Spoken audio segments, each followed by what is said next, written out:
Hello, welcome one, welcome all, to Corpse Party. Now you may ask yourself, how come there's no game right now on the screen? Well, that's because when I loaded up the game, it attacked me with a goddamn cutscene. And I loaded it up so I can make sure I get all the stream settings and shit right. So, let's open up the game and enjoy ourselves said cutscene once my mouse decides to stop acting up. Here we go.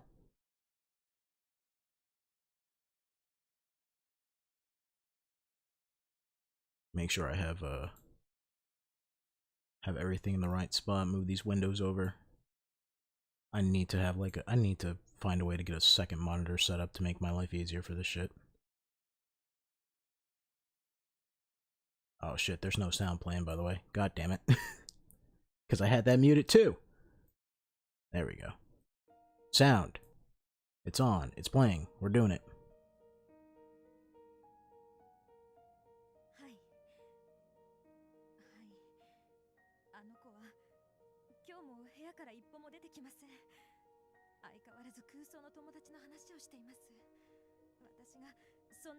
Natsume. Is that Seiko's mother?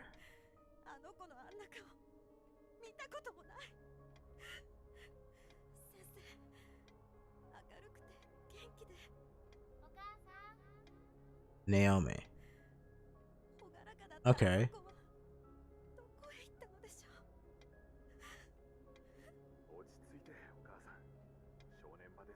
Okay, so I'm guessing Naomi is reeling back from all the shit that happened.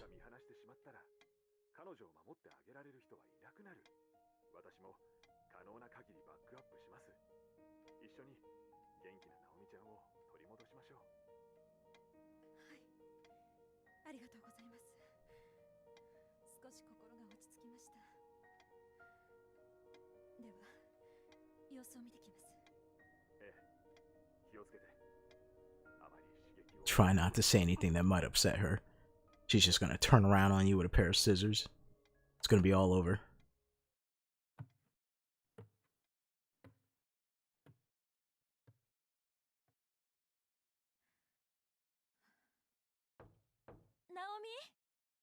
Naomi, you okay in there? You're not a psychotic murderer now?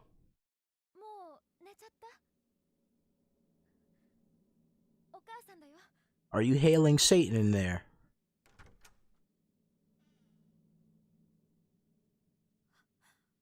Oh, she's Blair Witching it.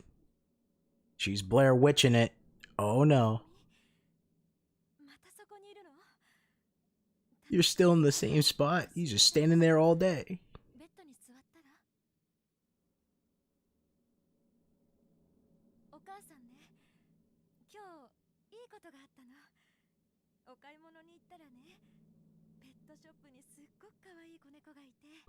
I love how she's like, do you want a cat? You wanna get a pet cat? Will that make you less creepy?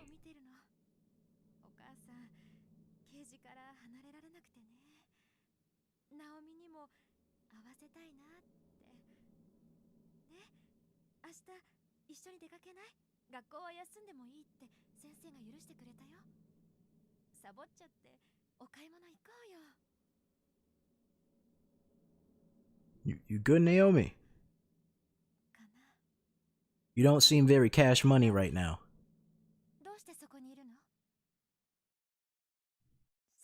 I'm waiting for the jump scare. Oh fuck, here we go. Please, listen to me, don't get mad. Your imaginary friend doesn't exist.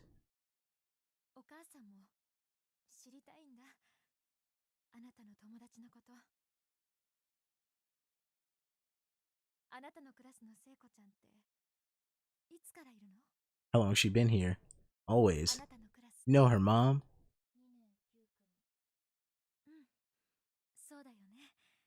Bro, she's gonna be like bleeding out of her eyeballs or some shit.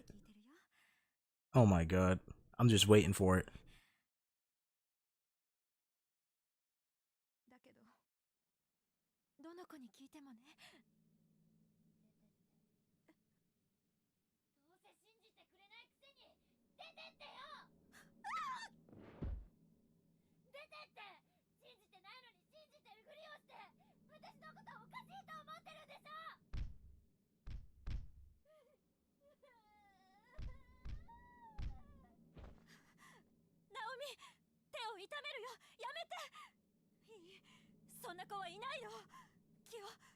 Damn, dude. Erased from memory.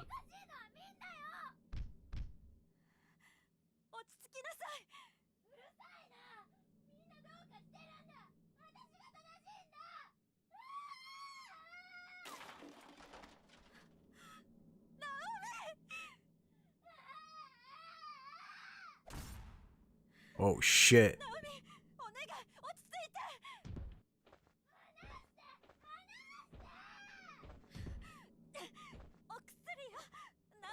Oh, she's gonna sedate her? Oh my god. Take your medicine.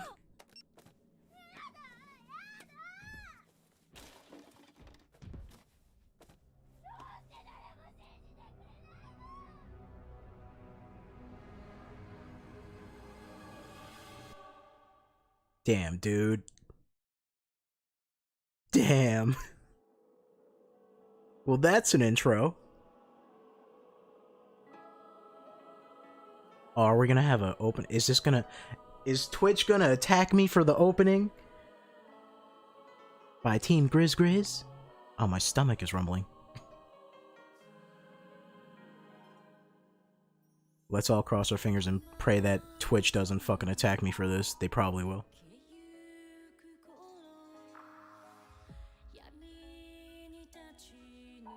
Okay. So... we're the ones that died and didn't make it out.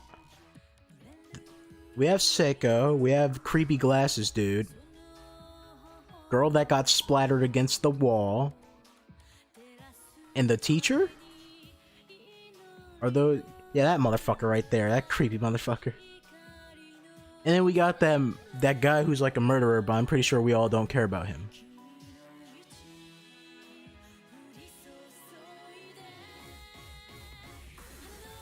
I don't think that's how someone was supposed to have their period. All the blood just gushing from under the skirt. That was weird.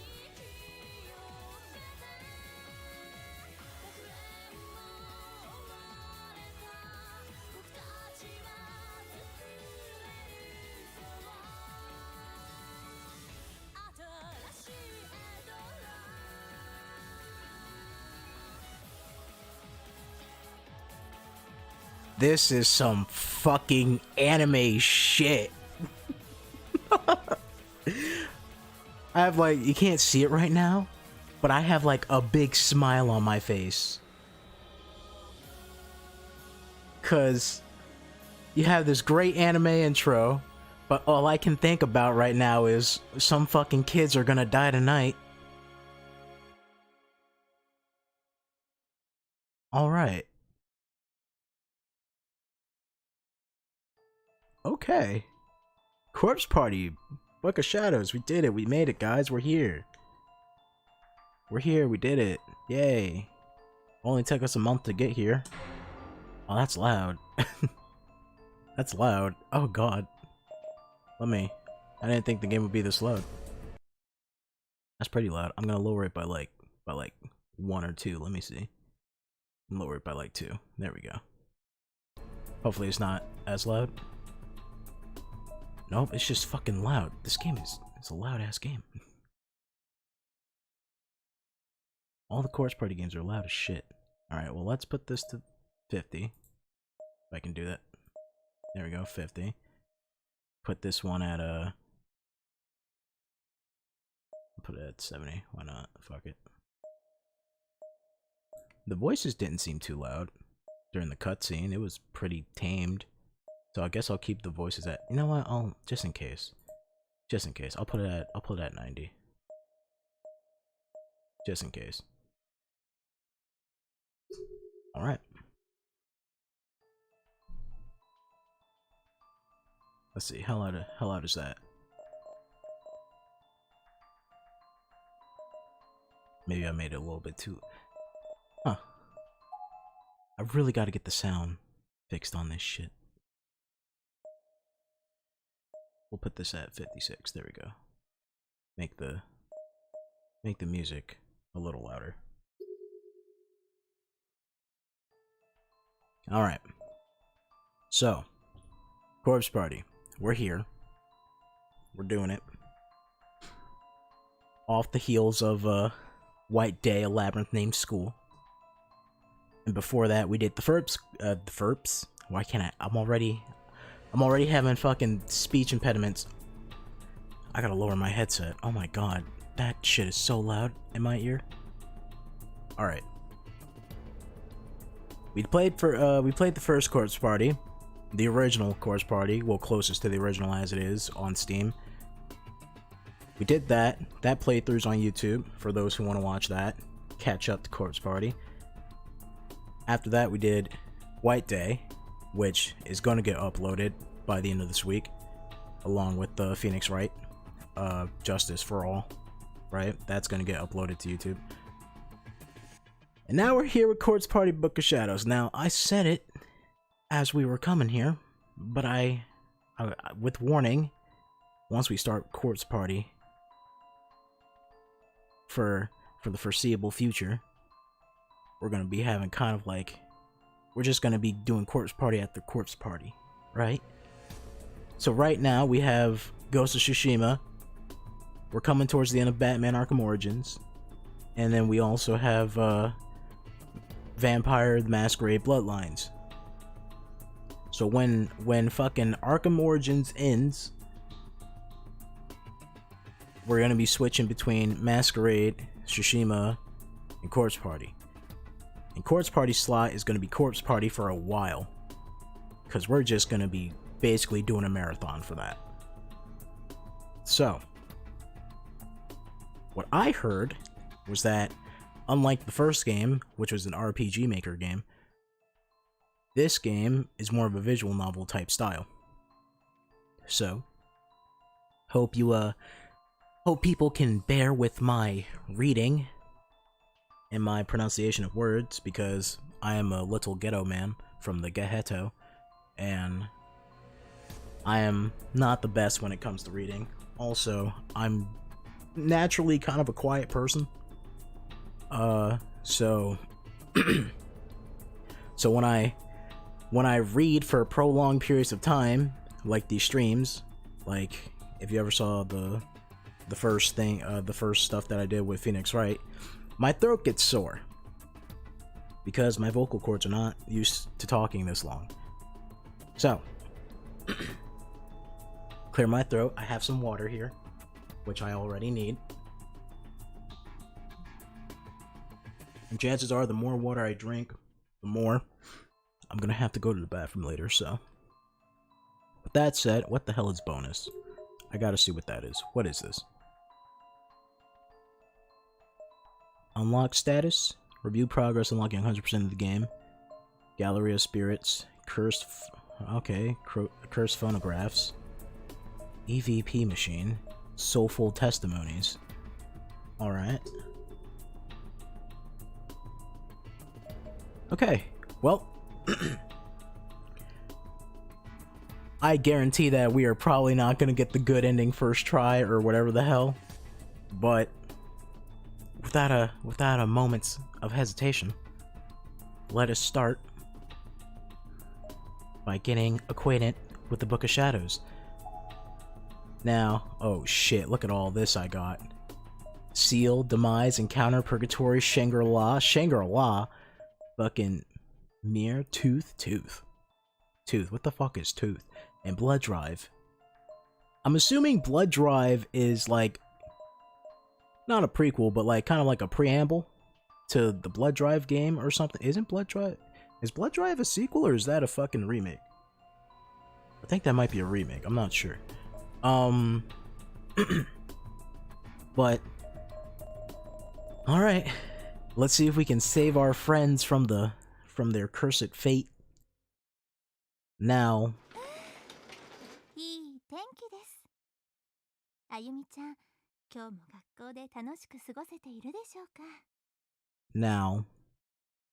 one thing I want to say and get clear, as I probably lowered the volume again, because fuck, this game it's not getting the sound that I want.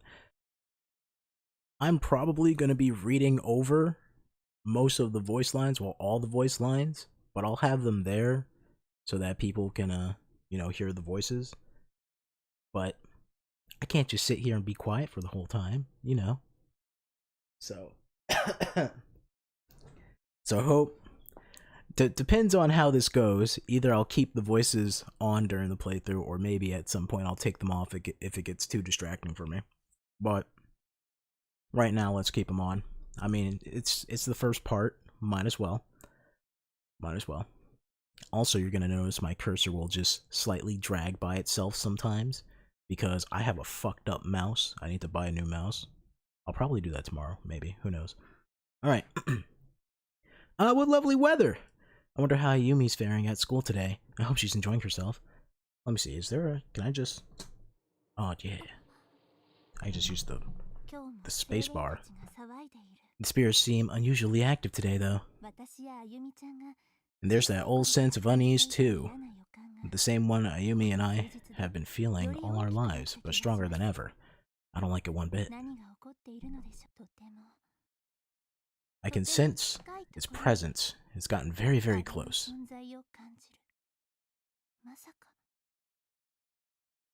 But this prehistorious right. Wait, what? Preposterous. My bad, prehistorious. What the fuck am I saying? There's my ghetto-ness going. I can't read, I'm illiterate. But that preposterous, right? I'm probably just imagining things. Maybe it would be best if I talk with her about it. I only hope nothing bad happens. Oh, famous last words. Book of Shadows, Episode 1. Episode 1 should just say, get fucked. I threw down my bag, collapsed onto the bed, and stared up at the ceiling. There were my familiars. Wait, what? These were my familiars. The familiar lighting, the familiar pattern I knew so well, and that familiar stain in the corner. I remember when my dad made that stain. It was my 5th birthday, and he just opened a can of soda. I'd been shaking. Staring up at the ceiling was something I've done a million of times before, but today it felt strange, like I'd just come from doing the exact same thing. And I'm not talking the general act of lying in bed and looking up, but a more specific sense that I've experienced this singular moment in time once before. So like deja vu. Oh, look at that! We got new character portraits from the old.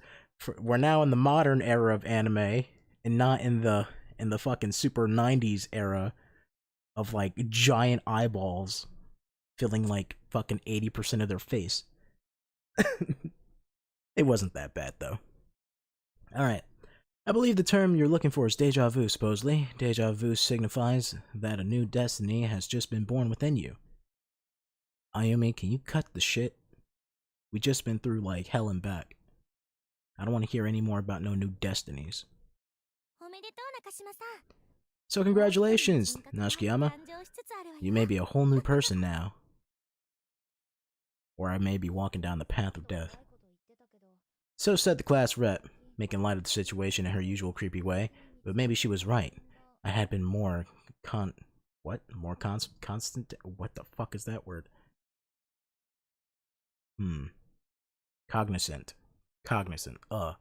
Damn, that's a word that I've never used before a day in my life. But I know what it means.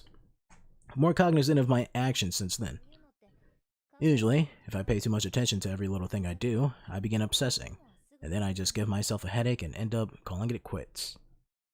Been there, done that. But this deja vu was real, and it was far stronger than it had any right to be. This wasn't your run-of-the-mill spooky feeling, it was all-encompassing.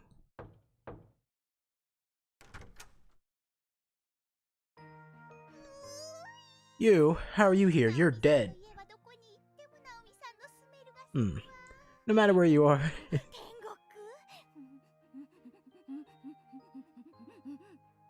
Calm down, Seiko. I didn't even get to read your lines yet. No matter where you go in this house, it all smells just like you, Naomi. Is this heaven?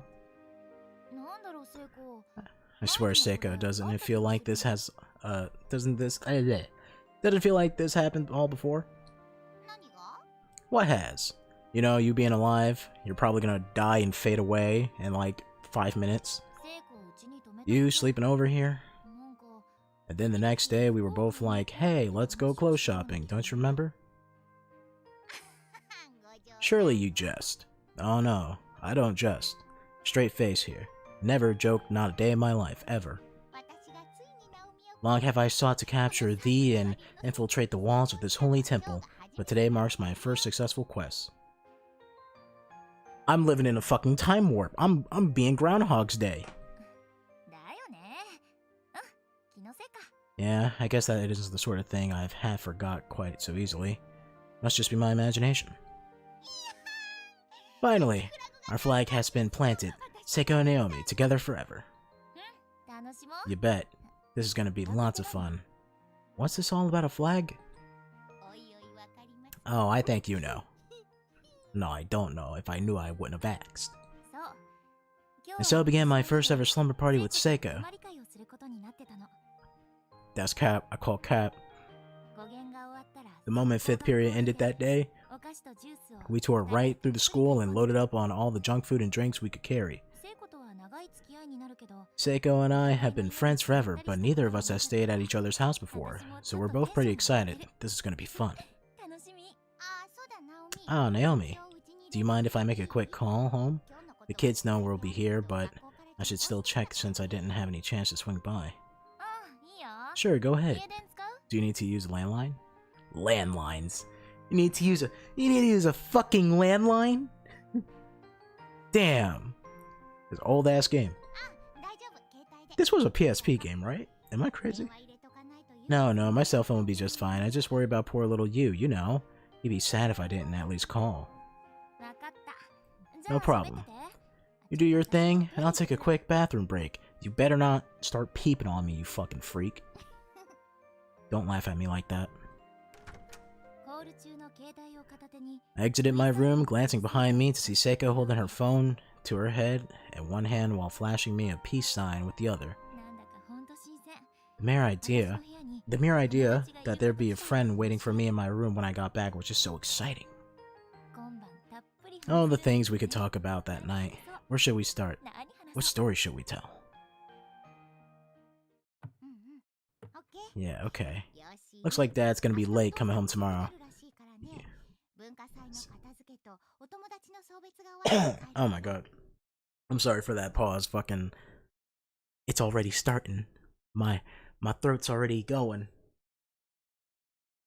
I just spilt water all over myself. For fuck's sake. Damn it. Not even a little bit of water. A lot, too. What the hell? Ah, fuck me. Ah, there's nothing worse than wet clothing. Fuck. Why'd I do that? There's a towel next to me. I'm gonna use a towel. Good thing I have a towel next to me. For such occasions. For such fuck-ups. Oh, man. I spilled so much water on me. What the fuck, man? It wasn't like an exuberant amount, but still, it was super noticeable. It was like a little plop of water. Just on my fucking right side. God damn it. Alright. Let me see first. Is there a, I don't wanna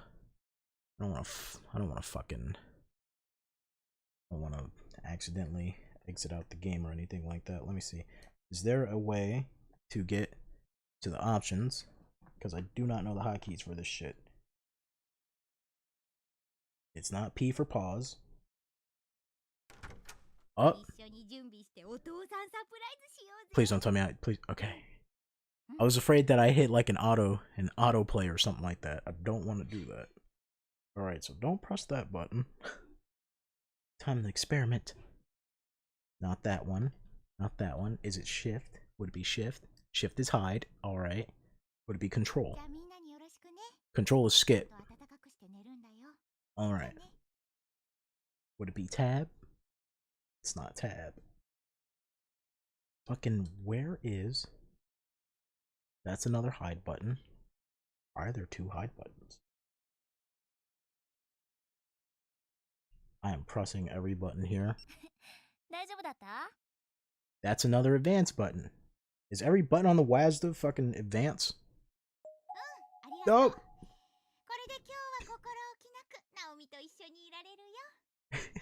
I'm gonna fuck this up so bad.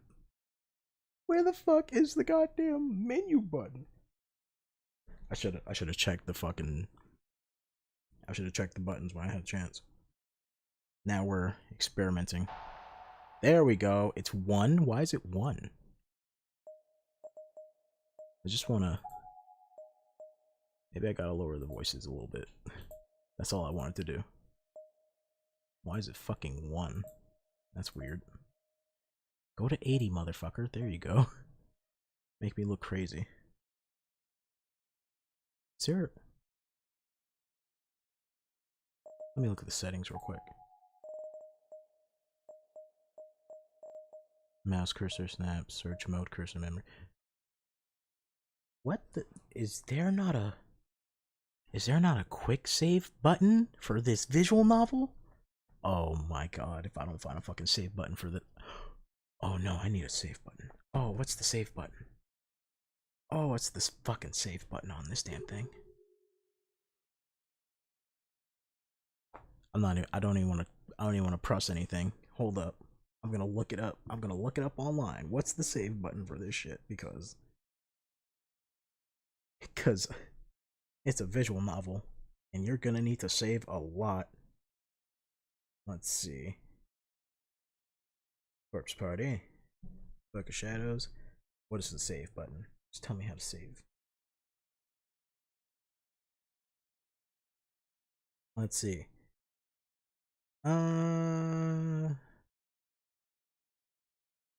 Control. Here we go. Alright. Quick save is F9. Regular save is F6. And load is F5. Okay. Alright. Cool. So, let me F6 this motherfucker. If I can see my goddamn buttons on my keyboard. There we go. Beautiful. Beautiful. And then backspace. Cool. What the fuck did I just press? I didn't press anything. I pressed backspace and it did this. What? Nothing's working. What's going on? What'd you do, backspace? You fucked me. What is happening? What the fuck just happened? Did the game just glitched out? Alright. Perfect start to this playthrough. Alright, let's continue. Sure are, which means I got nothing to worry about. I can enjoy my time with you to the fullest. Sounds like you're ready to have some fun. What's that supposed to mean?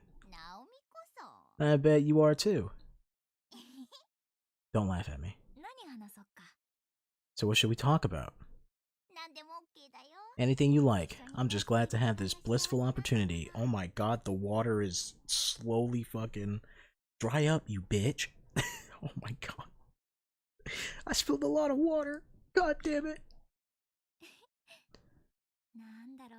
I really can't say what I really... Wow. I really can't say why I felt so shy and embarrassed. The two of us were always together after all. Is my dog right behind me? Back up. Changing the setting from school to my personal space just seemed to bring us a lot closer. I found myself staring at Seiko's face, as if to study it. Did she always look like this? So beautiful. Maybe I am a lesbian. This was someone who regarded me as a friend, as a tomodachi. All kinds of insane thoughts were swimming through my head, and for some reason, they were making me really nervous. Hey, you know what we got? We got the chocolate soda. We bought chocolate soda. What? Japan, you into some weird shit. I'll give you that. But I'm not sure if I can call chocolate soda taboo or not. Do I? Just try and stop me. I took out the bottle we purchased and poured the fizzy contents into 2 cups. It had the faintest tinge of chocolate color, but tinge of chocolate color? I would assume a chocolate soda would just look like fucking Coke or something. Is it like light brown? As I hit the bottom of each cup, the familiar, comforting sizzle of carbonic acid rising from liquid echoed forth a mist and forth a bubble. What? Forth a mist, a froth. Oh, a froth of bubbles. Froth. Fucking. I would never call it froth, ever. Froth is like what you call someone who's like foaming at the mouth. Well, it's sure a pretty color, but what do we do with the rest of it if it sucks? You can clean someone's car with it. We take it with us into school tomorrow and offer it to someone. Offer it to everyone. Make like we're being real nice, see? Now that's a good idea. Alright, here you go, Seika. Arigato gozaimasu. Okay, let's drink it down on the count of 3. Sounds good.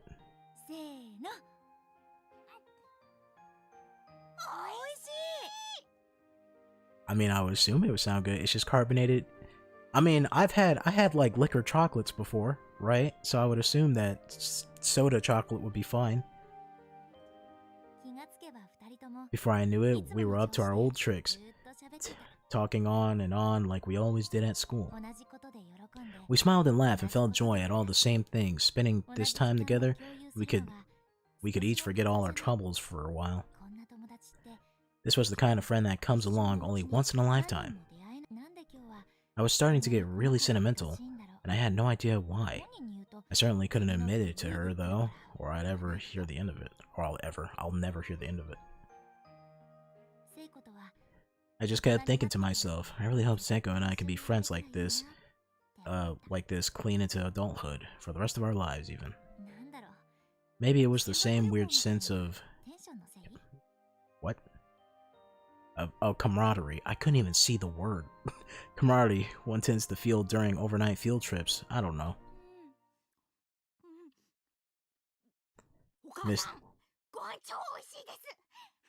God, she just screamed blatantly into my ear. Miss Nakashima, this food is stupendous. Come on, Naomi, say ah. Thank you. You two certainly are close, aren't you? I've heard so much about you, Shinohara, that I felt I simply had to meet you one of these days. And then she died, and now she doesn't remember a thing about you. Naomi's been talking about me, has she? Oh, all the time. During meals, you're always a hot topic around here. She never fails to have some story about where you two went or what you did. Oh, so I've been accepted by the family then. Oh god, she's ripping my ear holes apart. But I love it. My tears of joy overflow at the prospect. I must be red as a beet right now. Oh, and it's not just you. Naomi also loves talking about that Satoshi. That Satoshi boy. You know, the one that's like a basic protagonist bitch. Whenever he comes up, she just gets so excited. I think she likes. Mom, ex-nay on the Toshie, hey? Oh, someone's getting hot and bothered. Oh, don't worry. I know all about her feelings towards her beloved Mochida. Naomi may seem like a strong girl, but she's really quiet and shy. No, don't stop. Keep going. Well, you're certainly well informed. Let's say you and I have a girls' night out sometime. I'll treat you to something good, and in return, you can tell me everything you know about Naomi from school. It would be an honor and a privilege, Miss Nakashima. Hey, come on now. I think I would actually like to see that. Well then, have you two gotten sufficiently stuffed? I've drawn a bath, so you should head in while the water is still warm. I assume you'll be okay going in together since you're both girls now? Damn straight. My flag is firmly planted now. The day is totally won. Huh? What are you talking about? Are we really gonna bathe together? And seriously, what's all this about flag business? Never mind that, just come on. Miss Nakashima, we're gonna borrow your bathroom. Should I look up what games are banned on Twitch? My dog is snoring right next to me super loudly. Oh my fucking god. You sound like a goddamn fucking fighter jet.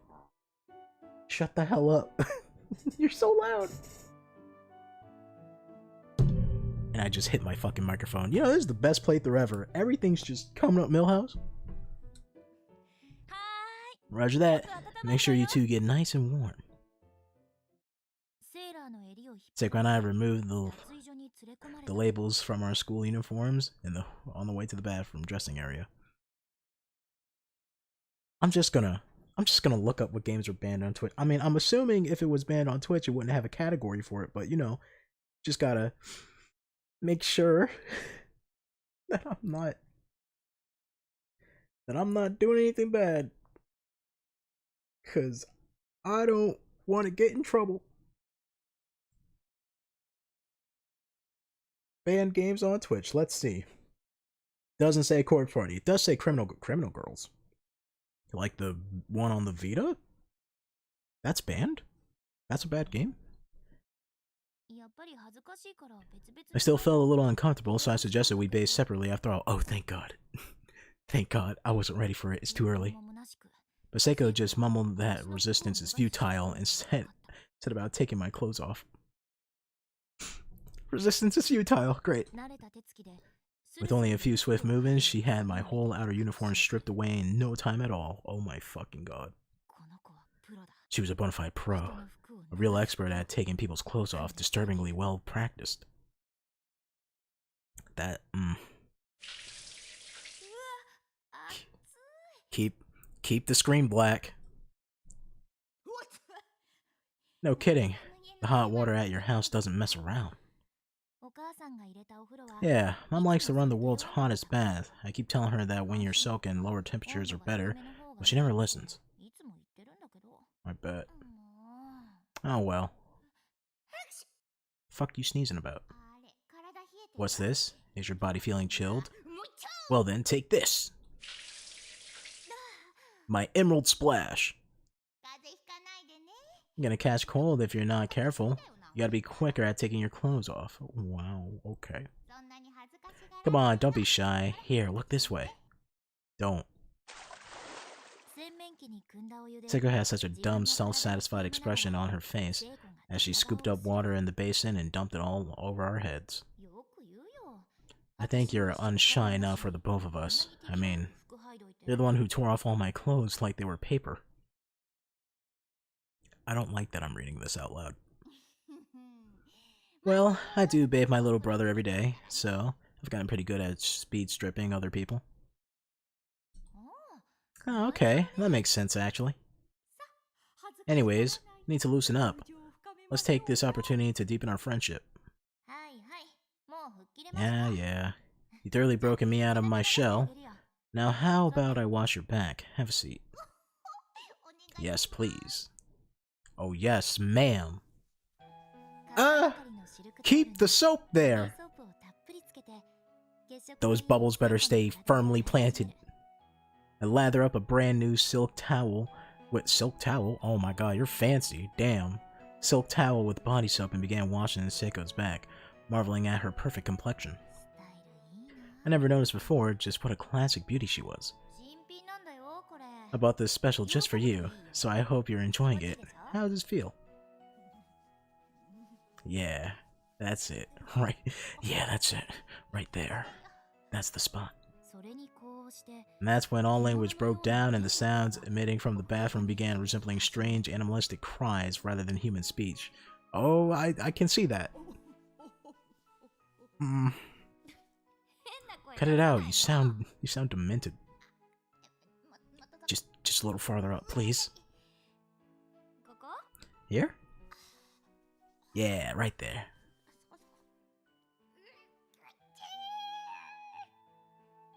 She's just a fucking animal. I made you itchy, I bet. Alright, hold still. It didn't take long for Seiko's back to become completely enveloped in soap suds, but I could still detect the reaction to my every touch. This is the moment when someone walks in my room and they go like, "Are you winning?" I firmly say that I am losing right now. Don't tell me you're ticklish. Are you ticklish? Guess the secret's out. I'm really, really ticklish. Well, in that case, it's a thorough washing you shall get. So you're on the offensive today, are you? I'm not gonna read that. What was that? I can hear you over the sounds of my furious fingerwork. I was on for sure, and nothing was gonna stop me from giving Seiko's back the full treatment. Oh fuck. After all, homeroom today was spent setting up for the culture festival, so we both gotten pretty dusty at night. Wait, what? Is this the night before they went into the school? Holy fuck. Dude, really? Like the week before, maybe the night before? Oh man, that's so sad. Stop squirming. Hold still.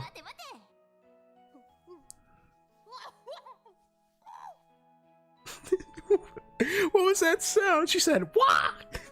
She went crazy. Man, Seiko, you're really slender. Your shoulder blades are incredible, like a cat's. That's a compliment. Are they? I can't really see them, so I wouldn't know. But for you, it's all about that sexy collarbone. I'm not gonna lie. Not gonna lie. Clavicle? Clavicle is a pretty interesting part of the human body. I don't know why, but I agree with that sentiment. What? You sound like an old foggy or something. But so beautiful and so big. I don't think that's my collarbone you're staring at.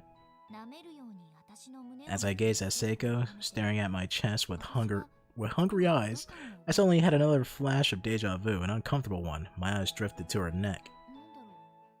There's some sort of mark there. Oh my fucking god! I see it too! That's her strangle mark! Oh shit! Oh. Oh no, something's bad about to happen. There's some sort of mark there, a bruise that wrapped all the way around.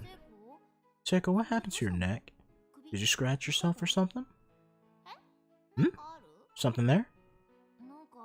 It's pretty faint, but there's a red mark. Don't remember injuring myself or anything. Bruise on her neck, though slight, looked less spotty than you expected from if it were by human hands.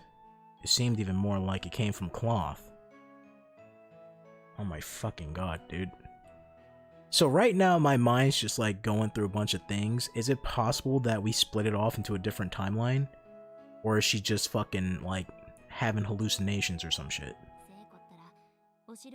Probably was all of wearing her kimono cord tied around her neck all day from the red bean soup stand. What a shame to see her pure white skin so damaged. I hope it heals soon, whatever it is.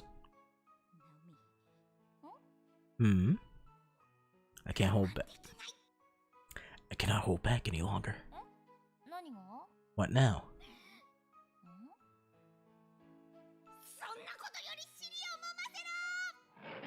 Just gotta grab that ass.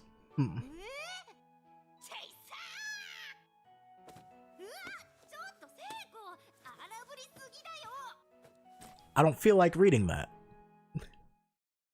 I have standards. Just can't help myself.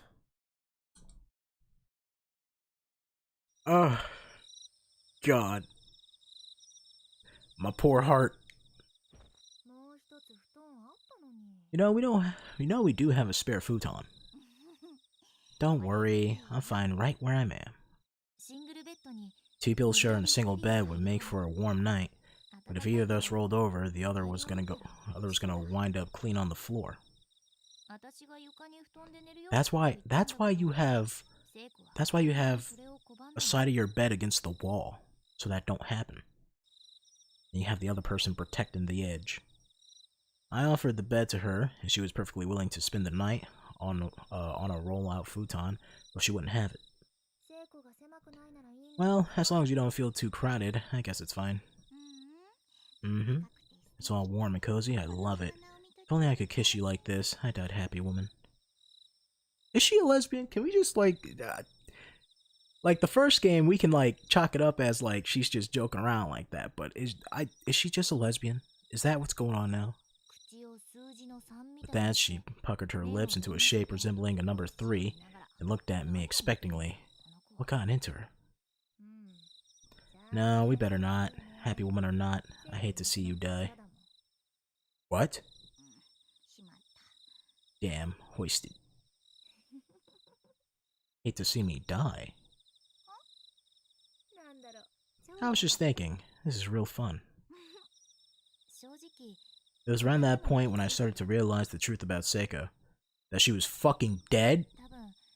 After all, if an outsider were to witness her blatant acts of harassment and my complete dismissal of it, they assumed we were more than friends too. But it's not like I was actually in love with her. I really didn't feel that way at all. Oh, what a tease. I just thought of her as a very dear friend, and I figured this closeness we had was pretty normal. Ain't nothing normal about that. That was a stupid-ass side comment. I just needed to say something. It seemed natural, in fact, that our behavior would lead to a third-party misunderstanding every now and again, and I just have to set the record straight. But honestly, even when situations like this arose, they were pretty fun in their own strange, silly sort of way. You know, this is the first time I ever had a friend over. This is my first sleepover too. Sure beats laying in bed alone, I'll tell you what. Ow. You okay? Might have slapped you a little too hard. A little too hard back there. You sure did put your back into it, slugger. But don't you worry, I'm just fine. Seiko was rubbing her face lightly where I struck her, but smiling from cheek to cheek. Sorry again. Hey, how about I come and stay over at your place next time? What do you say? Oh, I say yes. That way I can introduce you to the little ones. You're absolutely welcome anytime. The moonlight crept its way through my bedroom window, giving the whole room a dreamlike glow. Soon enough, I was beginning to nod off. Where was I? I was dreaming. No, it was just my room. I could feel Seiko's warmth next to me.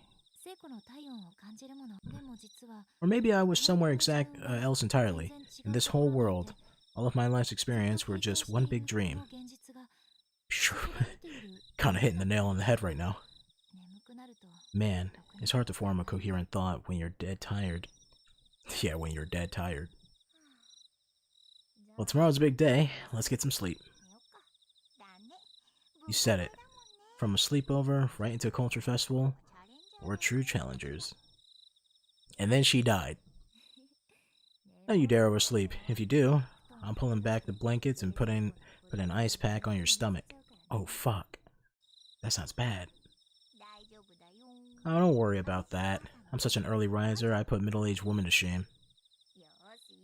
I'll hold you to that. Anyways, good night, Seiko. Good night. And then I woke up and realized that my friend was dead the whole entire time. Wow, that was quick. Seiko must have been exhausted. I could hear calm telltale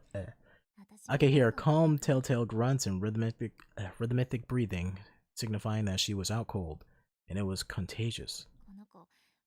I couldn't get over just how much warmth her body was generating. The previous nights was so cold, but this was perfect. She was like a hot water bottle. A hot water bottle? I've never had that. Why would you want a hot water bottle? I can understand like a canteen of like soup or like tea or hot chocolate or something, but like I said cantina, I mean you know what I mean, fucking Is it called isn't cantina a drinking? Isn't it a bar? What the hell do you call a? Is that called the cantina too? The bottles that people carry? Whatever. But I can imagine those, but who the fuck would carry a hot water bottle? Who would want to drink just hot water?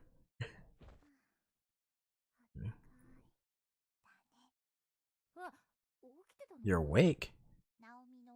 I can hear your voice even from the deepest sleep, Naomi. You've experienced that before during class, remember? Is that some kind of ESP or something? And wait, were you sleeping during class? That's not good. Hey, I have a question. In the future, even after you get married, will you still spend time with me like this? Of course I will. Talk about a bolt from the blue. For true? For true? That's a new one. I heard for real. I heard for serious. I heard for cereal. For true? Damn. For true. I mean, we're friends, you know? Though, through thick and thin, we always will be. Man, you're always a spaz sometimes, you know that? Seiko yanked the covers up over her head like some girly anime heroine. If she really did think of me as more than a friend, how was I supposed to react? I mean, that's up to you. Naomi? Let's always be together. You bet. Good night, Seiko. Good night. Seiko and I seem to be thinking the same thing. We were both so happy, but there was another side to the coin. There was a certain awkwardness as well. It was a strange sensation. Soon enough, Seiko began moaning and breathing heavily for real. She had felt moaning. I wouldn't. I guess you do moan in your sleep, kind of. She had fallen fast asleep, facing me, curled into a fetal position. As I lay there staring at her head, my hand moved on its own volition and began gently stroking her hair. Strangely, it didn't feel awkward or embarrassing at all. Perhaps because I knew she was asleep. It just felt natural. I slid my hand more towards her back and continued rubbing her head gently, like a mother would her child's. What a lovely shape her head was. Perfectly round. She said she got a meat head. I just kept stroking her hair, thinking about this and that. Suddenly, she clung to me and buried her face in my chest. Was she still half awake? What a strange scene this was. But just before tonight, I was willing to let it slide. There, good girl.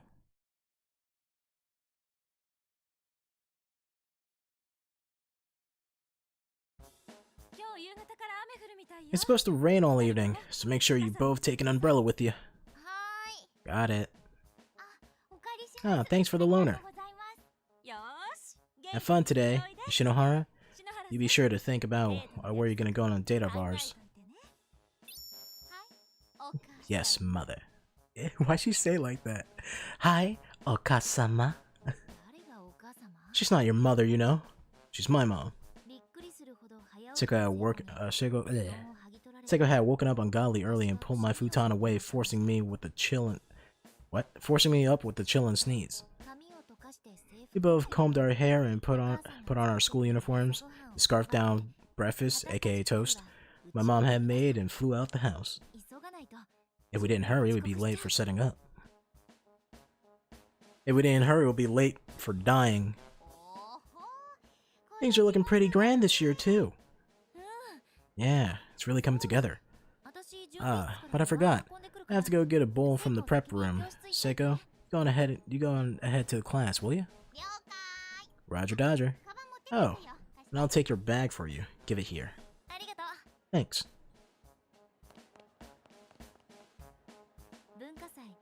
It was the day of the culture festival, or Kisaragi Fest. Our school has a whole lot of history to it, and this festival had been a part of it for ages. Every student in the junior and senior high was You can't even speak. Every student in junior and senior high alike was busy getting ready for the festivities, which were due to start in around 30 minutes. Really? God damn. I wonder if I had any extra time afterwards to go check out the other classes' projects.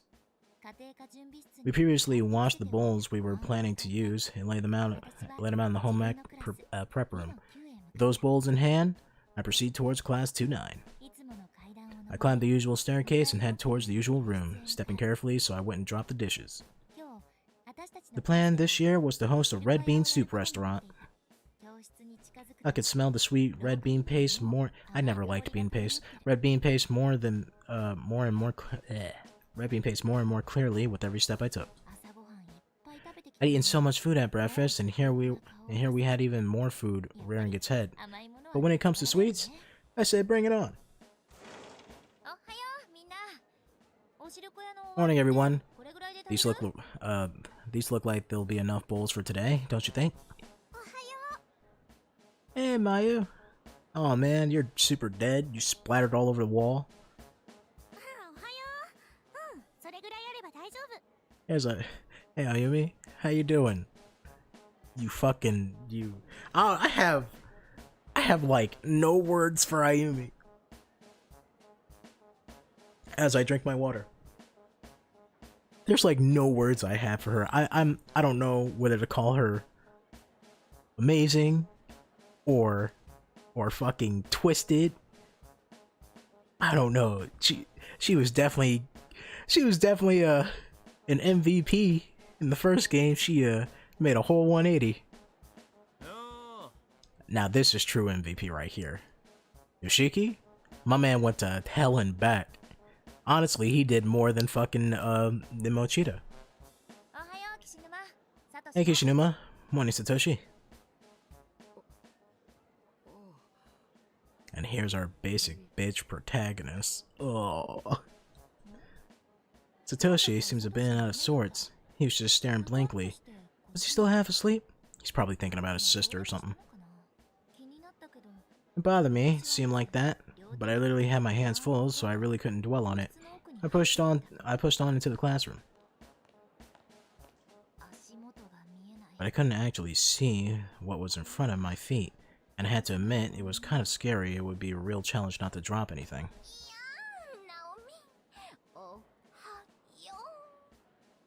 I'm not reading that. Seiko, stop grabbing my ass. And we already said our good mornings. But how can I resist an opportunity like this? Naomi hands restricted, unable to fend off my advances.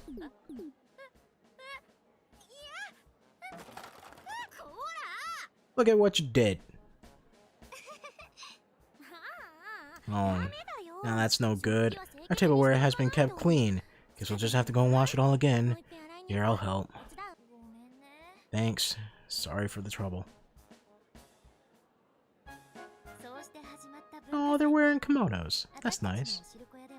And so began the culture festival. All day we wore the clothes Suzumoto prepared for us and served red bean soup to our schoolmates. She had a lot of custom experiencing. Why did I add ing to that word? She had a lot of costume experience, having worked on the side of things in the drama club for quite some time. She even did the sewing herself, putting all of her practice to the test. And the kimonos she prepared for us really were all exceptional. All of exceptional quality. They're actually really good. I like the colors. So good, in fact, that they became a centerpiece for us, bringing in students from junior and senior high divisions alike. It made for a busy day. When we weren't attending to customers, we were chasing after the slackers. Kishinuma were taking time checking out some of the other classes' projects. In the end, not only did we have a really fun day, we also wound up being the most popular classroom in the whole festival. All in all, a rousing success. Finally, the clock struck 6. As our busy day drew to a close, we all stood around talking. We kept saying we could clean up, but kinda didn't happen. Oh my god, this is the save moment. This is the save your game moment. This is the shit about to go down moment. The moment that we're all scared of. Fucking, and then I gotta go back to the menu and do that to get... Oh, come on. What happened to the text box? Why'd it go away? Hello?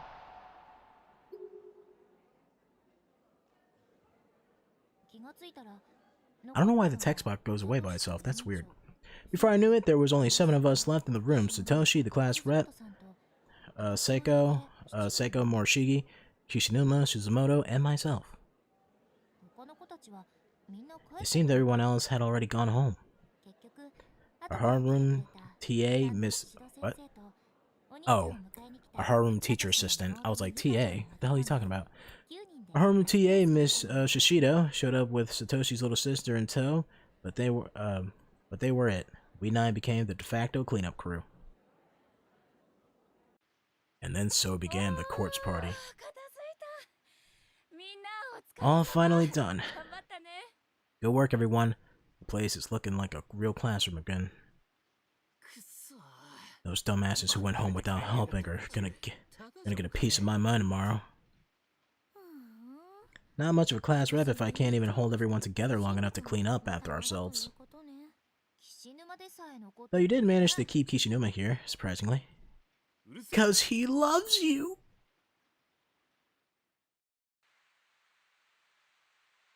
It was a stormy night.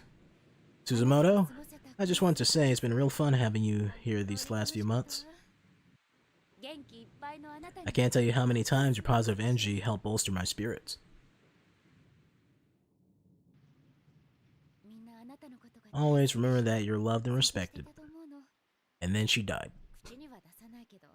We may not have said much in that effort, but we all have been watching you blossom here. I lent a hand where I could and did my best to help guide you, but ultimately, you walked your own path and have become a fine young woman. Miss Yui. It takes a special person to achieve what you have done without even realizing it. It's been an honor to serve as your homeroom TA. I wish you all the best in your new school. Thank you.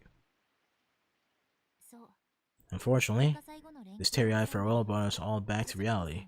During the holidays following the culture festival, Suzumoto was being transferred. This was to be her last day at Kisaragi Academy, high school. Everyone here loved her, so this was a sad occasion indeed.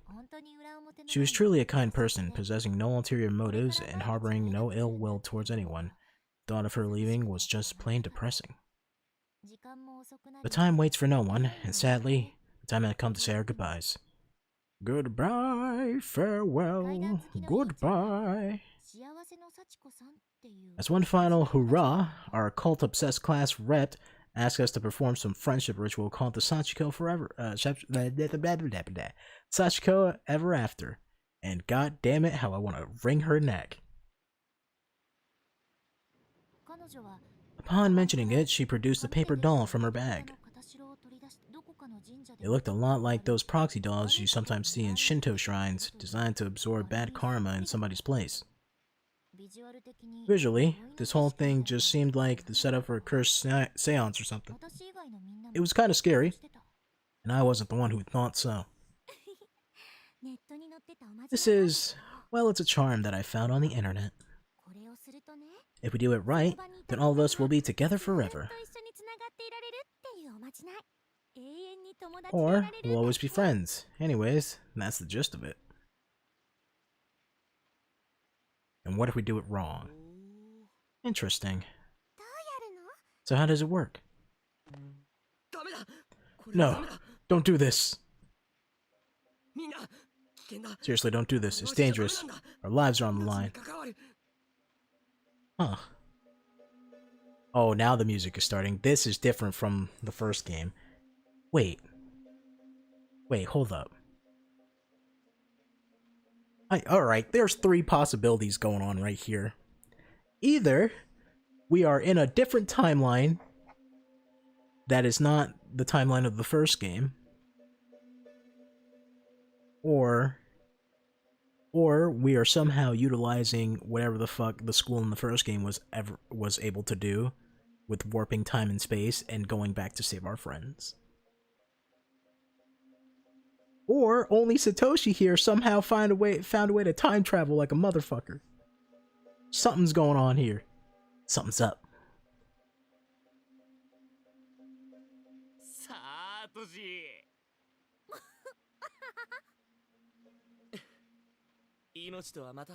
Don't you think this is going a bit overboard? Now shut the fuck up. You're the last one to talk about overboard, Morishige, you fucking bitch. Take pictures of dead bodies to calm me down. You keep your fucking ara-aras to yourself. Look, I'm not joking, I'm dead serious here. Satoshi had always been easily spooked, and in true form, he was pleading for his life that we stop what we were doing. Didn't sound that scary, though. Ah, Satoshi, quit your bitching! What's wrong with you? Don't worry, Mochida. This isn't my usual creepy fare. I gotta say, it's rare to see you get this worked up. In the end, 8 of us proceeded with the ritual as planned, while Satoshi sat off to the side, tears in his eyes. She must be dreaming this shit. I kinda felt bad for him. But this was for Suzumoto. We all wanted to give her the best possible send-off, so all I can really do was silently wonder what has gotten into him. Please, I'm begging you, stop this. Don't go through with it. Why won't anyone listen to me? He's really serious, like as serious as I've ever seen him. What is this, Satoshi? What is it that has you so worried? It's a time loop. This has happened before. All of this, I remember it. What's coming next is worse than you can possibly imagine. A time loop? Okay, how do we get into said time loop? Sorry, but I'm a bit through trying to convince you. Just be a good boy and wait for us to finish, okay? A time loop? Is he experiencing deja vu like me? Some new destiny being born inside of him? Like the class rep had said before? Come to think of it, this does feel a little familiar. This room, this atmosphere, this charm. I obediently dug my nails into a paper doll, but all the while I was frantically forging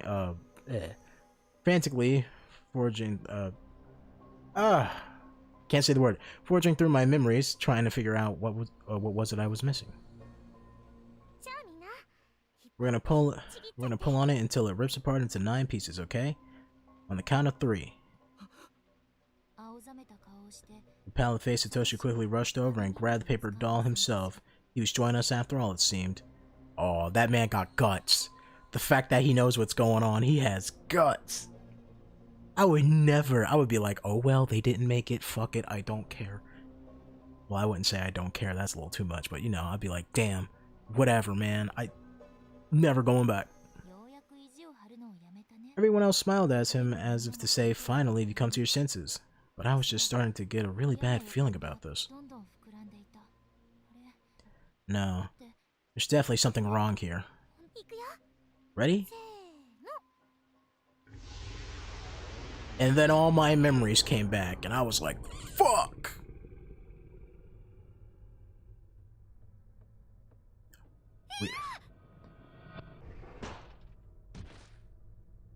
As soon as I reached the hallway, I fell to my knees with a thud.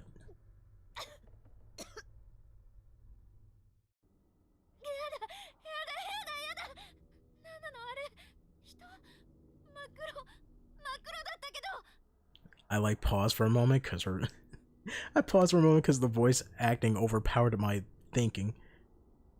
What is that? A person? It was pitch black, but I swear it was shaped like a person. The school infirmary door hung open near me, and in my panicked state, I swore I saw a black shadowy figure within it. What the fuck? Get away from me. I better not get no fucking jump scares out of this shit.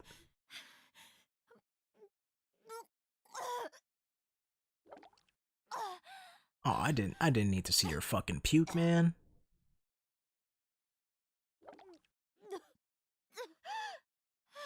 Those are some sound effects. My mind had been completely overtaken with fear. What was that? What just happened? That dark, misty entity came towards me and entered my body from every orifice. It came in through my ears, through my mouth. What the fuck? I felt an enormous lump in my throat, blocking the flow of air into my lungs and momentarily teetering me on the brink of unconsciousness. I was almost killed. It felt as if a cold hand reached into my body and grabbed hold of my life energy, turning all my internal organs inside out and leaving me for dead. My stomach was churning, my bowels were on fire, and my legs were all twisted around themselves. Can pressure alone disturb the human body this much? Oh man, I don't know, ex-fucking scuba divers when they don't fucking depressurize or whatever the hell they do. The odor, the flavor of my own gastric juices still gnawing at the back of my throat. I felt like I was gonna throw up again, but I held it in.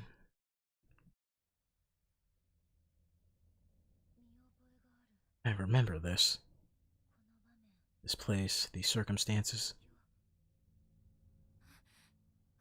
I've been here before. You know I have. After performing the Sachiko Ever After ritual, there was a hellish noise. Then a huge hole appeared in the floor. Then I was here, in the school.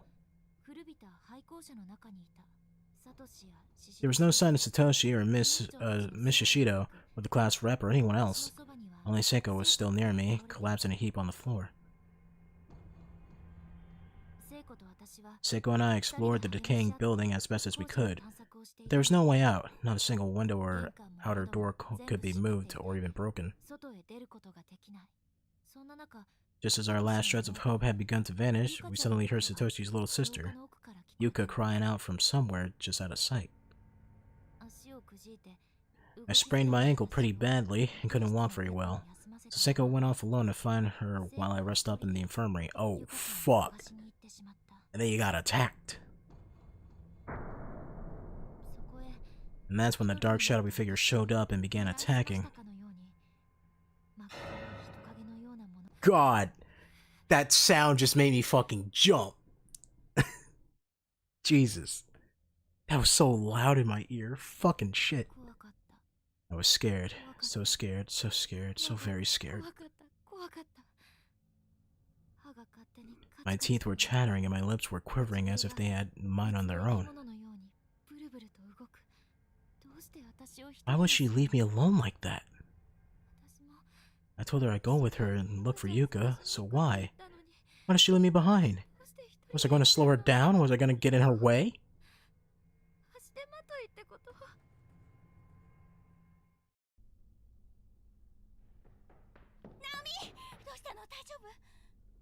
No, everything is not daijobu. I almost died. Seiko. What? Oh my god, are you alright? I'm so sorry I left you by yourself. Just seeing Seiko's face quelled my shivers. Whenever she's around, I feel so at ease, and at the moment, I just wanted to cling on to her and cry my eyes out. I should have done it, but instead, just leave me alone. Do you even have any idea how scared I was?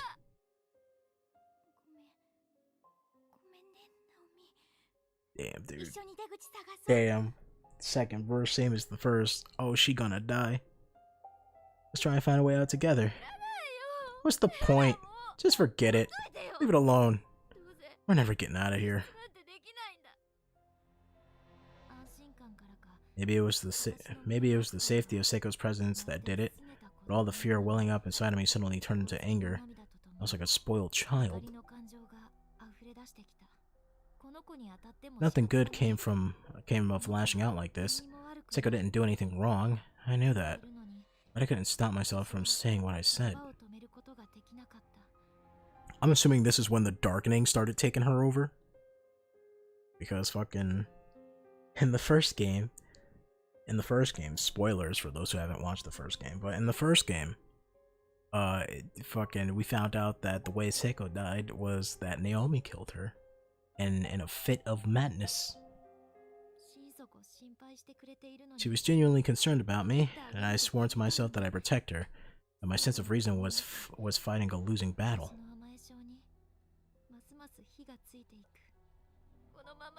You realize we've gone missing, right? How do you think my mother's gonna feel? She's gonna be worried sick about me. There's nothing I can do. Naomi, please don't say things like that. It's gonna be alright. Like hell it is. She's gonna keep searching for me until the day I finally come home.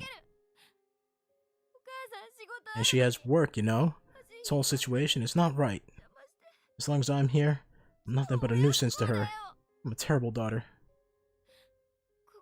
We're just gonna die here anyways, so all that time she spent looking for me will be wasted.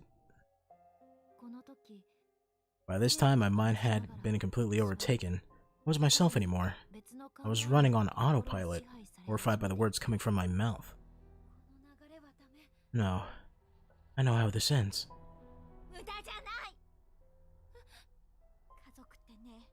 Families aren't like that. It won't be a nuisance. It won't be a burden. And you're not terrible. I don't know exactly how to say this. When there's loved ones involved, he'll do anything for them. There it was again. Deja vu. Everything was falling into place. It's all come together. I knew what was going to happen. I knew what fate had in store if we continued down this road. But I guess I can see where you're coming from. Your mother's a really kind person. The last thing you wanted to do was worry her. Fucking, I feel like I really gotta save my game. I feel like if I... Oh no, that's the load button. Oops. Backspace.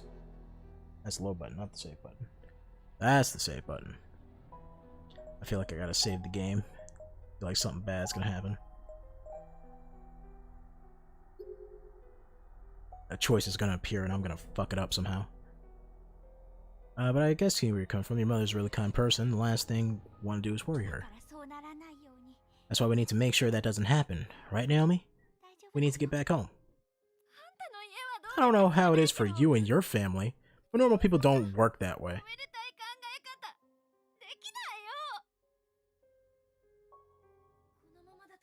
No, it's happening. Seiko's going to get hanged. She's gonna die. Oh, I can see the bruise on her neck appearing. Holy shit. I have to apologize. Your fate has been sealed.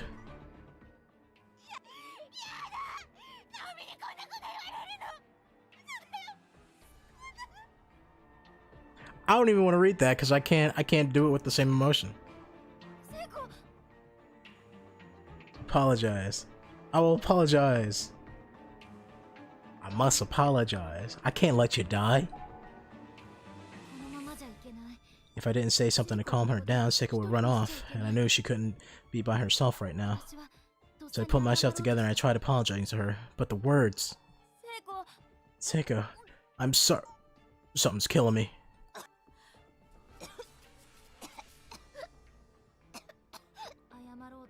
The words wouldn't come out. As soon as I tried to form them, something caught itself in my throat. I found myself unable to breathe and doubled over in a fit. I'm not okay. I'm not Daijobu. I'm dying.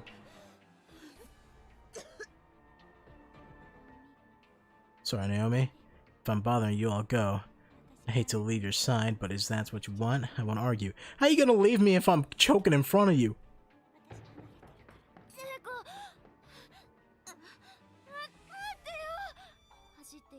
Seiko ran off into the distance, her figure growing smaller and darker until it vanished altogether. I knew I made an awful, irreversible mistake. The sense of dread I felt moments before I had come back full force. I could sense a malevolence within me, an outside hand that made me lash out at Seiko. It felt like something was in my mouth. I had no idea what, but there was definitely something in there. I stuck my finger in and I tried to dig it out. Hair? My finger found something and pulled out from my throat. Came large clumps of long black hair.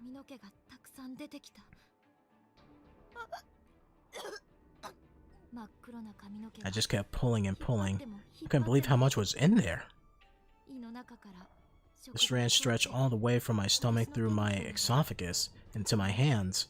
And even then, there was still more to pull. Oh fuck, that's terrible. The motion was unnatural, and it was creating a repulsive, sickening sensation along my tonsils. I felt like I was gonna throw up again.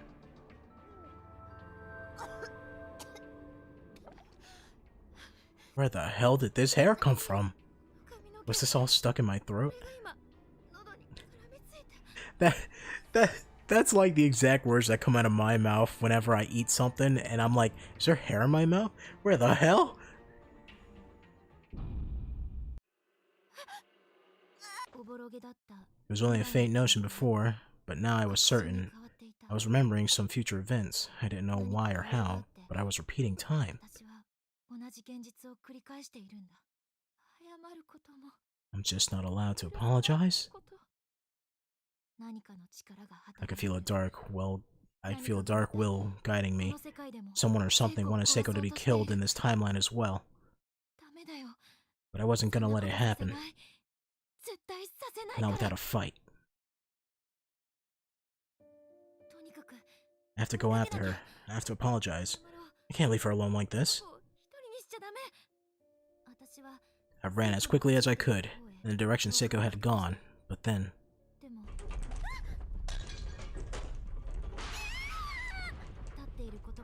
a fierce earthquake began shaking the building. It was so violent I couldn't even stay standing. I crouched along the ground, waiting for it to pass. Everything was moving, and there were sounds of objects cracking and breaking all around me. Glass was shattering, ceiling tiles were raining down upon me. I was scared for my life, so scared, so very afraid. I was certain I was going to die. Maybe a big chunk of the ceiling would fall on me, and the floor would open up at my feet and swallow me whole. I kept wondering how it was going to end. Was I going to be crushed? How badly would it hurt? How long would it be before I finally died? My head was swimming with all kinds of worst-case scenarios, while my body just remained motionless on the ground. I never felt so helpless before. I didn't even care anymore. I'd taken any release I could get. Just make it stop. There was no release for me. All I could do was curl up into a ball and pray.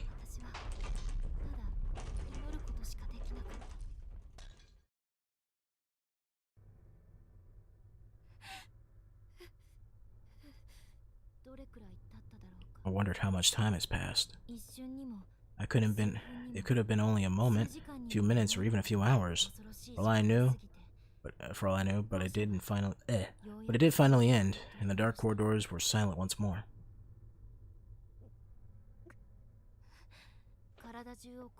I gradually loosened my stiff body, uncurling from the floor. Blotches of dust and wood chips fell from my hair. Some of the finer debris had gotten into my clothing and was crunching around like sand with every movement. It was not pleasant. Oh, trust me, that's why I hate the beach. Sand is terrible. I brushed myself off as best as I could and slowly rose to my feet, slapping my skirt in vain to clear away any excess dust and dirt. The particles in air were like a white smoke, billowing through the pitch-black hallways. It took me a moment to get my bearings. Once I finally did, though, I almost wished I hadn't. The sight before my eyes instantly washed away what little hope I may have had. Let me guess, the floor in front of me is unpassable now? The earthquake had completely caved in part of the floor. It was no longer possible to continue down this hall. No longer possible to trail Seiko. Damn. Yep. If I had been cowering from the quake, only a few feet ahead... That was a yawn. Alright. If I had been cowering from the quake only a few feet ahead, I'd be dead for sure, swallowed up by whatever the hell lied down there. I kneeled down by the edge, by the hole, and peered within. It was too dark to tell for sure, but if what I thought I saw was correct, then the ceiling in the school was unreasonably high. To make matters worse, it seemed like the floor directly below had fallen out as well. I didn't dare consider just how deep this pit might go. All I knew was I couldn't risk falling into it. Shivering in terror, I pulled myself together. What do I do? Oh. What do I do? Can I get around it? I have to hurry. They're gonna make me choose choices. They're gonna make me choose choices. Oh god. I'm panicking here. I'm panicking here. They're gonna make me choose choices.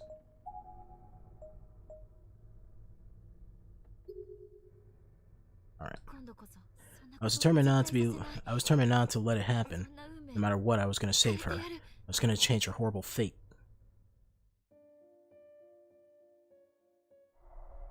Search mode. Someone's gonna fucking pop out and scare me. I feel it already. Let's see. Anything on the ceiling? Huh. Alright. Am I allowed to move or something? Oh. What the hell?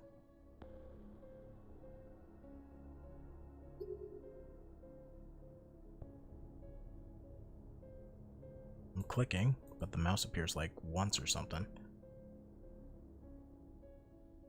Huh.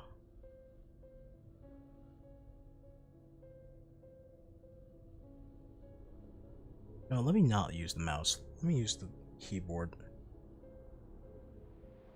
I'll use WASD. Okay.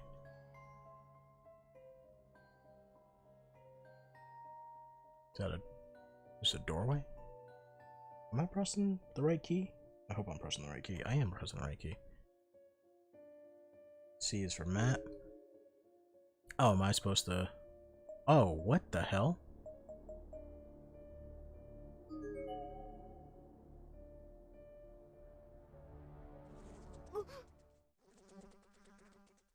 I'm hearing bugs. Oh, shit. There was a mass of blood and entrails on the wall, as if someone was launched from across the corridor at tremendous speed and splattered on impact. The smell was positively vile. Sachiko had commented on it before, but it was really hitting me now. Every breath I took was triggering my gag reflex. It was all I could do not to vomit again. Okay. This is weird. Get this fucking bug out of my ear. It's killing me. Huh. It's a nurse's room, which I'm not gonna go back into. Lab 3A. Oh my fucking god, how far is this map?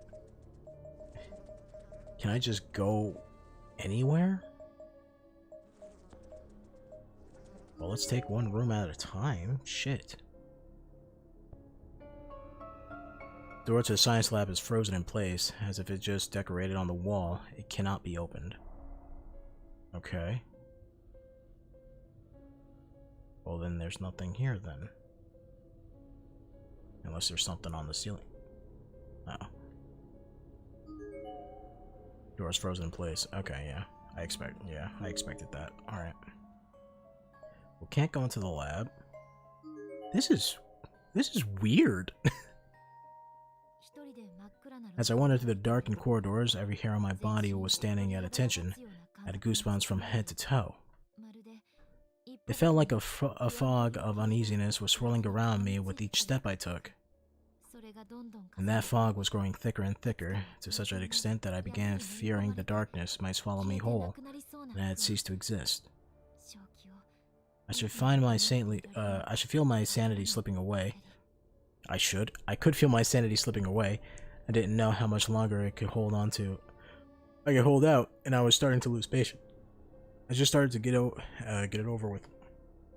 I'm having like hiccups. Fear was like a slime covering my entire body. No matter how much I wiped, I was only squishing it around, and it wouldn't come off. It was stuck fast. I walked around aimlessly, calling out Seiko's name. By doing so, I think I was able to dull my senses and just barely maintain my grip on reality. Seiko! Where are you? Please answer me. I wasn't thinking straight. I want to apologize. Up ahead, I swore I saw a light glinting off of something. It looked for a moment like a web of sewing strings? Sinning? What the fuck is that word? So, is it sewing? Suey? Swinning? I don't even know what that word is. Stretched all across the hall. I slowly crept forward until I could confirm that they were, in fact, strands of wire. Gently, I reached out a finger and touched. Don't do that. Don't do that. You're gonna cut yourself. You're gonna cut yourself. Yup. I pulled my hand away. Looking down at it, there was a very fine, clean slice right on the tip of my finger. Tiny red beads were beginning to form. Those beads are just getting bigger and bigger as I watched, eventually swelling into one another and forming a single drop of blood. And the drop quickly became too heavy for its perch. Wow. That's a lot of descriptors for fucking getting a cut. It began winding its way down my hand towards my wrist. Piano wires? No, it's a little different. I couldn't believe it had cut so deeply from just the one faint touch. Had it been sharpened? It really stung. If I had noticed those wires strung up across the hall, I just kept walking. I shuddered to think of what— Damn, she just would have been like diced like a fucking tomato. Death not from malevolent spirits, but from mere booby traps. Who would have done this? Man, imagine being chased and then fucking you just run straight through that, just and then you just go through like a cheese grater. There's definitely a planned malice behind it. I could sense all the ill will in the air and began to tremble. Was someone watching me, even at this very moment? Was someone just waiting for me to fall into their trap and die so they could gloat about it? Is someone there? That's the last thing you should do. That's the last thing you should do. That's the last thing you should do. Last thing you should do. Is someone there? Is someone there? I'm instantly panicking. It was like an unconscious shout. I couldn't control myself. I was scared, and whoever did this was heartless. I couldn't just let it go. Stop this. You're scaring me. Don't do these awful things to people. A bevy of negative emotions began swimming through my head. I suddenly realized I was crying. And I knew that this corridor, with its web of razor-sharp piano wire, was effectively impassable, at least for the moment.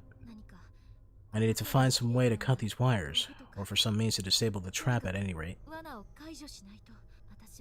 I decided to go back to the way I came and search the rest of the school for answers.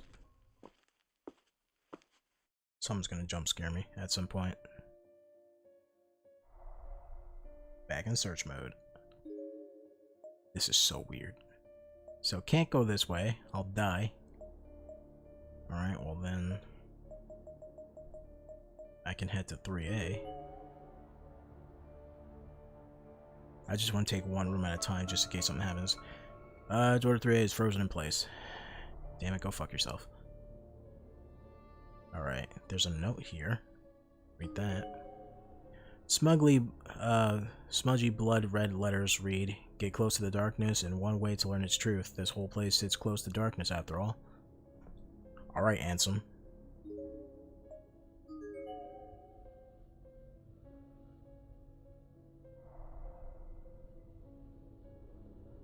I assume there's nothing here. Just your regular hallway. Regular run-of-the-mill hallway. I can go into 2A.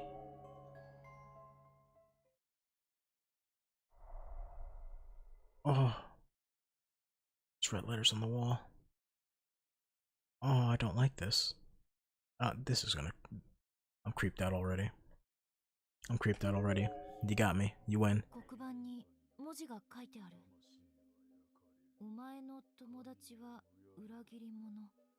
Sorry, I'm not even reading what she's saying because I'm hearing a voice talk to me. So burned by waves of energy, pay tribute to gods and house of Shinozaki, purified by flames of hell, judgment past and great beyond. The following words were scrawled on the blackboard. Your friend's is traitor. You're gonna be killed. Run. Okay, fuck. This shouldn't have been there. It wasn't on the board when I first got here with Seika.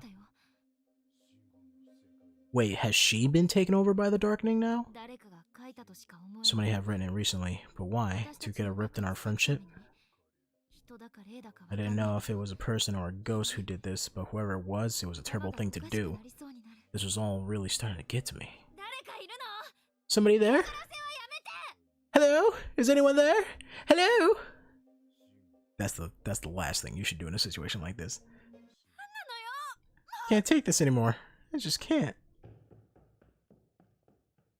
Oh shit, I hear running. Is that me running? I didn't even know who I was angry with, but make no mistake, I was seething. I was probably really close to the breaking point. I ran out of the room, never even pausing to wipe the tears from my eyes. Well, be careful where you run. Careful where you run, don't run straight into no fucking piano wires.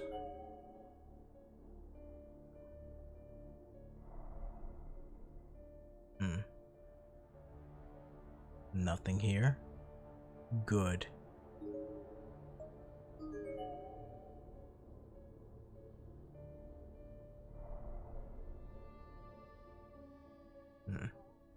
Just checking around.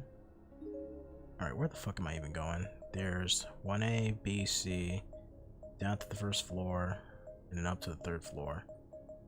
Well, assuming that she went this way, then she would be going towards the third floor, so I guess that's where I'm going. Try and get to her as fast as possible.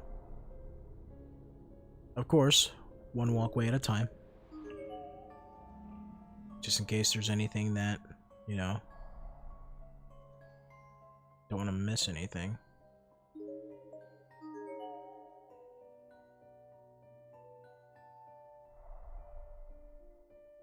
These creepy ass looking steps.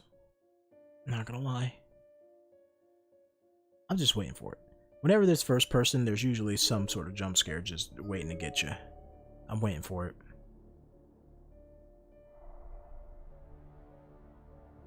I'm gonna see like a fucking body hanging out at a hallway or something.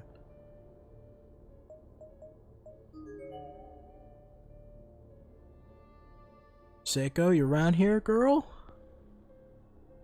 You out here? We good? We Gucci? Are we cash money?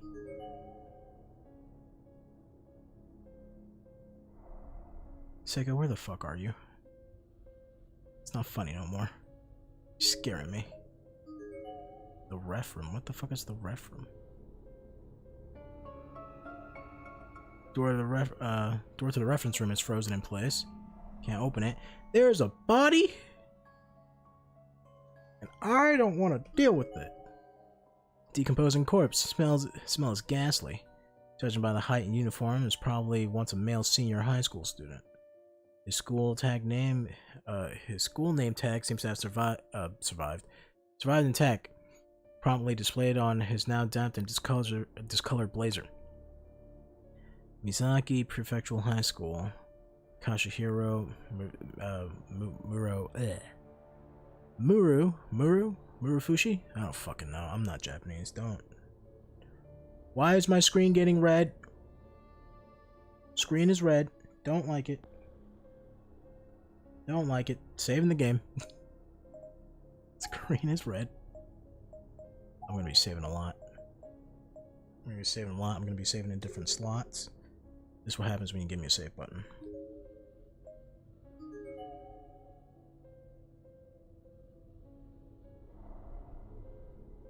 Why is my screen red?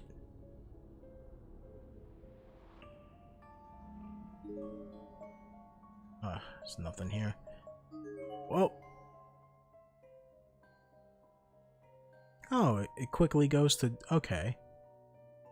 That's nice. Why is my screen so fucking red?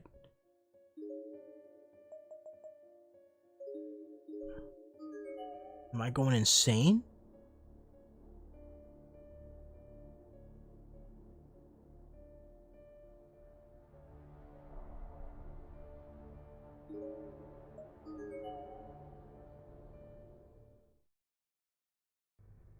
Oh, more piano wire. There's yet another piece of piano wire in this room, seemingly razor sharp, but only one I could avoid. It's easy with some care. I don't wanna try it. I don't wanna try it. That's... No. No, I'm staying away from that. Is my screen red because she touched that fucking piano wire? Is that why my screen is red? Is it just showing that I'm damaged? I'm punished Naomi now? What's that light? The running lights on, and the whole school was bathed in darkness. Yet this lone room, a small circle of light just kept blinking on and off. It seemed almost as if it would turn on whenever I looked at it and turn off whenever I looked away. Or maybe it was just my imagination. But it seemed possible that someone could be trying to get my attention. Is anybody there? Hello? No response. I began to get more and more creeped out with every passing seconds. At first I thought maybe somebody was watching me, but now I'm almost certain of it. As I got closer, the source of the light blinking stopped. The light was now fully on. I don't trust that. That's something I don't trust. Oh, man. I shouldn't. You know what? There's a reason why we don't have flashlights in horror movies. There's a reason for that.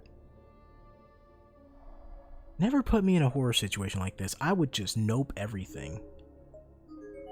I would not touch any items. I would not go anywhere. Oh, that is a drawing. As soon as I entered the room, I had a bad feeling about it. Get the fuck out. Get the fuck out. Silence was almost deafening. There wasn't a single sound to be heard. This room and this room alone felt very different from the others. Get me the fuck out of here. Get me the fuck out of here.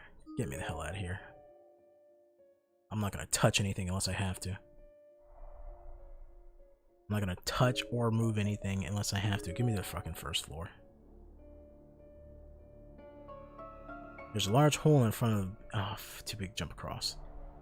Okay. Large hole. Impassable. So these are our options. Flashlight or freaky picture. Damn. I've had better luck with a picture.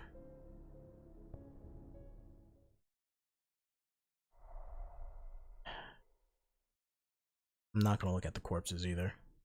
I don't know what they will affect.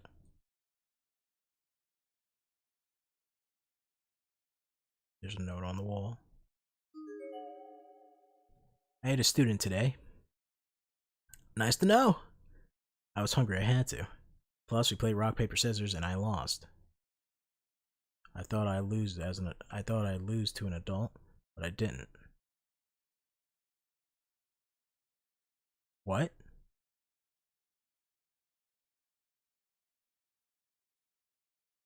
I'm sorry, what? I ate a student today. I was hungry, so I had to. Plus, so... Did the guy just turn cannibalistic because they played rock, paper, scissors, and he was like, no way, I'm fucking losing? And he killed the guy? Killed the kid? It's a child's crayon drawing, very vibrant and colorful. The subject's mouth is open and she seems to be eating a watermelon, perhaps.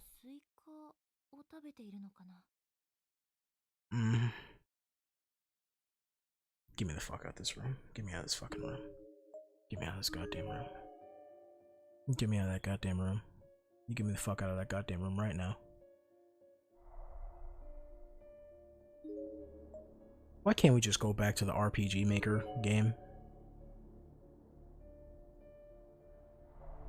It's first person. That's what's fucking freaking me out here. Listen to your teacher. You're gonna die now.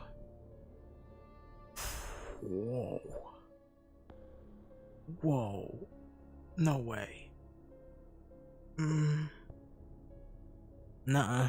Don't want to pick it up. Don't want to pick it up. Flashlight, and it's on. That's not a setup.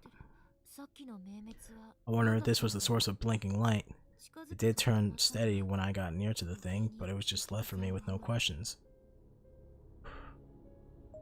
Leave that shit. Get that shit out of here. That's such a trap. I don't want to touch nothing here. I went into A1, right? I mean 2A, right? Let me get there. Let me head back there. I'm not sure if I went in there or not. I think I did.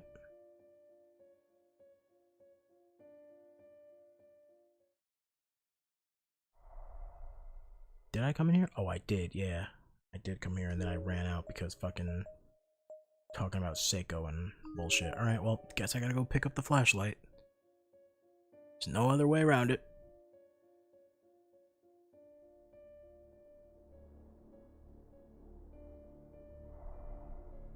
No other way around it.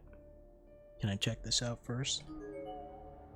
Shelves are littered with dead lice. Oh, really? Dead lice. Well, I guess that would make more sense. Just take the flashlight. Maybe it's just low on batteries. That's why I kept going on and off. That's what I told myself when I picked up the discarded flashlight. Nothing seemed particularly odd about particularly. Oh wait, that is the word. Odd about it. It was just your regular run-of-the-mill flashlight, and it really did seem to be low on batteries. Make sure you use it sparingly, so as not to waste the little energy it has left. Cool, now get me the hell out of here.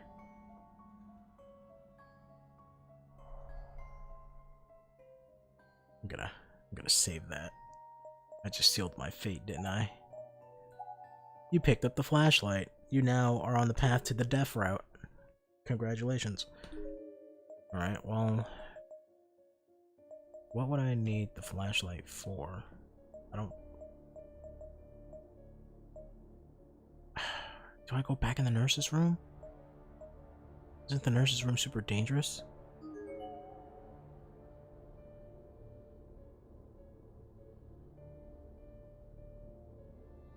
Because I remember in the first game she didn't want to go back in the nurse's room after she was attacked.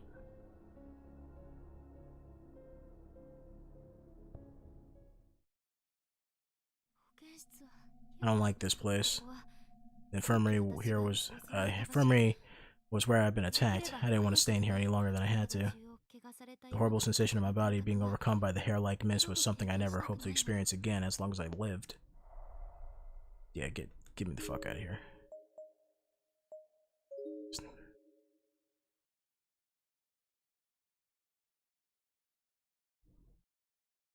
I'm gonna be attacked. I'm so gonna be attacked.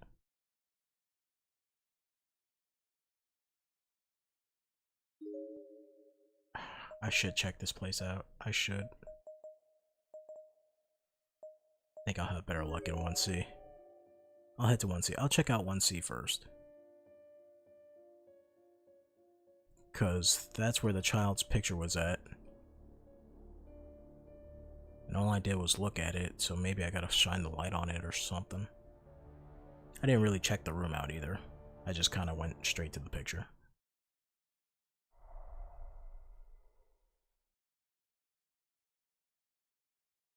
Anything on the shelf?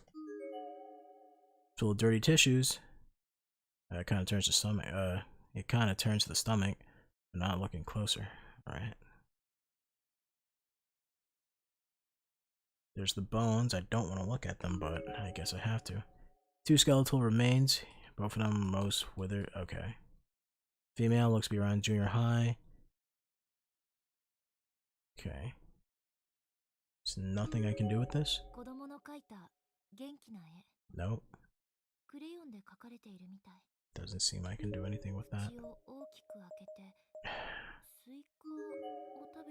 Did anything change up here? I really don't want to go into the nurse's office.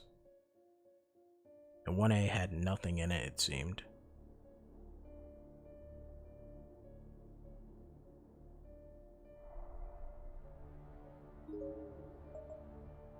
No.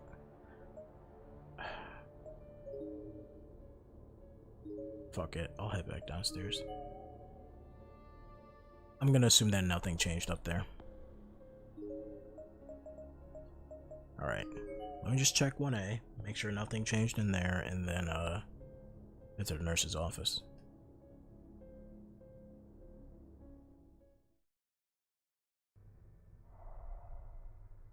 There's the string.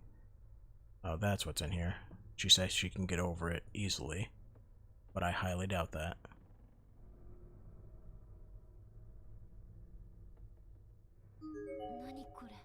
What is this thing? Corner of the room sat on the antique mechanical device with a lever attached to it. It probably features 2 wheels on the spools, wire coiled around them. Could this be the source of the booby trap? I don't know, be careful, it might whiplash you or some shit. It might like snap back and fucking you get hit. I'm gonna die, I'm gonna die, I'm gonna die, I'm gonna die. I wonder if I can even move it. It was old and the lever was rusted, so it wasn't gonna give out without a fight. I could rattle it a little though. I figure I had a chance.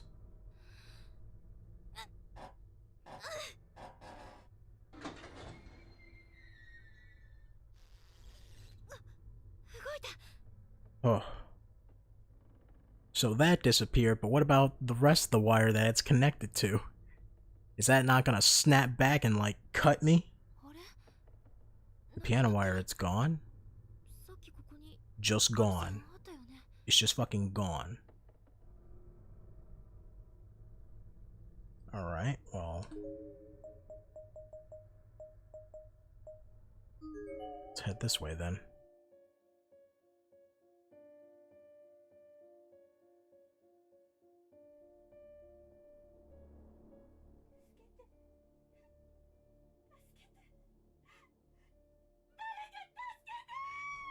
Bullshit. Nuh-uh. Nope. Don't believe it. Don't believe it. Don't believe it. Keep it stepping. Keep it going. Keep it stepping. Keep going. Keep it stepping. Keep it moving. Keep it going. Keep it stepping.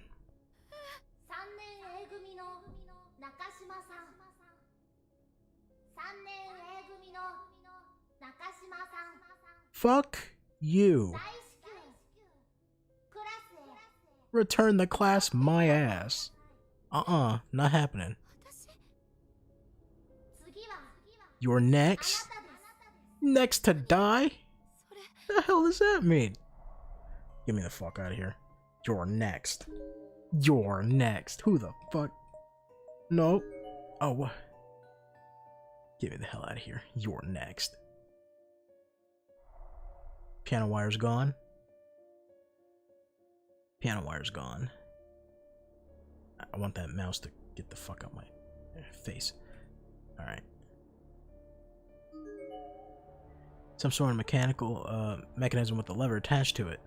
Pull the lever? Yup. Get me the hell out of here.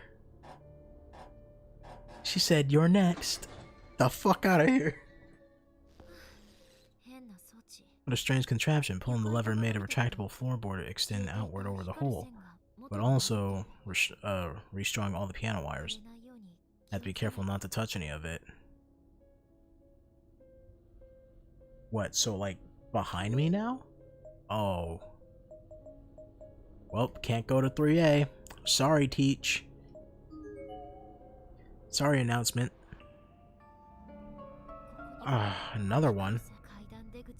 Right at the base of the staircase, no less. What a sadistic place to put it. Should be possible to use the stairs, but the piano wire is rigid sharp. Best to go slowly and take care not to forget about it later on. Don't forget about it.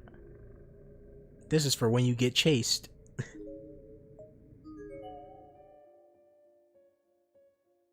So when you're running, you go slowly down the steps. Alright, the boys' room, girls' room. I'm making my way to you, Seiko. There's a skeleton in the corner. Bro, it's like a skeleton. I'm just gonna ignore that. I'd rather keep my sanity, thank you very much. Nothing here. I'm gonna look through one of these windows one day and there's gonna be like a fucking figure sitting there staring at me, smiling. Sachiko! Voice room's completely boarded up. Sachiko! You're not in the girls' room, are you?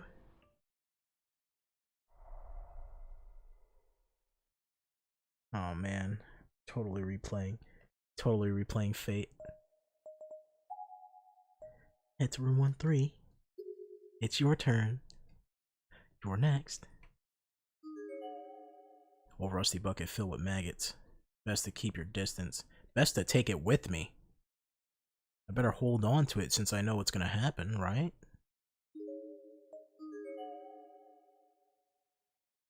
Sachiko, you in here?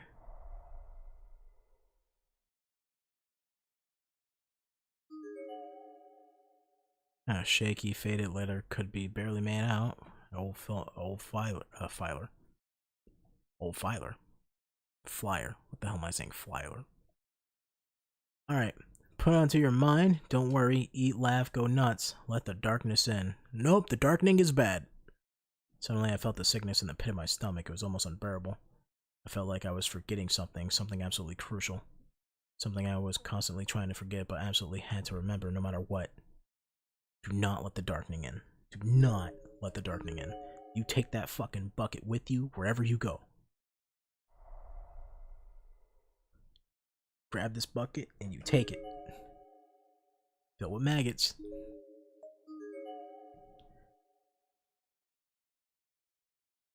Alright, well, shit. Well, as of right now, before we continue with what we're doing now, before Sachiko inevitably dies in front of us due to our own incompetence, I am going to take a bathroom break. So I will be back in a couple of moments.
Okay.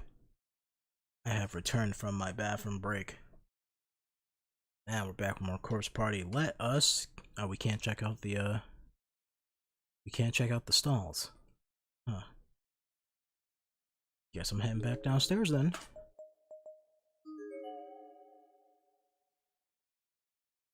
Just, you know, be careful heading down that hallway.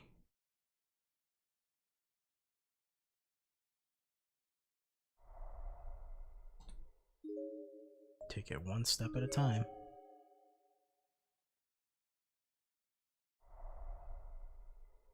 Huh.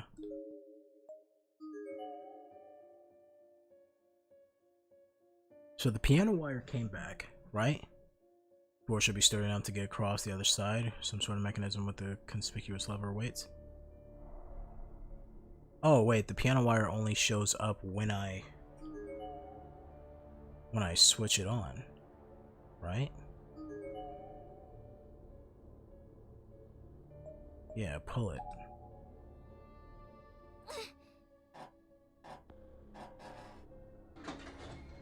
Okay. Yeah, controls both floorboards and the wires. Alright.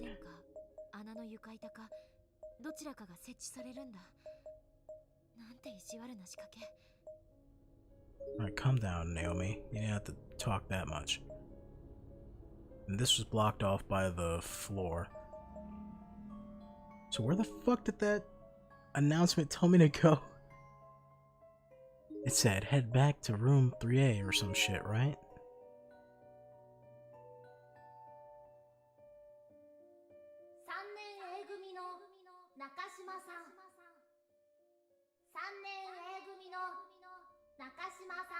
Bullshit.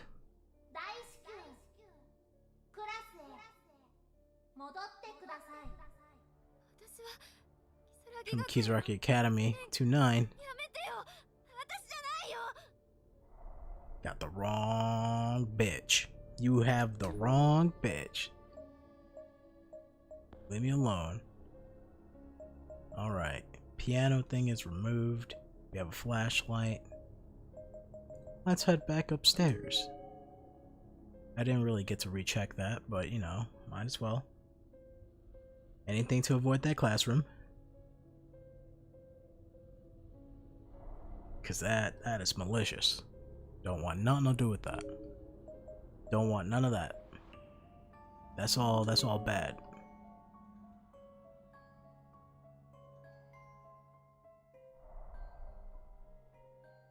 Okay. Is the ref room open yet? Nope. It's still closed. And then this is just the end of the hallway.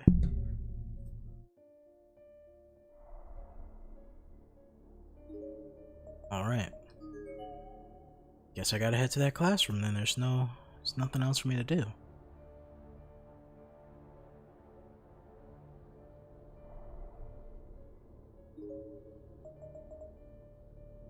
I can check out 2A is the one that I ran out of, right?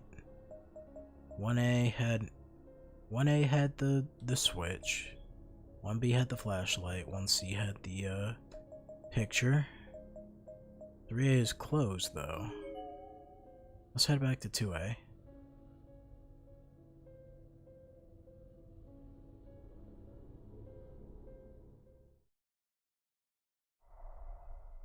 Because I only read the one thing here.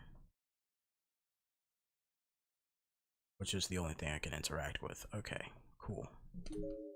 Cool, no problem. Alright, 3A. Show me what you got. Yeah. I can't skip it. I'm pressing buttons. It won't allow me to skip it.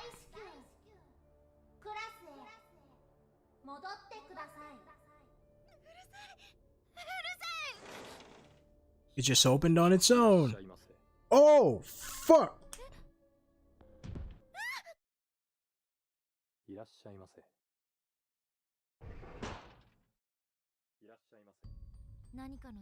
Some unknown force lifted me off my feet and pulled me into the classroom, so dark in there that I couldn't even see my own hand in front of my face.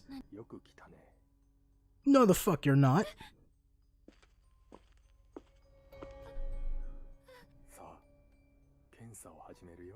Examination. Please remove your jacket. What? No.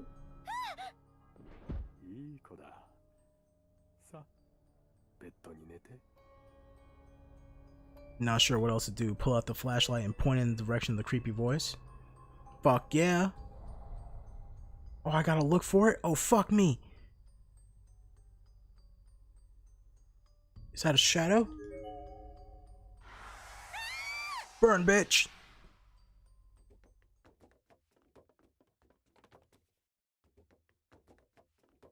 Am I being killed? Did I save myself? What the hell was that? That's what I want to know. I was getting touched up by a ghost. I guess I saved myself. I'm gonna save that.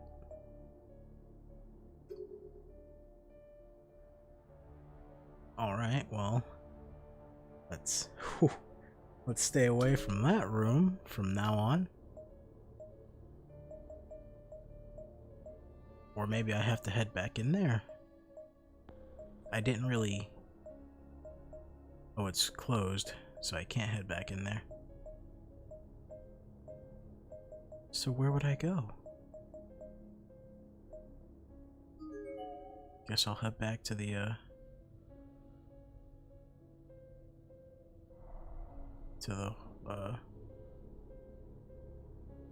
down the, whatchamacallit, you know, back to the girls' room. Oop, didn't mean to click leave it alone. My bad.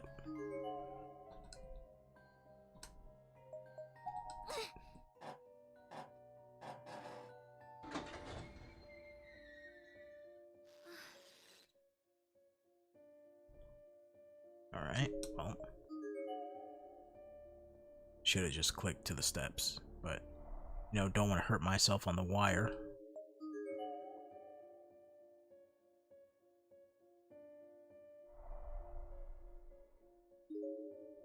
Guess I'll head back to the girls' room then. There's nothing else I can really think about. Maybe I missed something in here.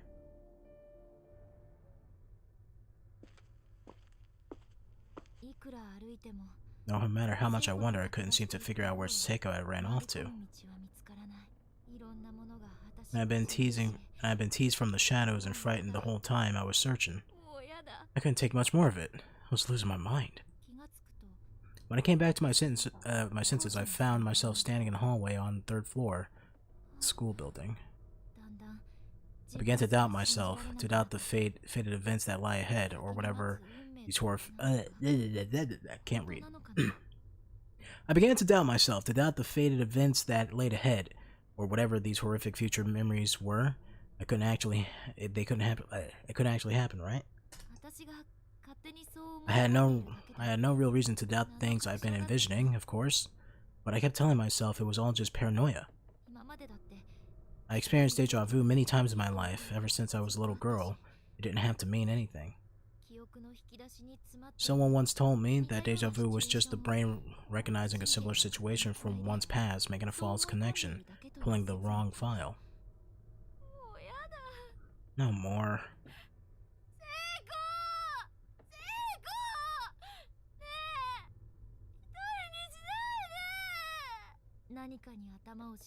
I basically lost all ability to reason, as if my mind had been taken over by some outside force. I broke down on the spot and began crying. Oh, don't let the darkening in. Do not let the darkening in. What's that? Oh, that's her. Oh. Oh, that's her. That's her. That is her hanging. That is her hanging. And I need to stop that. A loud sound caught my attention. A loud sound caught her attention. A loud sound just caught my attention. What the fuck was that? Sounded like somebody fell over in my house. What the hell? It sounded like someone's kicking the wall. That's what I basically just heard, but not from the game, like from my own house. I shot up from the ground as if I were yanked. And as I rose, my brain began recognizing a similar situation from my past. A file was being pulled. Sounds of a struggle coming from inside the bathroom stall. It's exactly the same.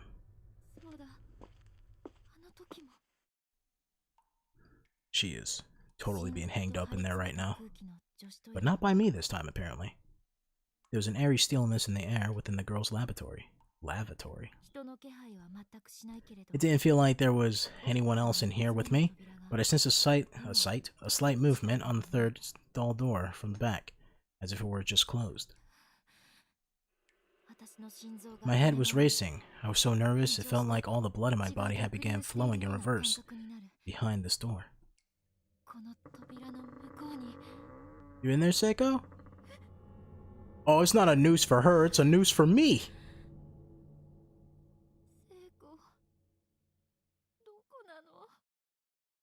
Seiko's gonna attack me. Just looking at the noose sent a wave of dark feelings around my mind.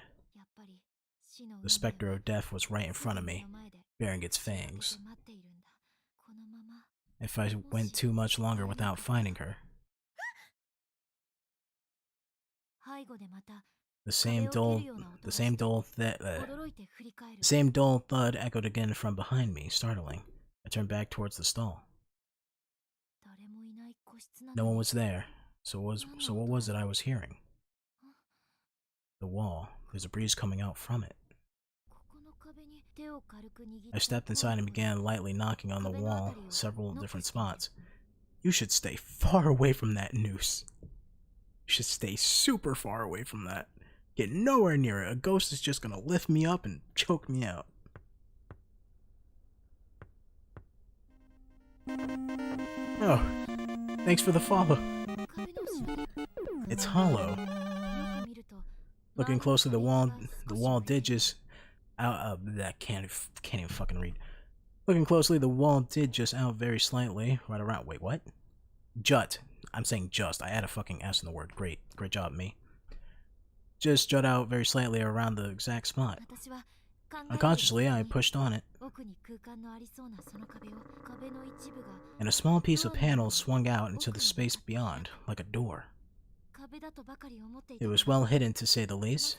Never once would I have guessed there would be a hidden room behind the particular bathroom stall. It's really dark in here. Good thing I got a flashlight. The room was extremely narrow, making it feel longer than it was.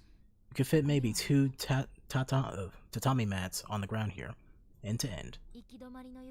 A hole was cut into the floor in the back, outfitted with a ladder leading down into a main school building below. I peered down the hole, but could see no sign of the floor, nor the end of the ladder. This thing could lead all the way to the ground level, or even further. Whether due to pressure, differentialities, can't even say the goddamn word. With a breeze in the air, the secret door suddenly shut itself behind me. That must have been what I was hearing earlier. A wretched smell was wafting from below, hardly a surprise, given where I was. I didn't want to imagine what unspeakable things might await me at the bottom of this ladder. But if Seiko had gone this way... I shook off my misgivings and began descending. Into my fucking death.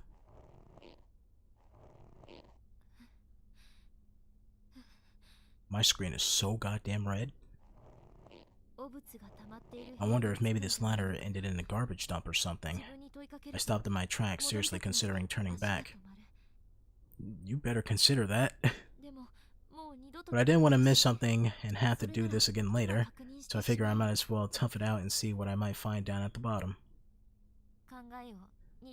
I was waffling. Wait, waffling? That's a word? I was waffling between my desire to be thorough and my instinct to turn back, but I kept climbing down all the way, holding my breath as much as I could. Honey, don't hold your breath. You're gonna need as much air as you can get in those tiny little lungs of yours when you're escaping certain death. Sure is wet. I'm not careful, I might... Well, she did slip. She did fall. Ooh, what was that noise? that was a wet noise. Am I standing in corpses? Am I standing in shit? Really glad it's not a garbage dump. Then what is this? Is it just water? That's even worse. Something could be in there. Seemed to be a cave-like room with muddy walls and a dirty floor. Looking up, I could see a very faint light coming from the hole I just climbed through, but the whole area was otherwise pitch black. There doesn't seem to be anything to find in here at all. I'm probably just wasting my time. While surveying my surroundings as best as I could, I attempted to stand up, but that didn't go very well. What the hell? My ankle had swollen pretty badly and felt like it was on fire. It was the same sprained ankle Seiko had tended to earlier. I must have landed on it when I slipped from the ladder, aggravating it further. No. Why is this happening? Because you didn't listen to fucking Satoshi, that's why it's happening. I had another attempt to get up. I made another attempt to get up. This time onto my good ankle, as I shifted my weight so the majority of the rest of the leg, maybe I could walk. Just slowly killing myself down here. No such luck, I wasn't going anywhere. I was stuck in the dark, dank cave, where no one would ever find me, with the ladder I couldn't use, and then the fucking monster from the Star Wars junk pile just puts its eyeball out. And it's all like, look, fresh food. My leg had begun to go numb, and the pain from my ankle was almost unbearable. Girl, you acting like you can't limp that shit? I've had fucked up leg before, and you can really like go limp with that. You just need to like shuffle around like the fucking Hunchback of Notre Dame. Well, obviously, if you wanted to get out of there, you would have used more effort. Use the walls to lean on. Oh, there you go. Leaning for a wall support, I attempt to stand once more, time holding my sprained ankle in the air as best as I could. There you go. Make that shit limp. I placed both my hands on the ladder, but it was no use. I couldn't even make the first step. Damn, girl, you just, just drag it. Like, for real, like, drag it. Like, she says she got a sprained ankle. I've seen people with way worse injuries, like, walk on their fucking legs. I've seen somebody who had, like, their bone split open, and that's not even exaggeration, like, visibly seeing it. Mustering all my strength, I figure out I give jumping a try. That's not a good idea. That's the worst idea you just had. Even if it was only with one leg. But as soon as the other came in contact with the bottom rung of the wet, slippery ladder... Yeah, that was the worst idea you had. I couldn't feel myself turning pale. I was well and truly stuck. This is no joke. I was frantic. I tried climbing the ladder again and again, but just kept finding myself sprawled unceremoniously across the ground.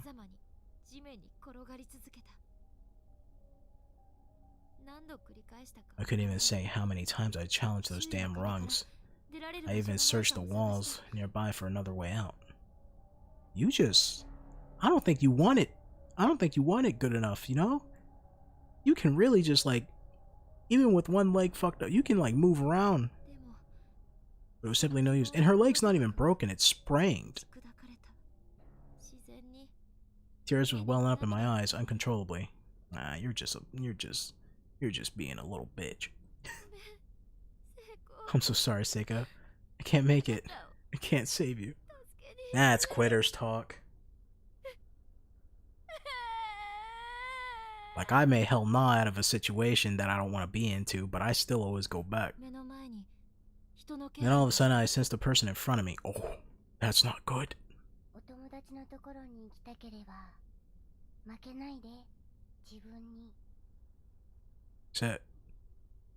Is that you, Sachiko? You stay the fuck away from me, you little murderous tramp.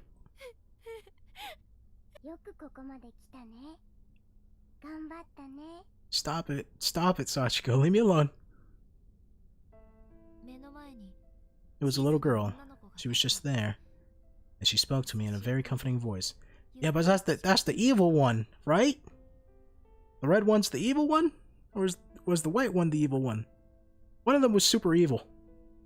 I don't know, because in the first game the red one helped me, but then the white one was the one who was like the final boss.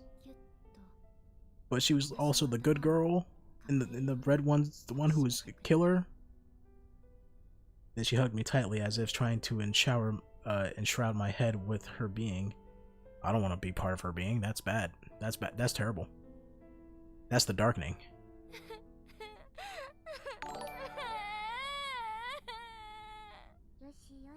There, it's alright. I'll let you see her if you like. Will you listen to what I have to say? Wait, is this how the darkening got into her in the first game?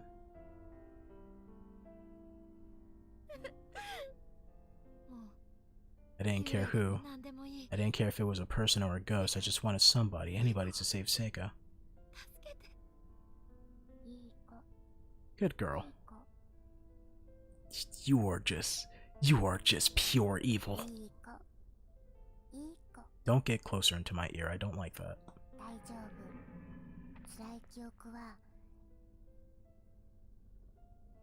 Painful memories.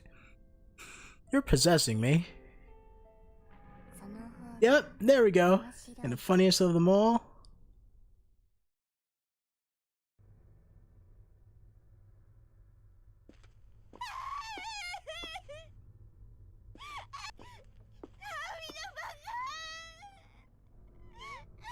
I guess this is where I kill her, huh?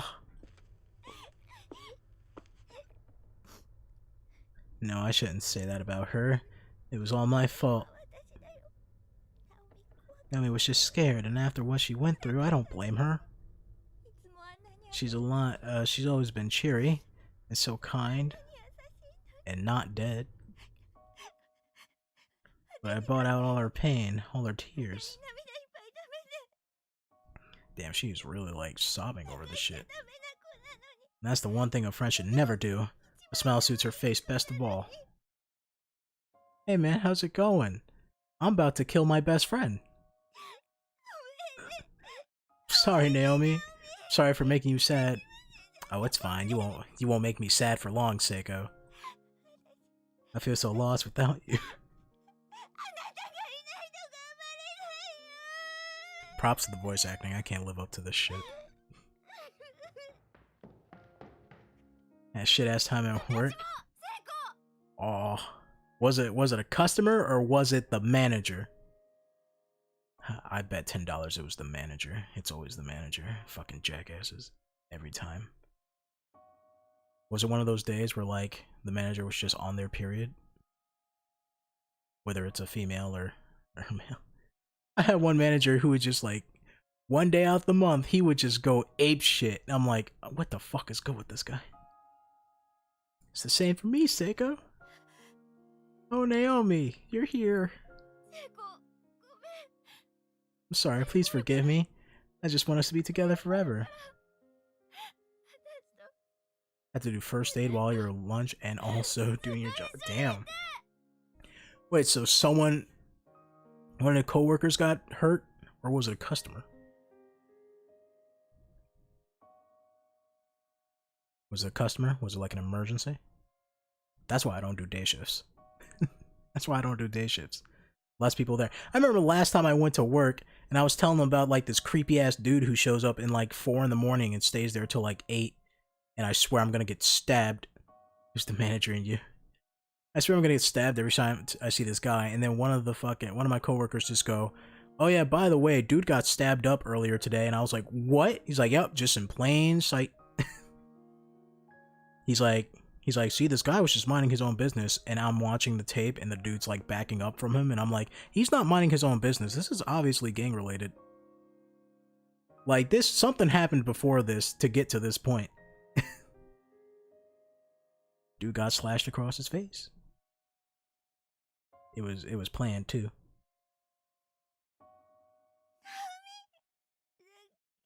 But when I'm with you, don't I make you mad? Oh, don't worry, Seiko. You won't be with me for long. I'm going to murder you. Don't I rub you the wrong way and make things unbearable for you? Yeah, some jobs are crazy. Yeah. I remember one time we had a, I got to work, and there was like one dude in the parking lot, and I'm like, why is this guy still here? Aren't we like at closing hours? And then they're like, oh, yeah, so that guy's like a veteran or whatever, you know, and thank you for their services. But he had like a fucking, he had a PTSD, you know, he had a post-traumatic stress attack, right? So he took a fire axe to his own car and cleaved it, and now he's waiting for the fucking tow truck to come and get him. And I was like, oh man, that's crazy. So what happened? They're like, oh, the police came, talked to him, he's fine, he's waiting for a tow truck. I'm like, cool. Did they take away the fire axe? And they're like, no.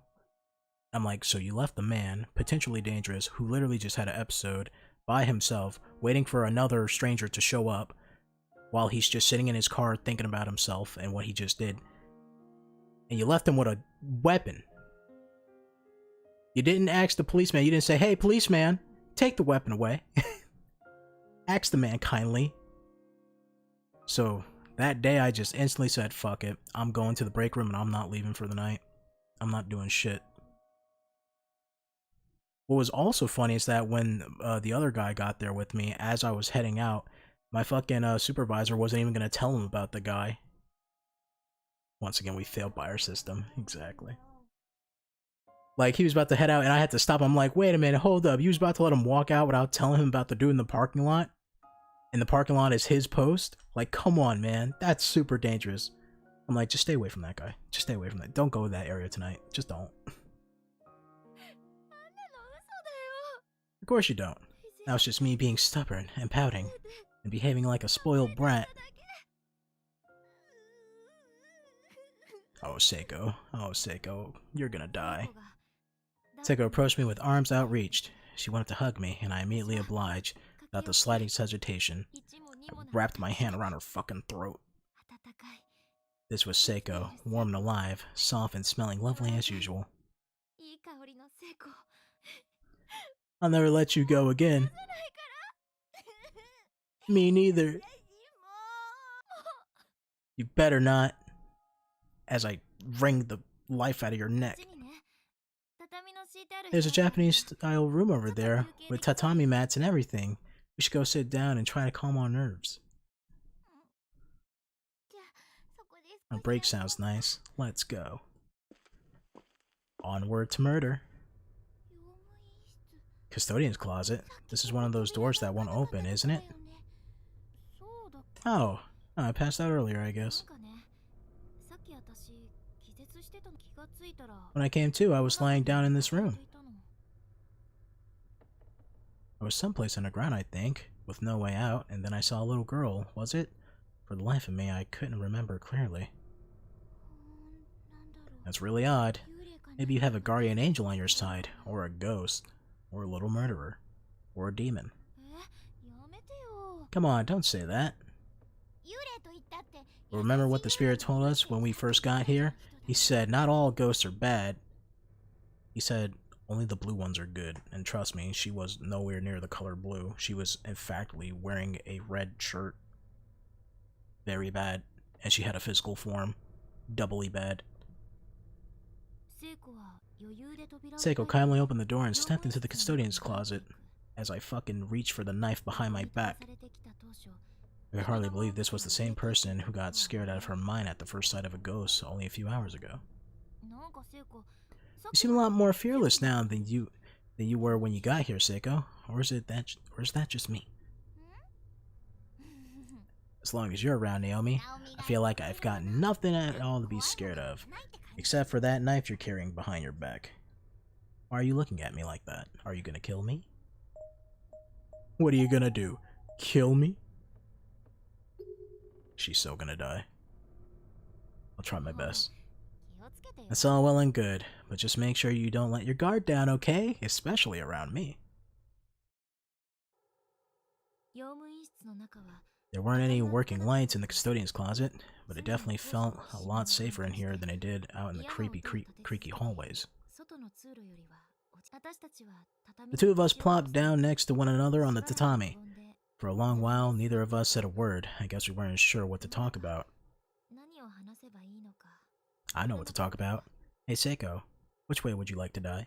I'm so glad you're okay, Seiko. You too, Naomi. How's the ankle? Still hurt? I feel like it did really badly for a while there, but it's totally fine at the moment. Why is she gonna kill her? Oh, so apparently nothing has been explained yet in this game, but this is a sequel to the first game, and towards the end of the first game, it was revealed that that Naomi was overtaken by the Darkening, which is like some madness state or whatever, and she's the one who hung and killed Seiko. So, and right now in this game, we seem to be in a time loop in which Naomi can't remember anything that happens.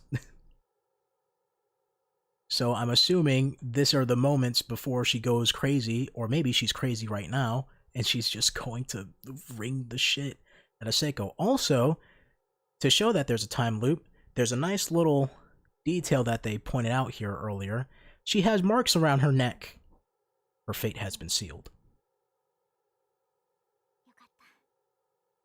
Glad to hear it. Did you manage to find your paper doll scrap? Nope, still missing. Guess I must have dropped it somewhere else. And finding anything in this place is quite a feat. Yeah, it is. I'm sorry, but when we get it back, we can always ask the class rep to perform the ritual again. Then we can get you a replacement. That's true. Once we calmed down a bit, we reached a point where we simply didn't want to leave the room anymore. We had no desire to go back into those halls. Apparently the only person who remembers anything vividly is Satoshi. He tried to warn us, but nobody listened, so we did the ritual anyways. And then he did the ritual with us, because he's all like, shit, well I guess I gotta go back to the hellscape. So we didn't. We stayed right there where we stayed right where we were for a really long time, just chattering endlessly with one another, casual as can be. About class and the festival, and our sleepover the previous night, ordinary everyday conversation. But then I happened to look over and catch Seiko staring at me. And I thought, man, wouldn't she look better with like my hands around her neck? Yeah, totally. Seiko, is something wrong? No, it's nothing. I just feel like you're gonna kill me. It was too dark to see Seiko's features in any great detail, but something seemed to miss. It was her face. Was she blushing? This is hard for me to say. But well, what is it? Are you really a lesbian? It was a joke, man. It was a joke. Is she actually? She had an uncharacteristically serious expression on her face and seemed really nervous. What was it, Seiko? What are you trying to tell me?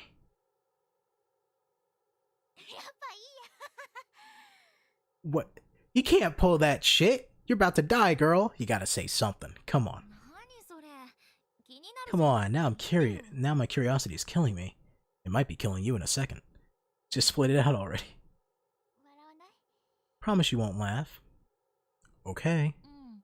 If you don't want me to, then I won't. Okay, because I'm totally serious. Are you deadly serious? I'm deadly serious. My heart skipped a beat. This was the beginning. How could I have been so dense all this time?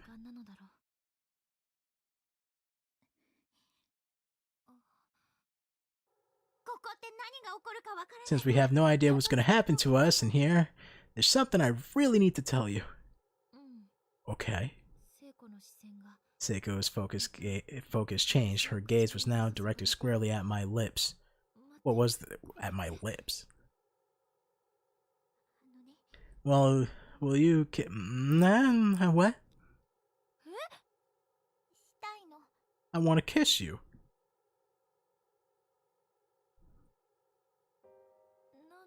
Why?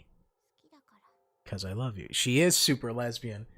Listen, the first game they were joking around about it, and I'm like, I'm like, you're kind of putting it on here. She's like, ah, that's my friend, dog. And now in this game, they tripled down, and at this moment, they're going full circle. As a friend, right? Seiko didn't say a word. She just shook her head fervently.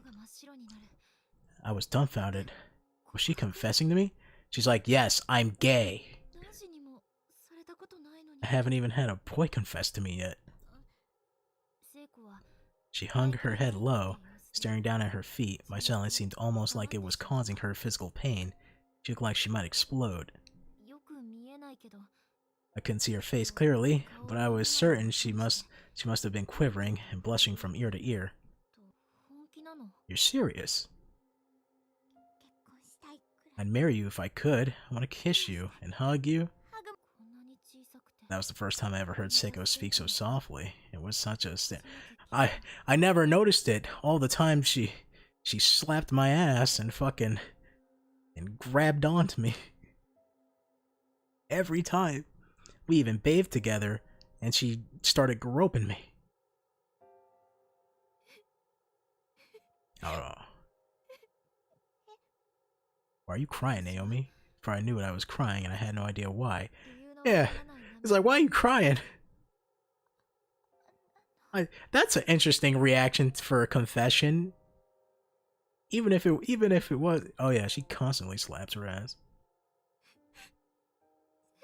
She likes, beginning of this game, she slapped her ass about like 5 times, I swear. I'm sorry, Seiko. Aw, damn it. Listen. I had people of the same sex confess to me as well. But that's a weird reaction. To just cry and break down. I guess maybe she feels betrayed. Ran out of the room and just took off down the hall. I still couldn't tell why I was crying. It's like I was scared, or maybe I was happy, or maybe I just lost a friend. Of course we don't get to know her answer, because I'm gonna kill her. I'm so happy I could kill you. I needed to calm down. The Seiko I was friends with wasn't gone. She had been lost. Maybe I just killed the little demon inside her. Regardless of whether or not I was able to return her feelings, I owed her at least a thank you. Seiko must be pretty deep in regret by this point. I need to get back to her. I need to let her know. Huh. So is this the real reason why they split ways in the first game?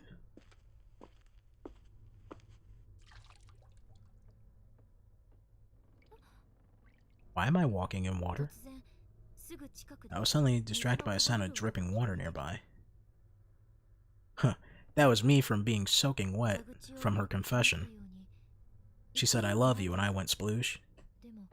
It was as if someone has left the faucet on, but only just, and it was slowly slipping onto the floor. Spilling onto the floor. Yeah, Seiko left my fucking faucet on.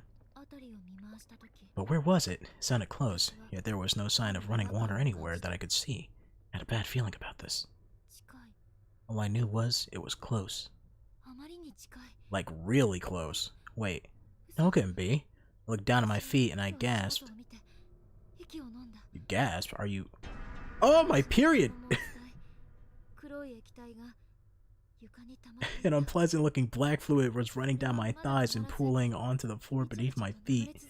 It wasn't stopping. Damn! I knew at least once a month they start bleeding and turn into demons, but come on, man. Ew, what the hell is this? That's what I want to know. Damn, Seiko, I didn't know you had that effect on me. I hesitantly collected a bit of it on my finger and studied it. Excuse I hesitantly collected a bit of it on my finger and I studied it. It wasn't blood. It was almost tar-like, inconsistent. You're just a demon. And it seemed to be faintly glowing as well. Or was there something like this coming out of my body? That is a lot of descriptors. I feel like I should save my game. Something's about to go down.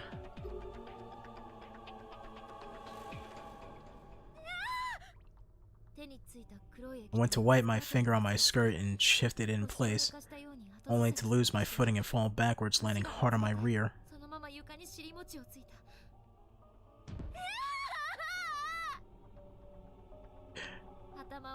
I put my hands on the side of my head, closed my eyes and screamed. I reached my limit. I just wanted all these things to be over. But try as I might, shut out the world was determined not to be ignored. It was like heaven and earth were moving all around me.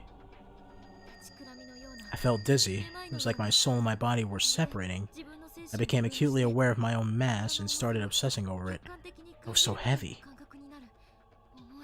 My head, in particular. The human cranium weighs about 5 kilograms, and I could feel every last gram straining my neck muscles. It was hurting my back. What's happening? That is... Ooh. So is this how the darkening takes over? All the blood in my body came rushing up to my head. Why was this happening?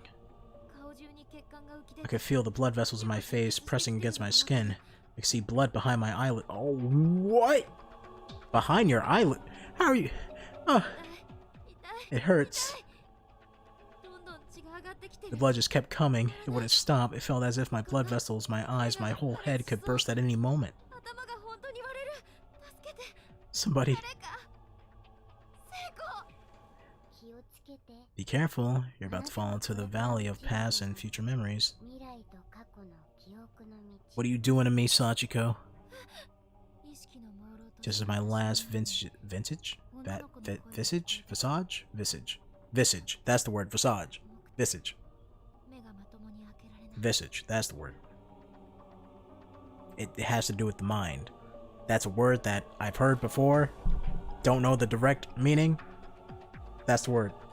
Just as my vestige of consciousness was fading, I heard a little girl's voice. But I was in pain. I was weighed down. I couldn't open my eyes. If you wish to save your friend, you'll need to overcome fate itself. Okay. I was about to make a reference to something in a joke, but that's spoilers, so I can't make the reference to the joke. What are you saying? The heaviness in my head grew at an alarming rate, and I heard a tearing sound behind my ears. It was the sound of a major blood vessel breaking wide open. It was certain I was gonna die, but then the pain and dizziness simply vanished. Okay. I had the sensation of faint shimmering before my eyes, and I wondered if maybe I could open them now. I'm gonna get jump scared. Slowly and carefully, I relaxed the muscles that were so forcibly and fearfully holding my eyelids shut. Where am I? Bruh. This isn't Heavenly Host. Is this her home? I knew exactly where I was. I've seen this image a million times before. I've seen it just this morning with Seiko. This is my house. Am I really home? Was it all a dream, maybe? Oh my god, I just double tapped that button. My bad. what's the word I'm looking for? I had something in my eye. I was clearing my eye out. And I pressed the button by accident. Something wasn't right. My field of vision was low to the ground and everything around me looked much larger than it should. What was going on? You bought me a cat. Am I out of the time loop?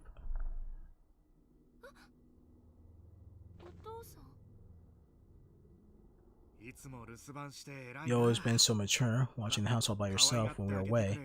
Come on, pet it.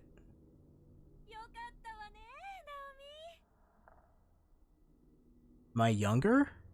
What's going on here? Mom? I have someone to keep you company.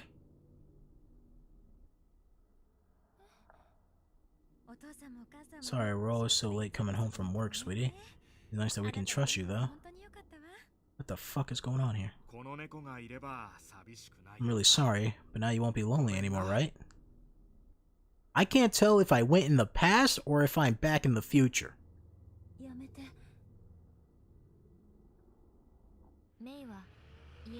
May would spend half her time indoors and the other half in the backyard, as if she were out in the pasture or something. It may not have been much land, but that was her territory, and she rarely ventured outside of it. Once I was so upset that my parents were going to be late coming home from work again that I scooped up May and ran away from home for a little while. So I went back to the past. I'm a child now.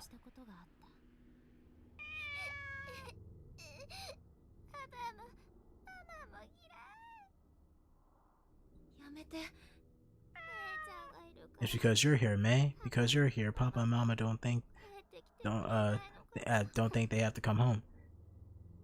Is that cat gonna die? I feel like that cat's gonna die. It's your fault, you know. Oh, she's gonna kill the cat. What's wrong? Why are you crying? Where did you and May run off to? I'm sorry, May. I don't want us to be apart.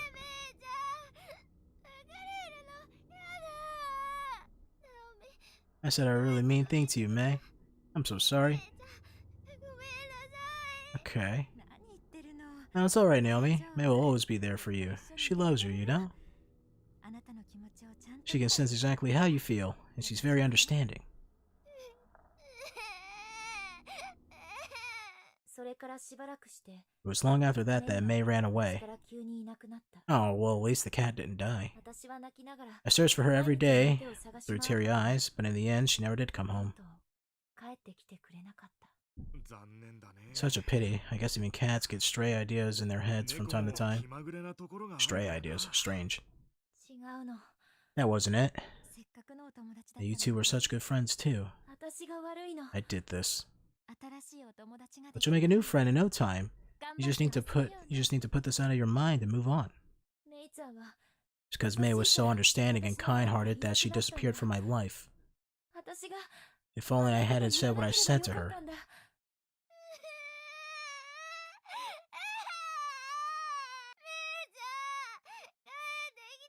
Huh. So it's just like with Sachiko, I guess. You never change, do you? Mom, where are you? She's not here. What's that chopping sound? That doesn't sound nice.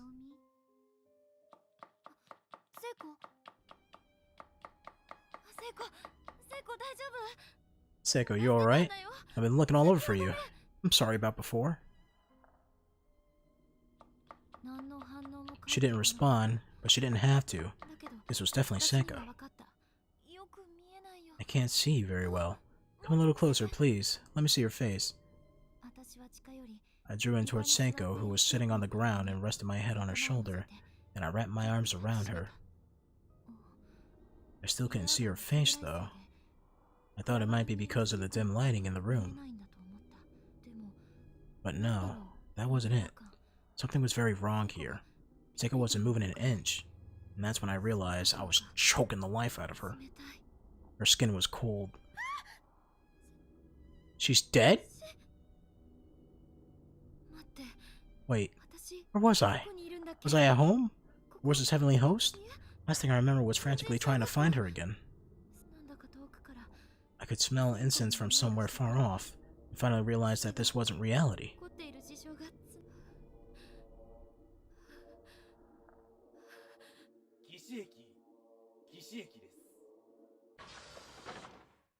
What kind of fucking acid trip am I on? This person sitting perfectly still on the floor, not saying a word. This wasn't Sachiko, so who was it? Oh, fuck! Something's gonna happen to me. Choices are gonna have to be made. I feel it. I feel it in my bones.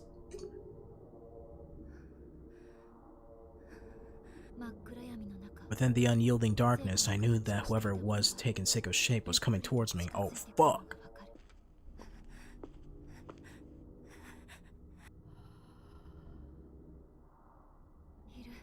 She's here.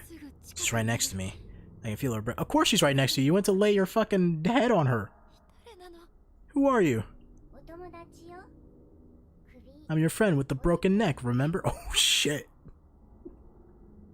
That's fucked up. This is the future, where you make me die.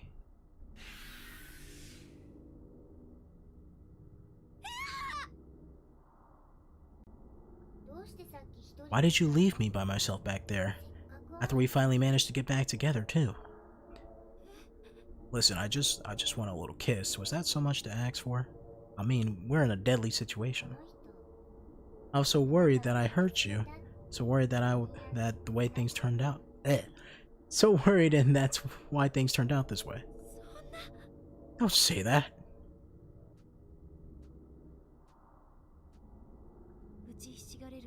As I lay there, strucken with grief, I heard the footsteps of a child approach. I looked up and saw a little girl with a red dress standing over me. Do you want to save your friend no matter what it takes?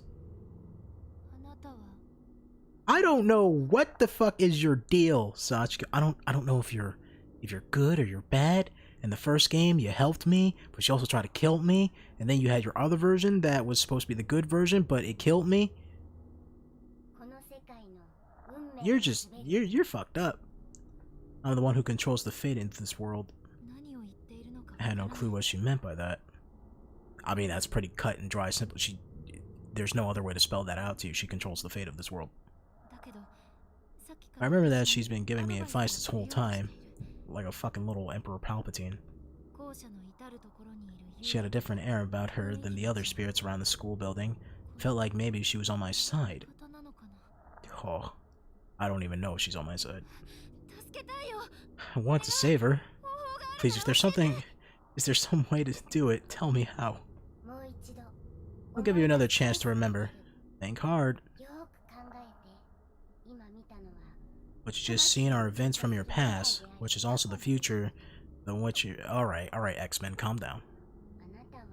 In other words, this isn't the first time you experienced this sequence of events, but you already knew that, didn't you? This sort of thing doesn't happen. It should have sounded like complete nonsense to me.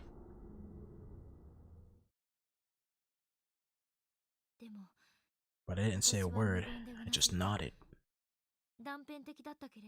There were only fragments, but nonetheless, I was seeing crystal clear versions of what I can only assume was my first time experiencing these events. That sense of deja vu I've been feeling wasn't just some crazy delusion or misidentified nerve impulse in my brain. It was real. Then you also already seen the trigger event from which your despair originated. So now you fight against the fated demise.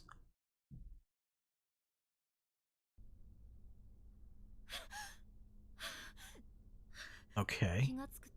When I came back to my senses, I found myself standing in the hallway on the 3rd floor of the school building. When did I get here? How long had I been here? I looked down and sure enough, there was puddles of black all around me. It was this viscous liquid that had been spilling out of my insides. A palpable manifestation of dread spreading out across the floor. But there was no time to sulk. I had to think about Seiko. I left her all by herself again. I wonder if she's still in the custodian's room. That sound. It was coming from inside the bathroom. There was a violent banging coming from one of the stalls with a lump in my throat. It shivered down my spine. I slowly crept and took a look. Crept? There was an eerie stillness in the air within the girl's lavatory. It didn't feel like there was anyone else in there with me, but I sensed a slight movement on the 3rd stall from the back. Think about it. Nah, just open it. Go ahead. This was the source of all the bad feelings and uncomfortable premonitions I've been having. I knew what I was gonna find. I remembered this future.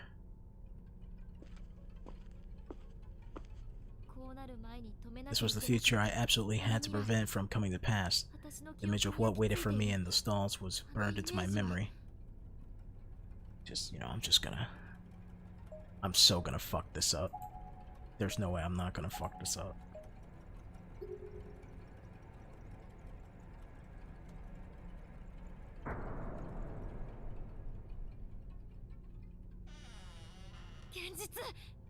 And it was now a reality.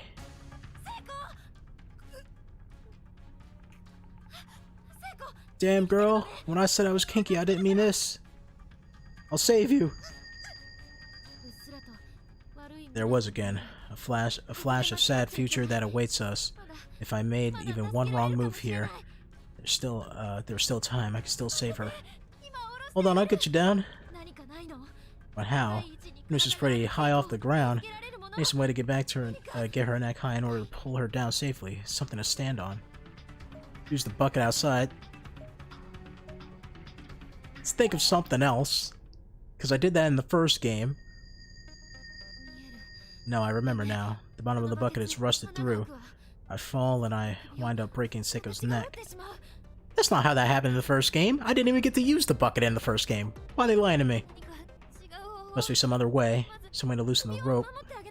So she can breathe. I mean, just do it the way that Satoshi did it to you. Just lift her up. The only half-conscious Seiko was thrashing about wildly, frantically squirming in the air. It seemed automatically like a reflex, the body struggling for life when life was being denied it.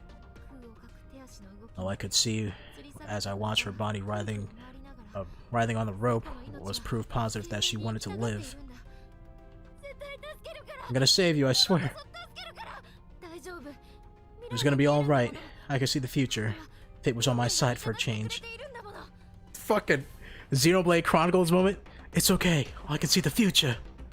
Grab her body. Think of some. Don't grab her body. Think of something else.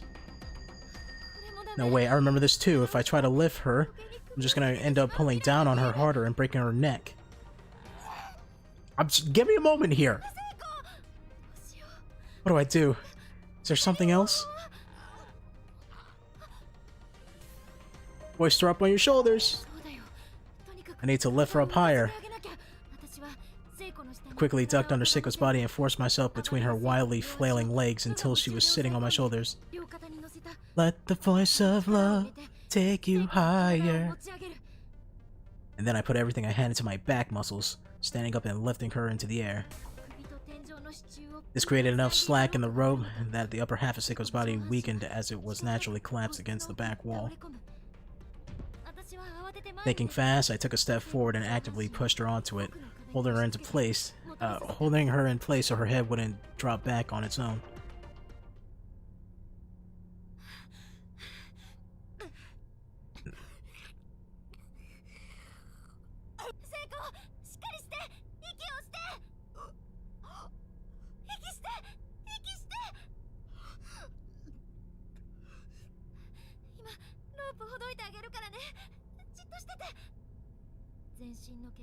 All the hair on my body was standing on end. I actually did it. I averted fate. I prevented Seiko's death. Well, you're not in the clear yet. She stopped breathing clearly. Help her out. There's only one way to do it. She needs mouth to mouth. I can feel as if throughout my being, I had just stepped onto the new world, a new destiny. The game gets more and more fucked up. The first game got more and more fucked up. One of the characters had to relive someone else getting stabbed through the eye repeatable times until it turned into mush. It was an odd sensation. My deja vu, my memories of the horrible future had grounded to a halt. I had no idea what would happen from now on. It seems the only memories I retained from that other timeline was the ones relating to my dearest friend's demise. Seiko had stopped squirming and simply slumped over, exhausted from the whole ordeal. I reached my hand up to her neck and gently and carefully. And after a lot of fumbling, I successfully untied the knot on the rope.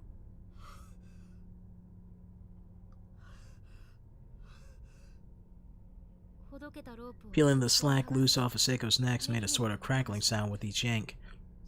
I was in awe at how much force the rope had exerted.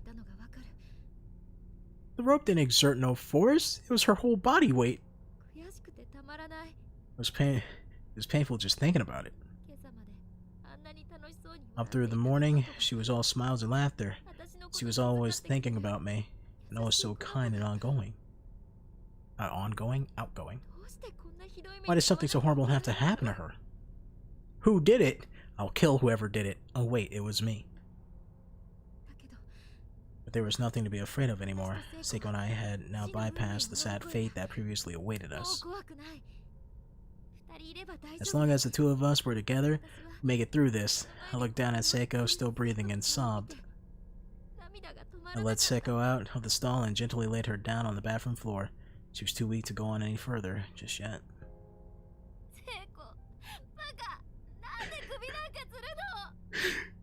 I can't. I'm starting to laugh. I really want her to just like get up and be like, "You idiot, you hung me. You're the one who did it."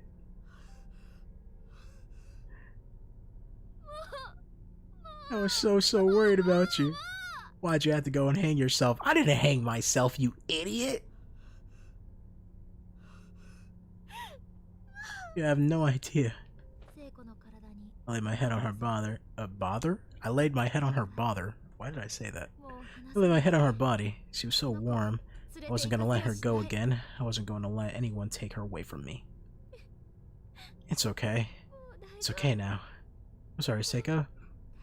I won't ever leave you alone again. Do you understand? Can you see me? It's me, Naomi. Your would-be murderer. What is it?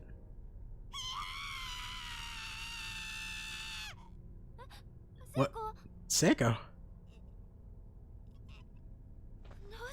What's wrong? It's me. It's me. Seiko wasn't acting like herself. She was regarding me as if she'd just seen a ghost. Her face was plainly painted with abject fear from the very depths of her soul. She stumbled to her feet clumsily and hastily darted out of the room.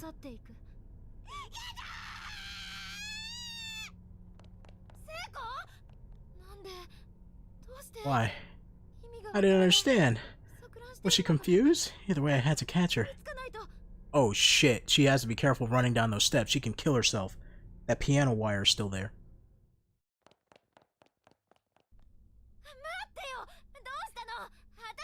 Tell me what's wrong. It's me, Naomi. I kept face with Seiko frantically, steadily sprinting as she turned the corner and headed down the stairs, and then... Oh, she's so gonna cut herself.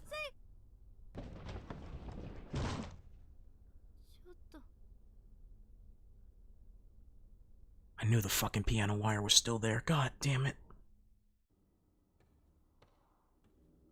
She didn't kill... She didn't...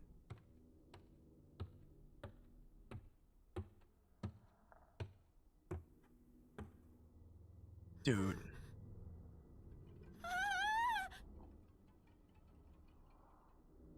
Yep. Mm-hmm. Yep. That's what I was afraid of.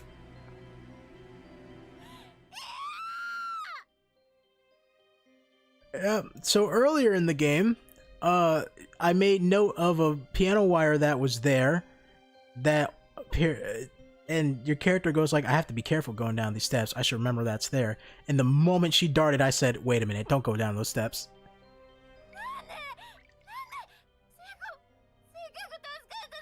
Damn, dude. Damn. Fuck you, Sachiko.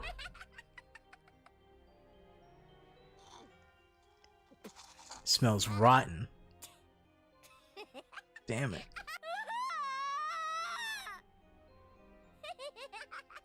Oh, poor you. Poor you. You just really think you could save her? Once someone's fate passes through these halls, it's locked in place forever. Don't you see? It's your destiny to die here. And that's what's gonna happen, no matter what.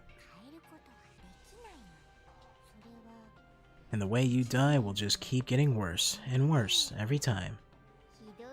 My question is, how the fuck did we end up back in this school? How do we even get in a time loop?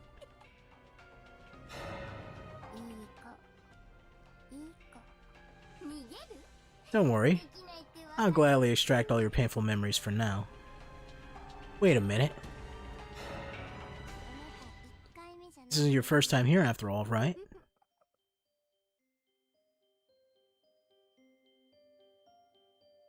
Did she... I'm trying to remember what the hell just happened. So this game's a visual novel? Yeah, it's kind of a loose visual novel.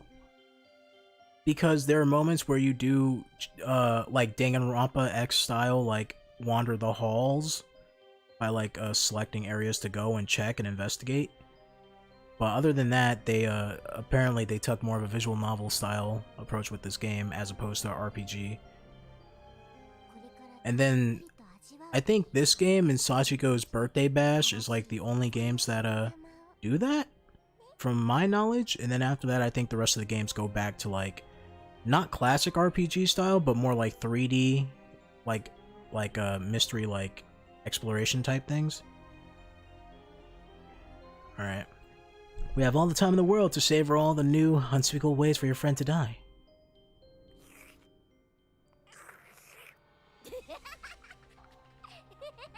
I'm just trying to figure out how the fuck we get in the time loop to begin with. We beat her in the first game.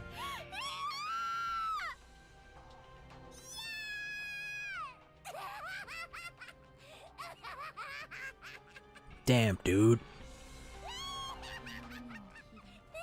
Such unbelievable cruelty. This was an inhumane malevolence, the likes of which I've never even imagined could exist. Oh, shit! Because of my own overzealous actions, Seiko wound up meeting a fate even worse than death by hanging. I mean, it's worse in principle, but at least she didn't suffer for long. It's my fault. My fault. My tears began raining down on Seiko's cheek. And on her forehead, onto her nose, into her mouth, into her eyes. Now that I think about it, it is actually worse than the first way she died. Because in the school, once you die, you relive death in the afterlife. So she would relive hanging, being betrayed by her friend, realizing that her friend's the one who hanged her, running away, then dying. Seiko's eyes wouldn't close. Despite lacking the ability to focus anymore, she just kept staring right at me. Oh, Seiko. What are you looking at right now? What thoughts are going through your mind? Why did you run from me earlier? Why are you so afraid? But no matter how many times I asked her these questions, Seiko just wouldn't answer. I told her we always be friends, no matter what, and we always be together. Answer me. Say something. Don't leave me all alone. I could still feel the warmth from Seiko's head in my arms, but she was gone now. I was powerless. All I could do was scream. There was nothing else to do. Nothing would change. Not that the screaming helped. All that did was echo back at me, as if mocking my pain. I felt like I was trapped in a cold, damp cell. I had no doubt in my mind that this was hell. Why do we have to be put through this nightmare? God, can't take it anymore. Get out of here. Someone please save me.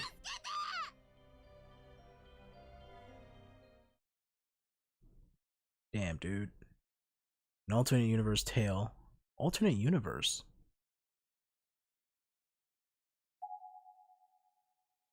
Huh.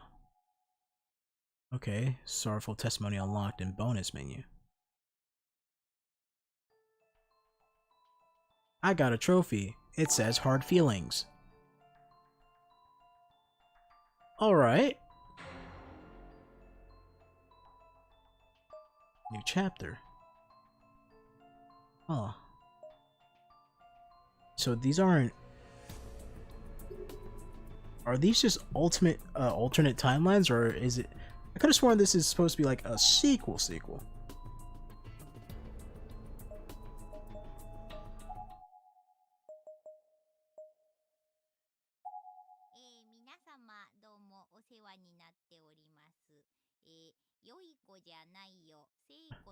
It's a sequel, midquel, and prequel. Okay.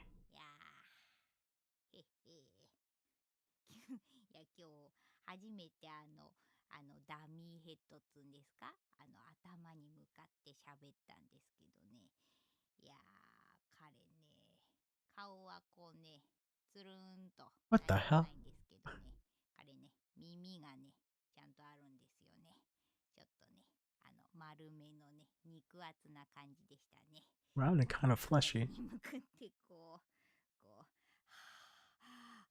ーってこう何度も息を吹きかけました。皆様お楽しみ。 Are these the voice actors just like fucking ad-libbing shit right now? Okay, it is the voice act. Okay. Alright. I was so confused. I was like, are they just ad-libbing right now? Alright. Cool. Well, I don't think we're gonna finish the next chapter in time before the end of the stream, but might as well start it, right? We have some time. We have like an hour, maybe 2 hours. Actually, what time is it? Let me check. I did start the stream a little bit earlier today. Oh shit, it's already popping off.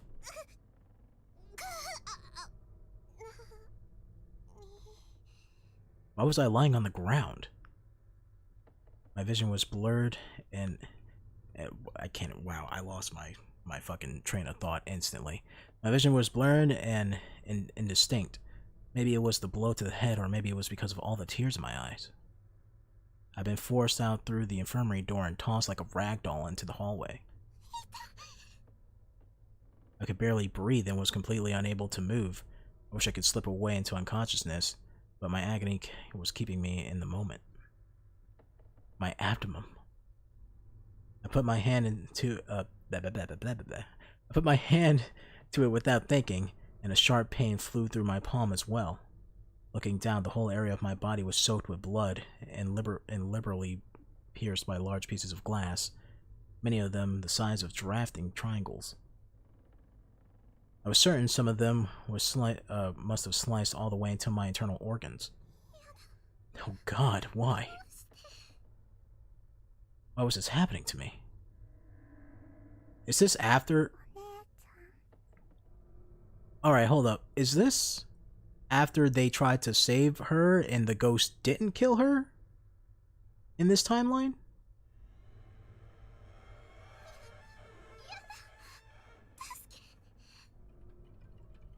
Through my veil of tears, I could just barely make out the face of a young girl with an unearthly blue glow about her. She was looking right at me and seemed concerned. No. As she got closer, I could read her expressions more clearly. She was smiling and staring into my soul with one good eye and one empty socket. Oh no! No, I don't want to play with you. It's bad.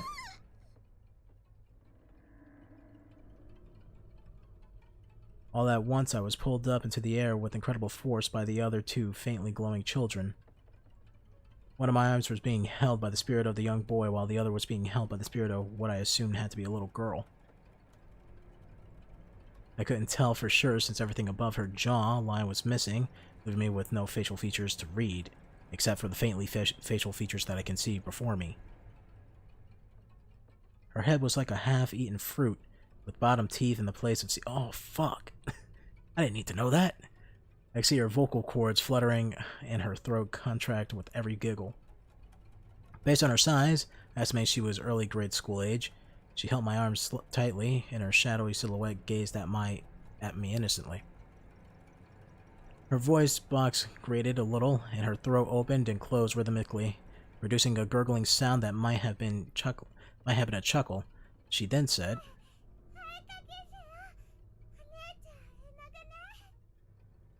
"What?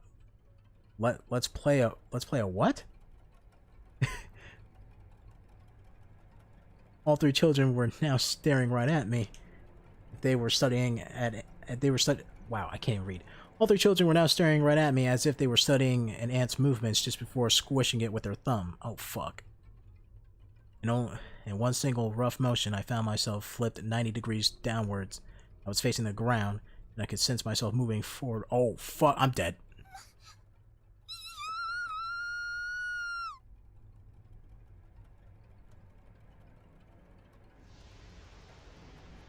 Oh, there it goes. Like a watermelon. What a strange sensation. I was now staring up at the wall from the floor. Am I a ghost now? There was a large slathering of chunky red bits strewn all over. Their dull earth tones, couldn't say the word tones, clashed heavily with the walls' worn out gray hues. It looked almost as if someone had winged a juicy pomegranate against it with all their might, except this was no pomegranate. It was a person. It was me. My limbs were ripped clean off, and my belly had burst open into a conglomeration of glistening blood, entrails, and other miscellaneous bodily fluids. The force of the impact was enough to shatter parts of me all the way to the ceiling. I was an unsightly mess of slimy globules and viscera. The smell was intensely foul, but then it was What motherfucker describes a bunch of shit with so many big words? Fuck me, man.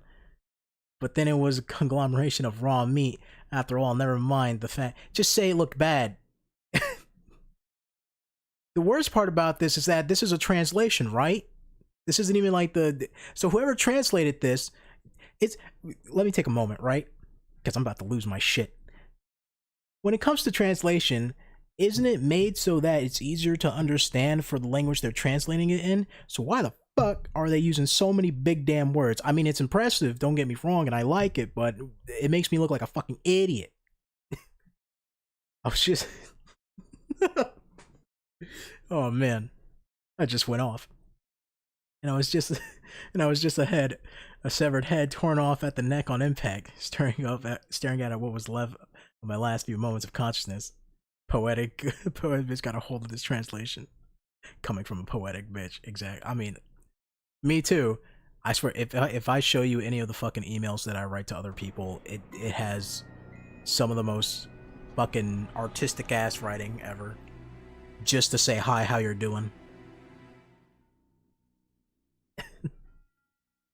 Poetic emails, yeah. Like, I read some of the conversations, I'll look back on them and read them, and I'm like, I fucking hate myself. So I guess I'm a ghost now. Was that a dream? Oh no, I'm not a ghost. That was me remembering the fact that I'm gonna die. What an awful dream. Absolutely awful. And the worst part is, it was so vivid, I could even smell it. Wait. Where am I? This isn't right. I was just in the classroom helping with cleanup. Is this part of the festival? Maybe Class 5 was hosting a haunted house. Maybe that's where I am. That's a terrible way to think. You're like, I passed out in a haunted house in my school, and I just woke up by myself, no one checking up on me. Maybe I'm still in school. God, I hate this kind of stuff. Shig? Miss Yui? Shinozaki? Mochida? Why is nobody saying anything? Come on, that's enough. Please, just stop. There was no response. There was only a deep, all-encompassing silence that hung in the air like fog.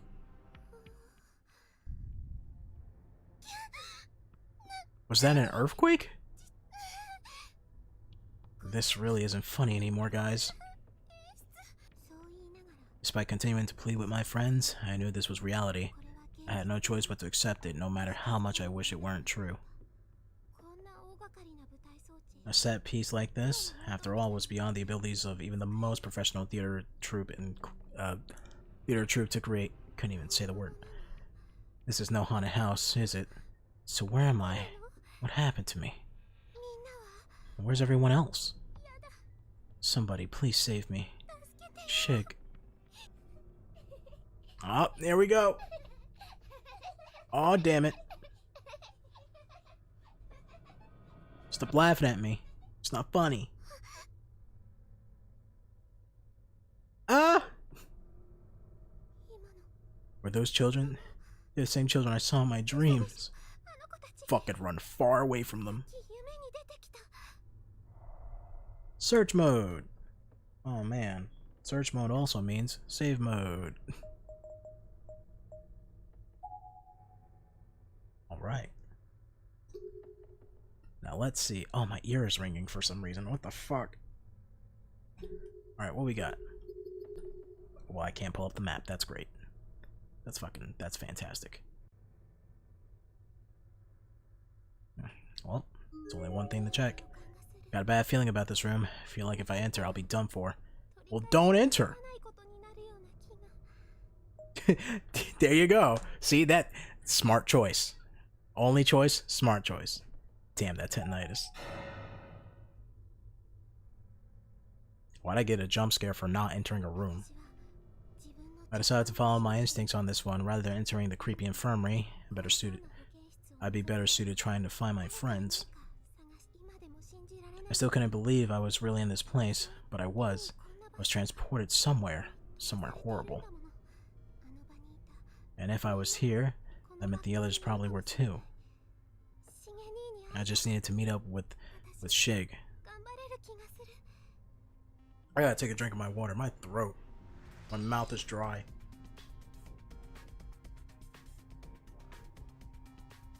Oh shit. Alright. I just need to meet up with Shig. That alone would be enough to keep me going. Book of Shadows, Episode 2, Demise. There was a horror game that you get jump scared every time you didn't do anything risky. That sounds awesome. That sounds awesome, and that sounds like my personal hell, because that's everything I do in a horror game is just say no to everything. Alright. Oh, look at this fucking... Oh. Who's going crazy with that violin? Damn. Alright, where am I going? Well, I'm not going to the nurse's office. That's bad. How about I try to make it to 1A? Let's do that. Maybe check 3A on my way.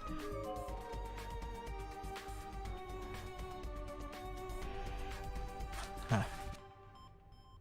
Alright, well. There's really no reason to check the halls one at a time, so...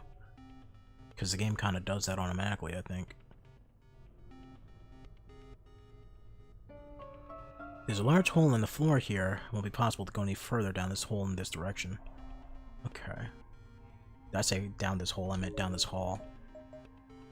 3A. Don't kill me.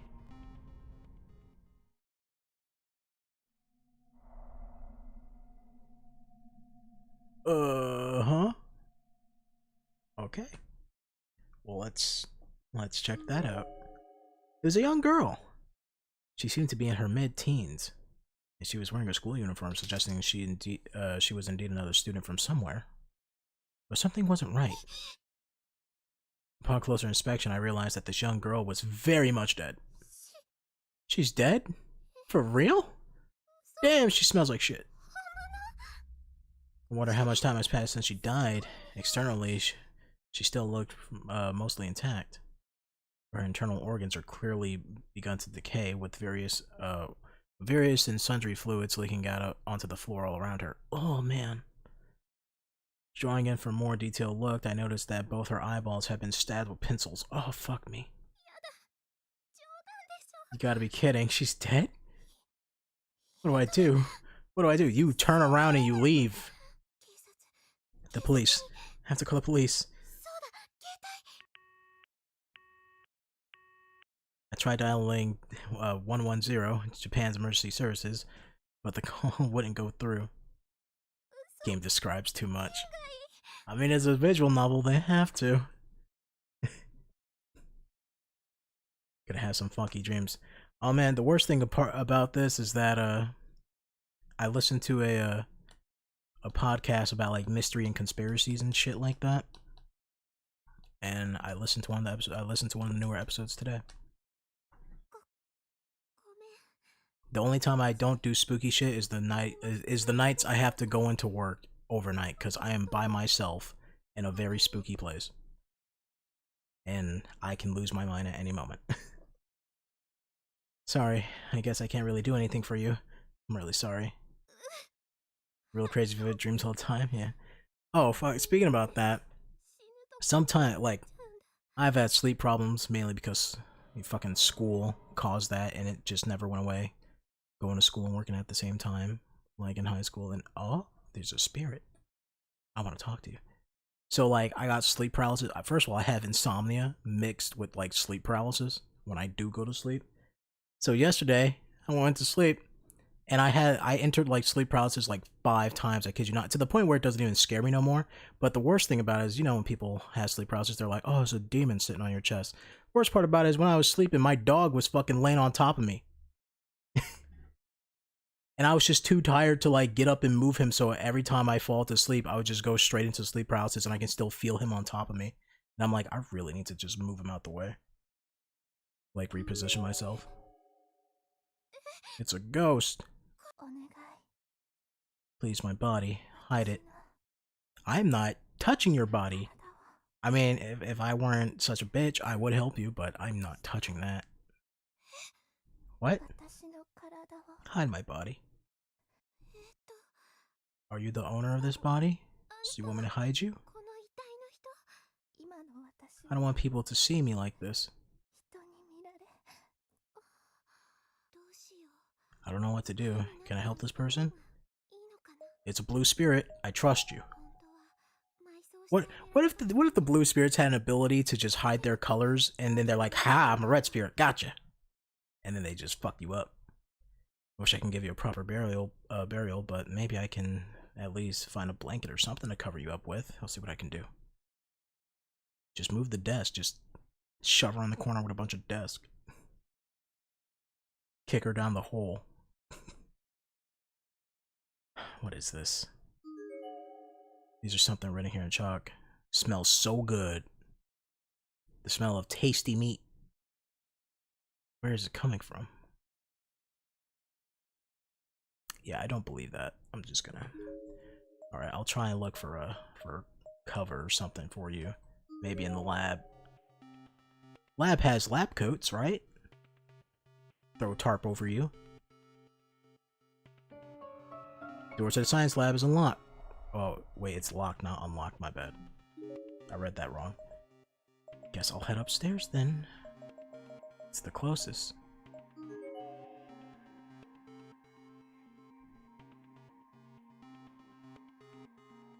I don't trust tasty meat in this place. I don't trust anything. The stairwell is packed tightly with desks, making it completely impassable.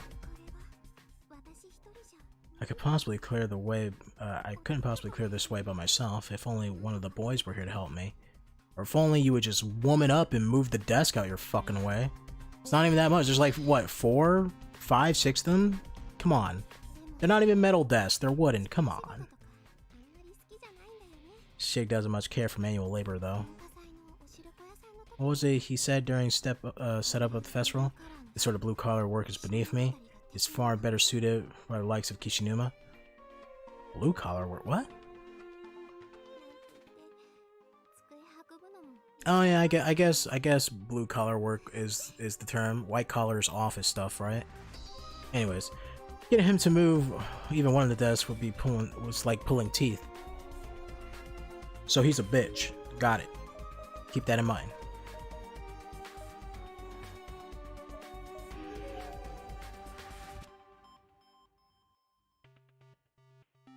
Alright. I love how the music got like super loud. I love how in the settings, the music is the lowest one, but it's louder than the voices, like almost every time. This music, music's crazy. It is crazy. I do like it. There's a large hole in the floor here. Well, can't go downstairs. Where the fuck can I go? Where the hell can I go? The lab door has to unlock itself. Come on.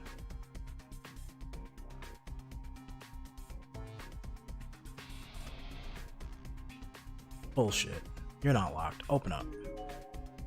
Door's locked. Fuck you. I can't really go nowhere, so...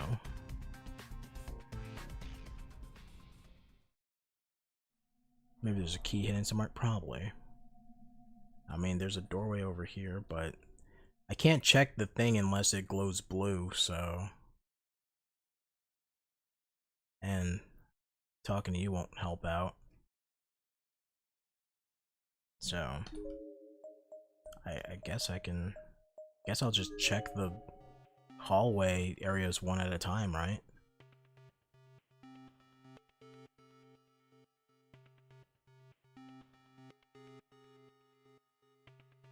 I'll start here and make my way up. Just checking the area. Maybe there's like a cloth somewhere on the ground. That's empty, so...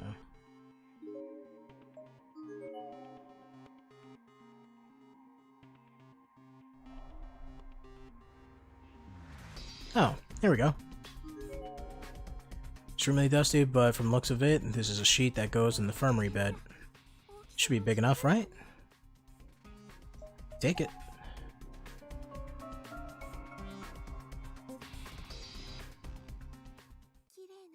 It's not very clean, but it seems to fully cover you at least. It's no problem. I understand where you're coming from. As a girl, it would be embarrassing for other people to see you like that. Cough, cough. It's not like fucking what's-his-name sees you when he dies and takes a picture and goes like, man, look at all the meat splattered everywhere. Seems to be a girl. I hate for her to get embarrassed from me seeing her. Fucking guy was a creep. Be sure you hang on to that sense of sympathy in this place. Things like kindness, friendship, and consideration can be easily corrupted.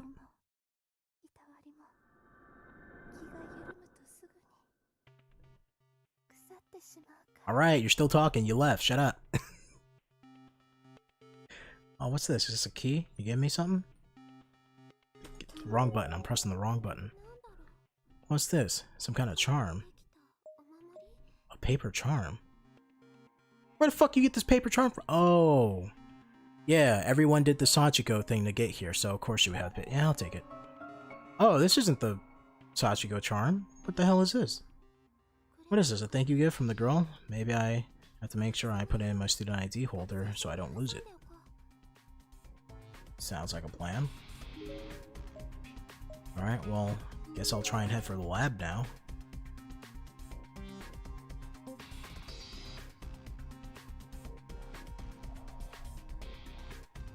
Door's still locked, huh? Yep.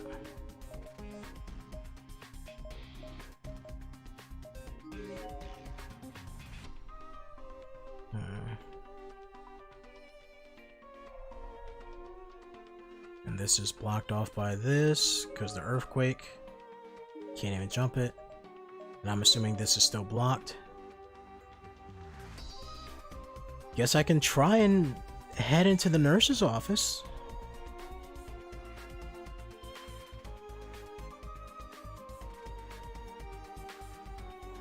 I mean, I have a charm now. It might protect me.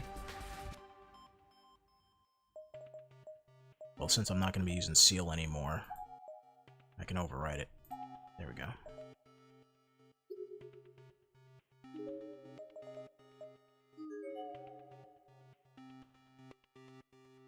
I mean, I'm assuming it's a protection charm, so maybe it can help me fend off the children.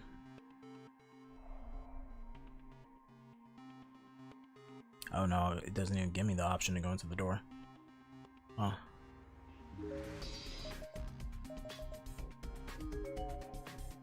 Guess I'll just check the hallway then, one step at a time. I don't...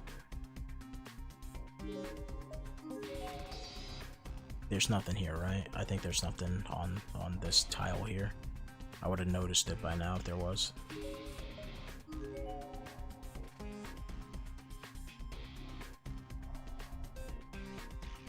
Okay.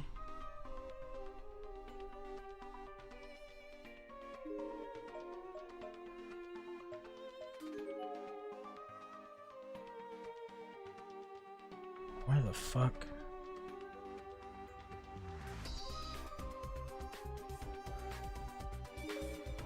I'm gonna run back in this room.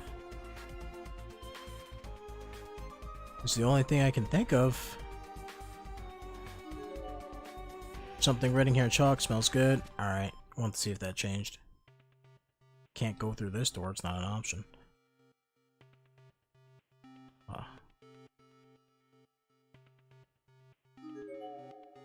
Really wish I could have given her a proper burial. Looking closely, the student ID name tag on the ground near her body. Shiori. Huh. Well, it sucks to be you, Shiori, huh? Look at you, all dead and shit. That's pretty fucked up. What the fuck? What am I supposed to be doing here? I really hope there's nothing. I really hope there's nothing like sticking on the ceiling.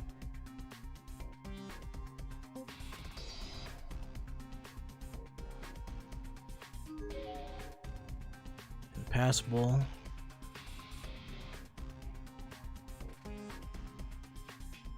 Huh. Damn, dude. Yeah, that one. Can I really not go? Bullshit. Come on. Tell me I really can't go into the lab? Magical ghost can't unlock the fucking lab door?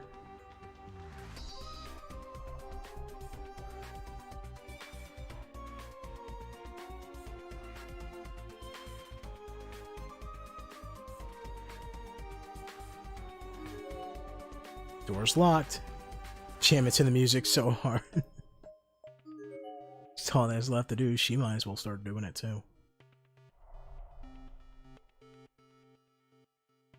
What is there? Let's see. Inventory. Paper charm. That's it. It doesn't even say anything. Alright, cool. No description. That's fine. No, that's fine. It's perfectly fine. What the fuck? I would assume with the paper charm I can like waltz into the nurse's office, but hopefully it would protect me, but the character's like, nah. They're like, nah, I don't want nothing to do with that.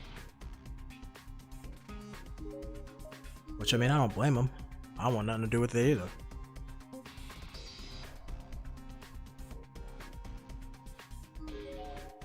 Too big to jump over.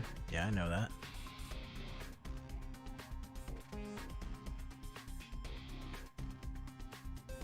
Guess I can just... I'll just walk down the hall and look up at the ceiling. Maybe there's something hanging on the ceiling. Right? That's all I can think about. It's literally the only place I haven't looked. To my knowledge, anyways.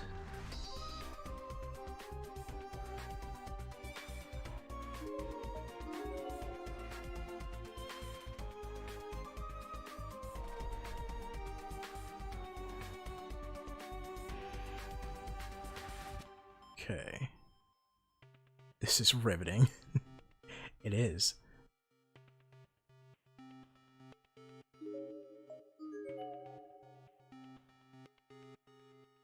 I just wish that the cursor speed was a little bit I mean, I can make the cursor speed a little bit faster, but I just don't feel like it.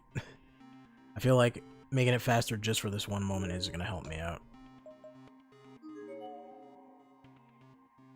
Where the fuck? It would be nice if the thing didn't have to tell me I'm in search mode every time I fucking go to an area, though. Like, I can see I'm in search mode. Taking away time from my search just to tell me the obvious. Huh?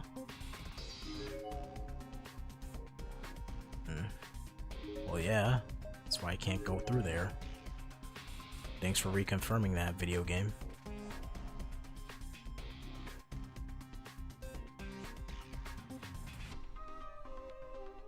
There's glass here. There's the reading that hasn't changed at all, so there's that.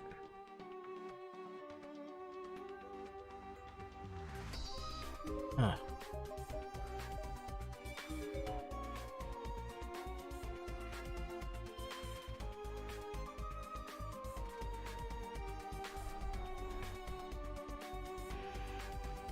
Maybe there's like a secret panel or door or something.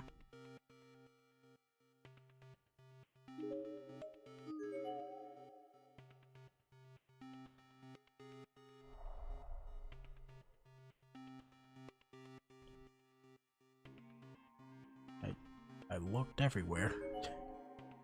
It's packed, it's impassable. My little girl body cannot possibly get over those desks.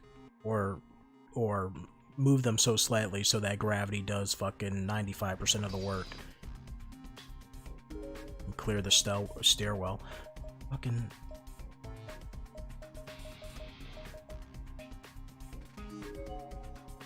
I'm going to 2A. You can't stop me. I'm doing it. Doing it. I'm not doing it.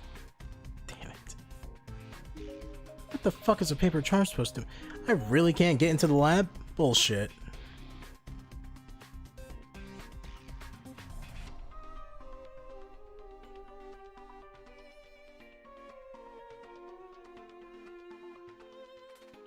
It's locked.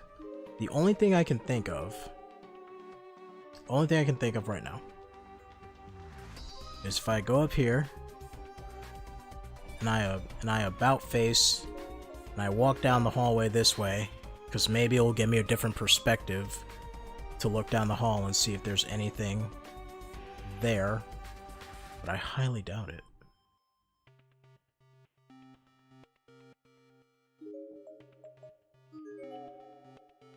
I'm really fucking confused here. Do I gotta go fucking talk to the ghost again? Look at the body again?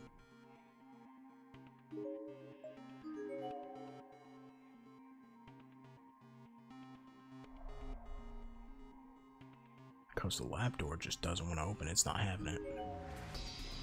Yeah, it's not having it. And she won't even look at the nurse door. Understandable, because if she goes in there, she'll probably die, but, you know.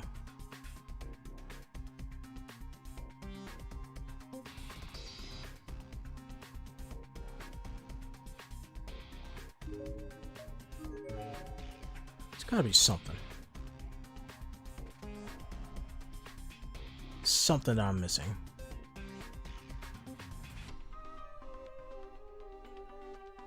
This is also where I picked up the tarp, so...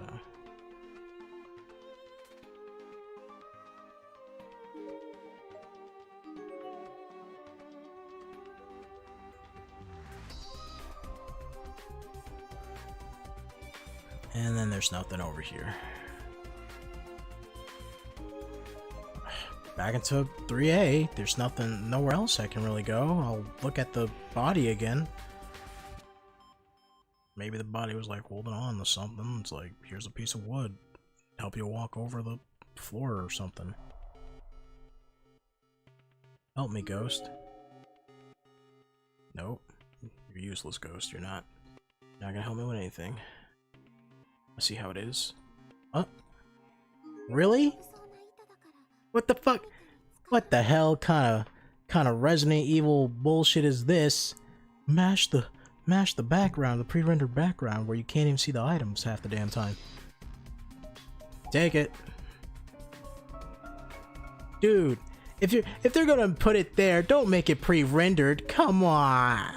Well, I mean, it's gonna be pre-rendered regardless because it can't move, but still, make it a little bit more noticeable. Like they really point and clicked me there. The hell am I playing? Am I playing Grim Fandango? Touch everything in the background with everything. Excuse what? Oh, simply cannot cross it, it's too big. Alright, well then, head this way.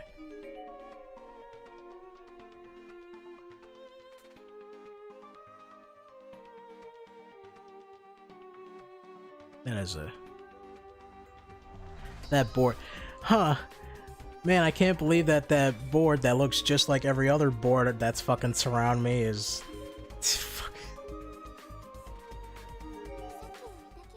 It was like Phoenix Wright looking for evidence. Yeah. Well, at least when Phoenix Wright looks into his case files, he can see that he has the evidence. He just doesn't know the information about it. This one, I couldn't even see that the board was... unless I hovered it over it at like a very precise angle.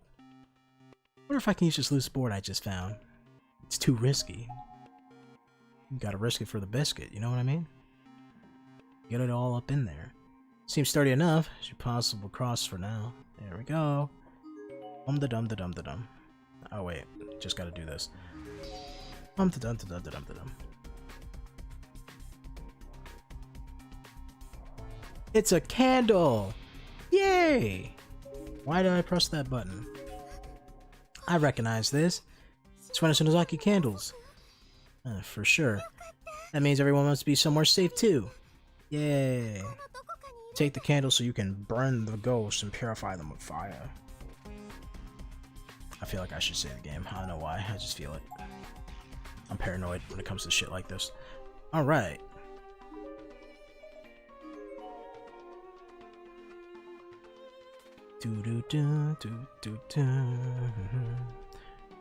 Alright. Second wing. Exit. Oh boy, the exit. Oh, this is... Oh, you better block off some of these fucking areas. It's too big. Locker room, pool. Oh, we're not going there. Second wing. We're not going there.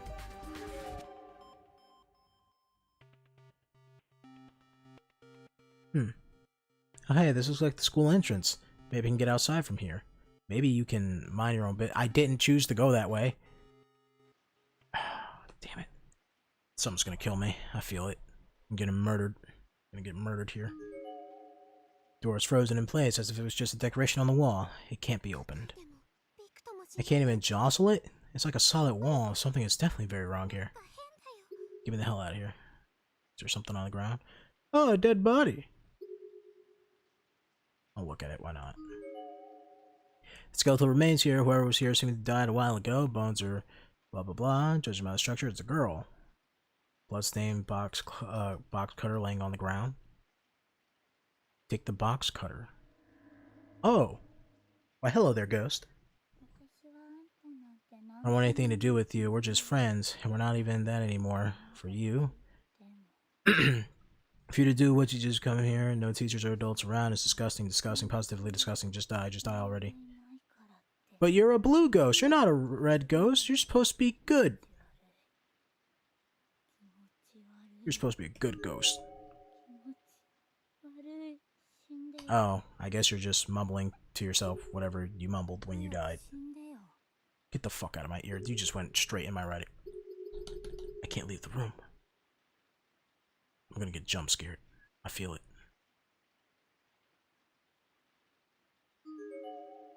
Unforgivable. I thought we were friends. I hope you die in agony. What did I do?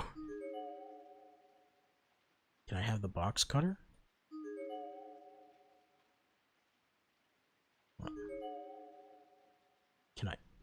Can I leave? Oh, okay. Well, thank you. Back to where I wanted to go. That was weird. Fuck you! Just as I was about to leave the entranceway, the spirit of a little boy suddenly materialized in front of the door. I remember his face. It's him. What do I do if he catches me? I'm done for. I immediately duck into the shadows of the shoe cupboards, cubbies, doing my best to stay into. Wait, what? Oh, into the shadows of the shoe cupboards. I thought you said into the shoe cupboards. I was like, you are not that tiny.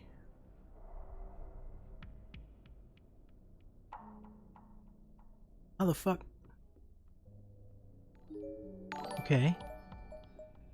I heard something. I heard something in the notification thing. I couldn't see it. I can't see it. I'm playing on one screen, but thank you for whatever it was. Just get me the fuck out of here. I'm not gonna look at the little boy. Let's gotta get out of here. I'm gonna assume it was a cheer. Was it a cheer? Am I correct? There's a large hole in the floor here.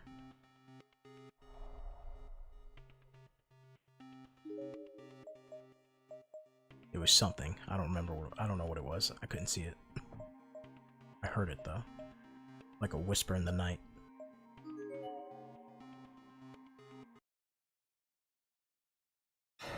Motherfucker! God damn it, I felt it. I was like, why? I'm like, how come nothing's happening? You're a bitch. Got me? I didn't know if I turn around you were gonna instantly come after me. Slap him with the paper seal. Smack him in his face. Suddenly... I was joking about purifying them with fire, by the way. Paper charm I picked up earlier suddenly burst into flames for a split second, then instantaneously turned to ash. My lifeline was gone. Last chance. Alright, don't get caught. Oh. I didn't know walking backwards would count as... I thought just going back in the room would fuck me up. So that gave me... That gave me a free pass of don't die. Well, that was nice. That was lovely. God damn it. Alright, well... Does that mean I can't go this way? Locker room... or second wing. I'm assuming the second wing is not gonna help me. I guess I'll go towards the locker... But that's like a dead end, isn't it?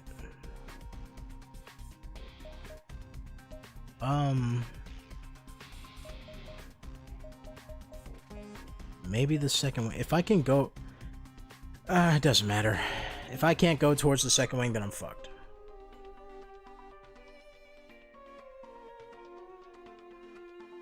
Is it blocked off?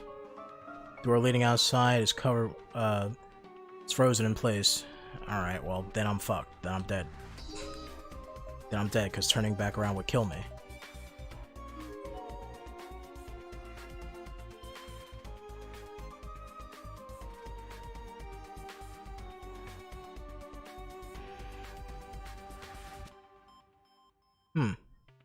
I'm not dead. Okay. Can't believe I got jump scared by a fucking picture. It's not even the picture that got me, it's the fucking loud ass sound that they did. Can I not? Is there nothing in here?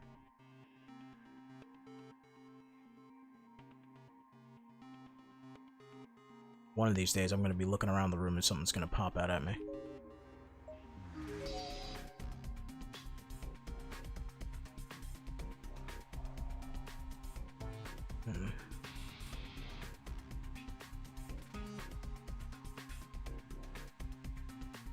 Pixel perfect.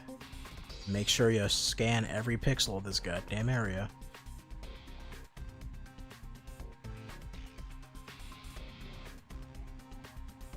I can't even investigate the pool.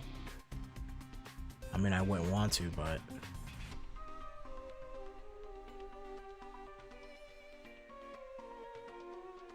Listen, I like that they tried to put the rain as a nice touch. It just looks kind of shitty, not gonna lie. Maybe they shouldn't have put the rain in this area. Especially since it's stagnant, and it just looks like Spider-Man did a fucking maximum spider all over the place.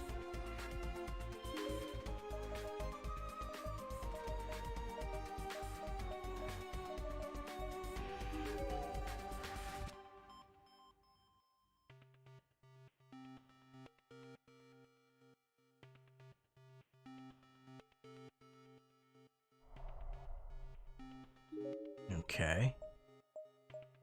Guess we can head into 1C. Why not? That was my one chance to not die, so any other inconveniences henceforth, I will most assuredly die.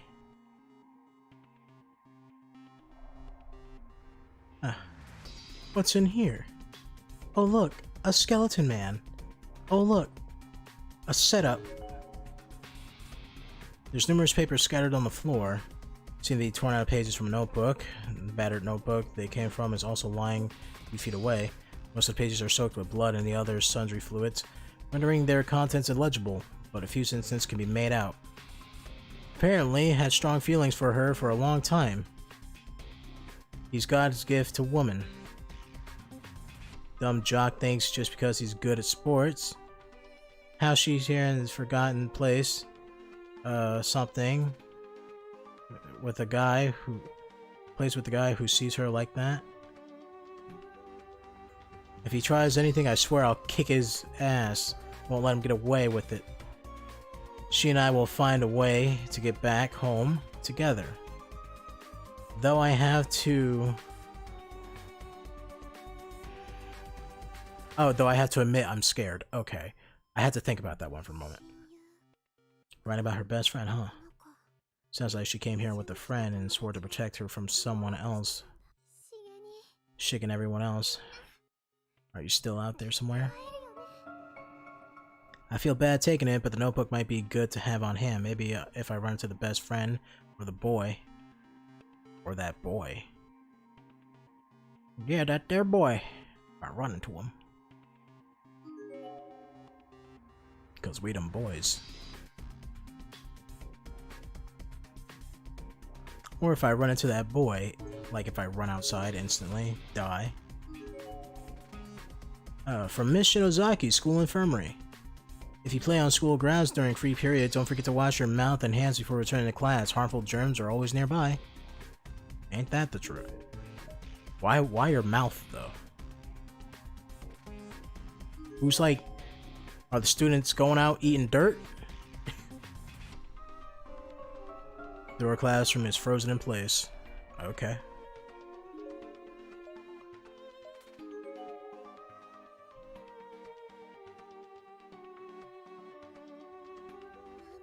How strange, I feel like I can breathe just a little easier in this room. Maybe Shig and the others have been here. Or maybe it's just wishful thinking. I don't know, is there something written on the thing? Oh, is there something written here? Rusty Key sits on teacher's podium at the top of the note. It says, do not use this key under any circumstances. I wonder what it's to. Let's just not. Well, I'm just gonna heed that warning. Listen. I'm not perfect, but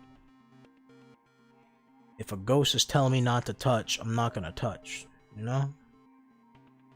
The Ookie Bookies are saying no, then fine, you win this round.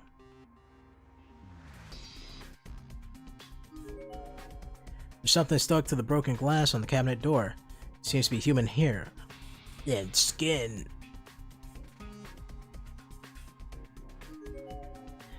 It's an old yellow class newsletter. Looks like it just cut an article out of the local paper and photocopied it. Child abduction murder. Aww. It's hard to imagine the blah. Classmates. Okay, I thought I was gonna reread the shit that they had in the first game. I won't use the key. We'll leave it. Unless I run into something where I absolutely need to use it. I'll probably go back to get the key and the fucking ghost will come in. Ghost will come and grab me. That was a yawn. Oh my god, I'm not even tired. I'm just a sleepy bitch. The door to the reference room has been locked. Oh fuck. Guess I need the key, huh? Oh look, it's the dead end where I die. I'm gonna turn around and the ghost boy will be behind me. And he'll be like, I'm here to kill you. Skeletal remains. Based on hype, seems to have been a janitor or a senior high school boy. Pair of spiked shoes lying on the ground nearby. Maybe he was an athlete. His head seemed to have been detached from his body completely. There's not a lot of blood on the floor, but it's nonetheless logical to conclude that this was the cause of death. As expected, the student... Am I going crazy?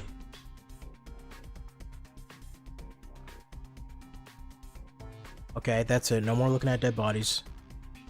My screen's getting red. I'm assuming that's making me go crazy. No. I didn't intend for that to happen. I just wanted to tell you how I felt. But then you had to go and die. Was this in regrets to the dead girl I encountered What the fuck was that noise?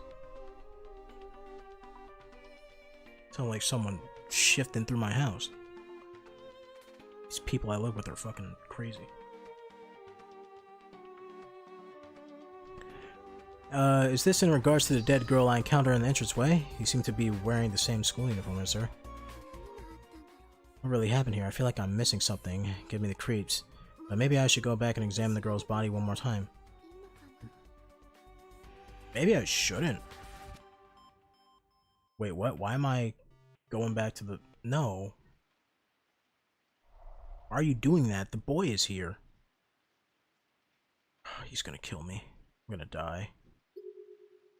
I'm gonna die. I'm gonna die. I'm gonna die. Let's get our told mates here. I feel bad doing this, but I recently had to take a closer look at you.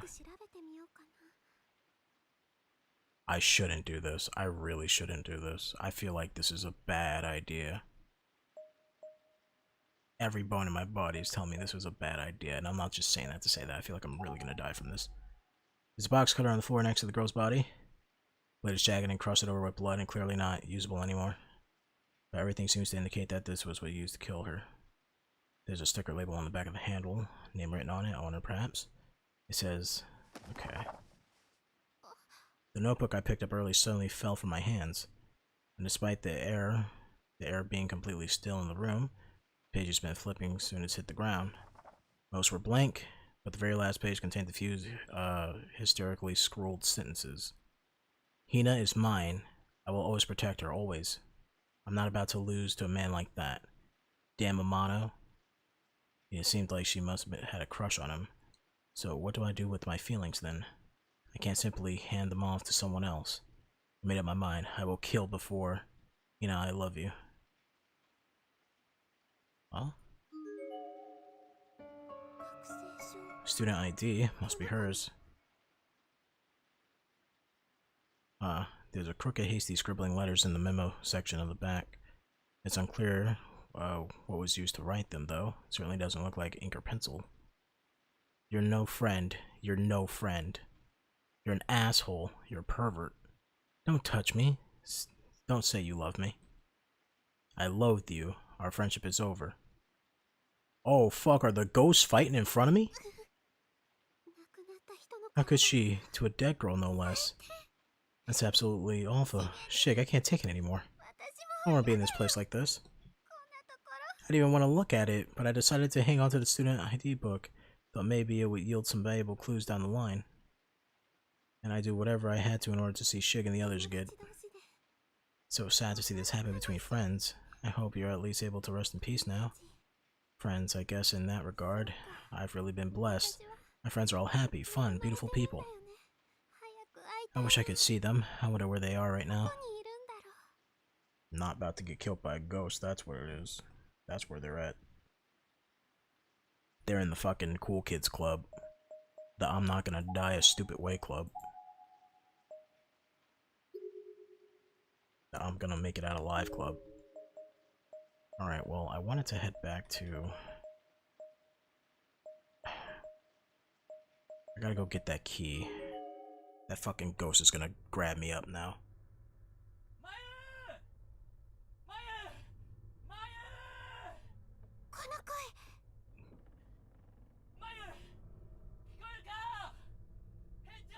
I can hear you.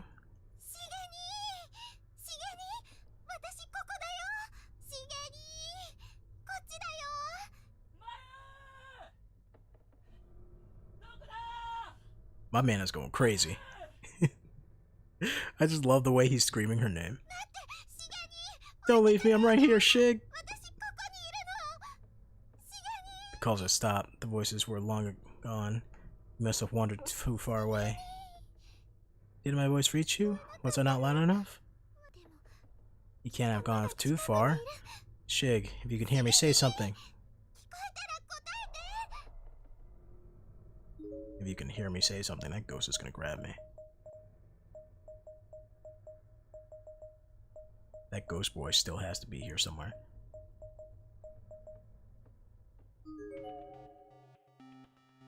Let me walk over here a bit.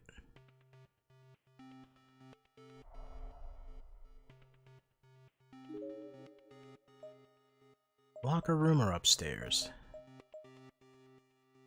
Well, there's nothing at the pool, but maybe he'll be there now. Let's head to the pool.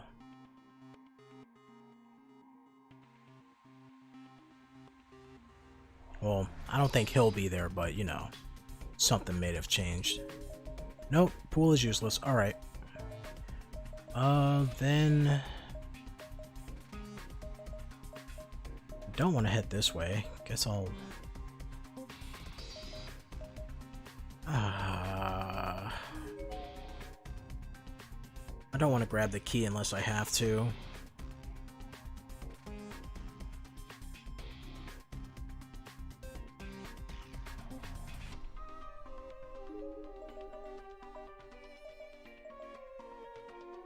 Did I not try to go to the third floor? Oh wait, I did.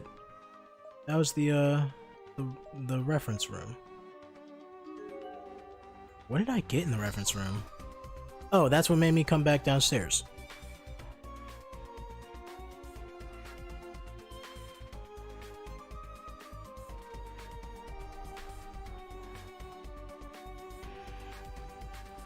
I so don't want to take this key unless I have to.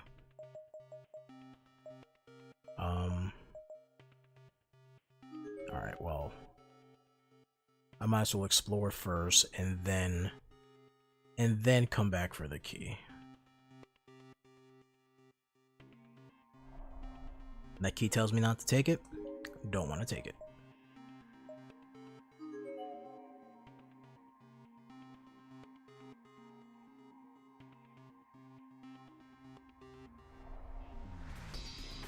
Alright. Doesn't seem like much over there. So I guess I'll head back the other way.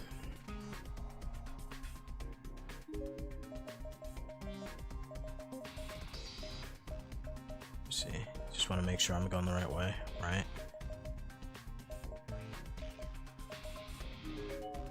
Alright. So I'll head downstairs. And then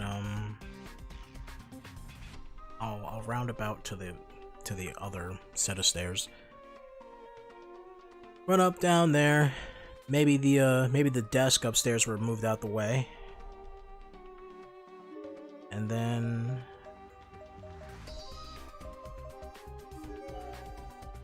if not, then I'll come back for the rusty key because it might open the lab room.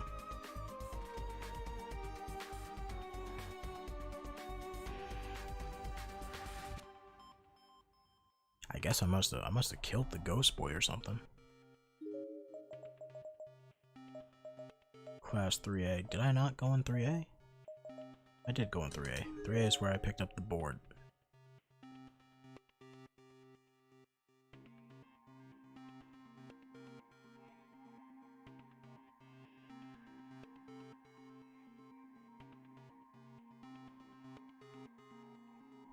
Nope. Desks are still there. The desks are still there. Alright, well, guess I gotta go pick up the rusty key then. It's the only thing I can think of.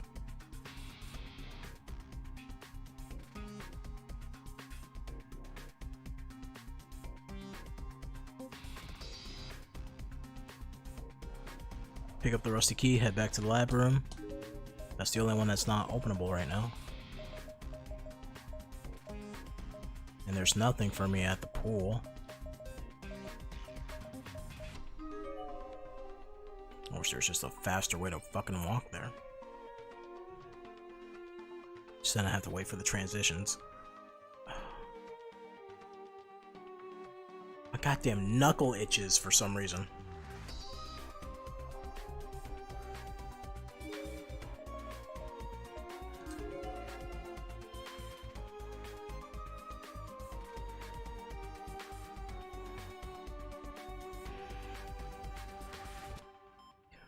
Alright, rusty bitch. I'm here to taketh you. I'm gonna get attacked. I'm gonna get attacked for fucking taking this key, I feel it. All the ghosts are gonna come after me.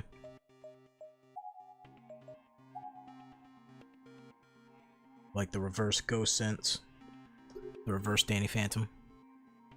It's like, I sense a human's nearby. I'm going human. Rusty key sits up there, don't take it. I'm gonna take it. I know the note says not to use it, but this key should be more important. I'm gonna walk out the door and she's gonna be like, didn't you hear me? I said don't take the fucking key. She's gonna start hurting me.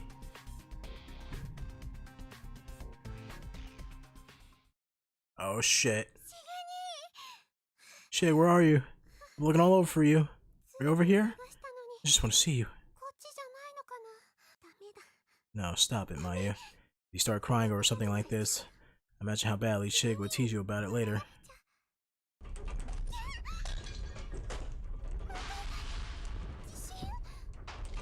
Guess I did need to take the key. The tremors were so intense I was unable to keep standing. I fell hard to on my bottom and watched as my student ID slipped from my skirt and into the hole. Oh, you lost your paper. The scrap of paper from Sachiko's charm must have been shaken loose in the process. It slipped out and shaked its way haphazardly onto the floor. Better grab that fucking paper.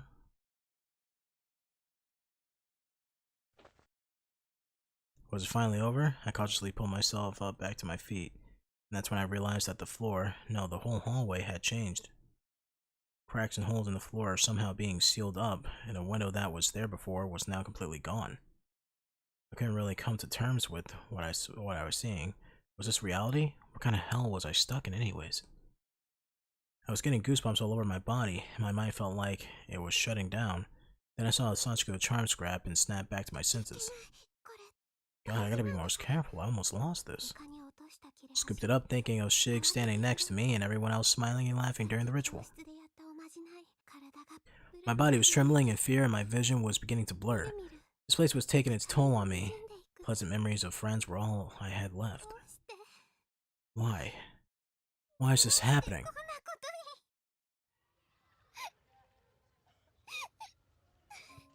Move, cursor!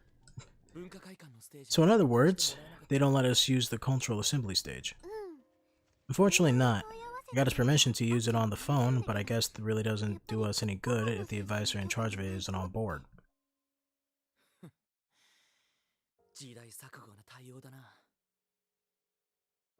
I can't, for some reason my mind is blinking on the word.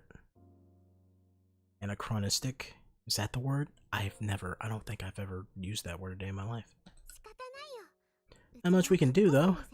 Our own advisor isn't exactly known for his enthusiasm. And putting on a show outside of the school would have its own problems. And you're content with just leaving it at that? The script is already finished, you know. Maybe I should try my hand at negotiating. Just because they're adults doesn't mean they necessarily deserve all the respectful platitudes. That's word, right? Yeah, platitude. We're expected to get them after all. Go for it. What's so funny? Oh, nothing really. I was just thinking how cute you look when you're mad. Don't be stupid. I'm kidding. Really? I'm just happy you're here to get upset over something like this for me. Well, I'm not good with conflict, so it's just kind of refreshing to have you getting angry in my place. Quirky as ever, I see. By what you mean, I got lots of personality, right? Just another reason I'm the poster girl for the drama club. Yes, I suppose you could say that. Of course. I do more than just act. I also write scripts, I produce, I make costumes. It's tough being such a Renaissance woman. You're very strong, Mayu. You're a strong person. Even when things are looking down, you always have a smile on your face. You always been so mindful of family and friends, much more so than I. You're always willing to shed a tear in sympathy when times are tough, no matter who's watching. Unlike me, I love taking pictures of dead bodies. I love the suffering of others. It gets me off. Come on, Shig. Is that supposed to be some kind of pickup line or something? I mean, you're the one who's always saying I'm unreliable. No, I'm simply speaking from the heart here. Whatever's left of it. There's different kinds of strength in the world, after all. Yours is, how do I put this? Yours is bountiful. It's a strength that never falters. Except for when you get smashed against a wall and die. No matter what trying times await, and no matter how many times you stumble and fall, you're the type who will always get right back up and try again. It's a substantial strength, too substantial enough that even a cold human being like myself can plainly see it. And trust me, I'm super cold. I love dead bodies.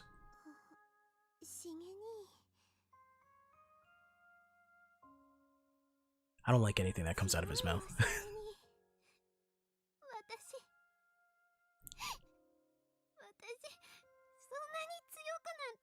Aw, come on, Mayu, don't cry. It's not like you're gonna die. I'm just good at making myself seem that way in front of other people. But in reality, when I'm faced with uncomfortable situations, I freeze up. I've just been playing a part all this time. The part of the good girl that everybody wants me to be. All you gotta do is what Elsa says, just let it go, man. You must be laughing at me right now, saying Maya's so lost without me or something. Nah, man. I mean, you just saw him running around fucking losing his mind, screaming at you. Screaming for you. I don't think he's laughing at you. Yoshiki?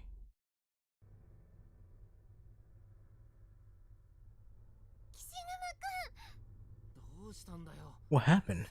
Are you sitting in the middle of the hallway? Because I'm fucking scared, damn it. So glad to see you. Are you okay? Yeah, more or less. How about you, Suzumoto? You don't seem injured or anything.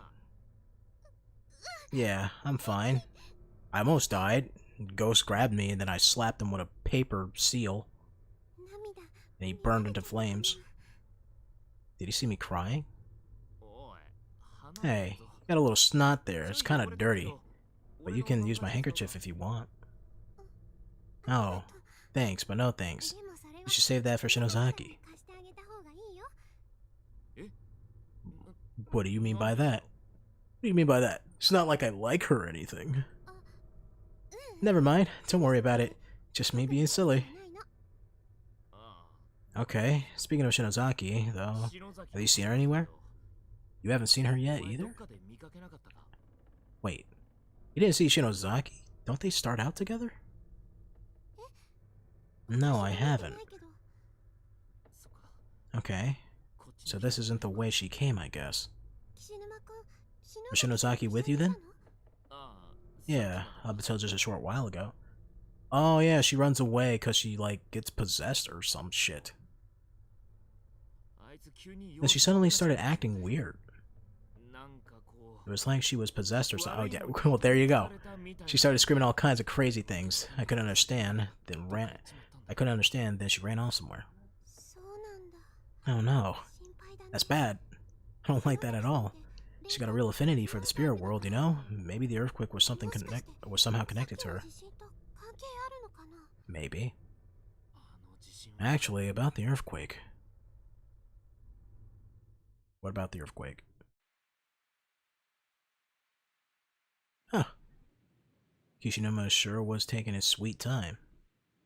He went off to search the poolside area by himself, citing the wait. Oh, so this... Alright. I thought it was the first time she got, possessed when she ran off. This is like her second time or third time or something. I went along with it because I thought it seemed unusually chivalrous, coming from someone like him. But he's a rank amateur in matters of the spirit, so I was beginning to worry he got himself attacked or something. Says the person who's fucking being possessed all the time. And has the most weak will out of everybody in this place. Actually, that's a lie. That's a lie. She doesn't have the most weak will. Does she? No, she doesn't. I'm trying to think. Does she have the most weak will, or would it be Naomi? And that worry was just starting to turn into panic when I was attacked. No good. I think there's something caught in the grate at the bottom, but I can't find any way of draining the water, so I can actually check it out. I did come across a locked pump room, though, so if we can find the key and get in there, we might be able to make some progress. I see. That's kind of disappointing. I thought we might be onto something, since this whole area. Did they give her... That's a different voice from what she had in the original game. Well, I would assume so, because this game was like years later after the original game, but still. They made her more mature, instead of like a child.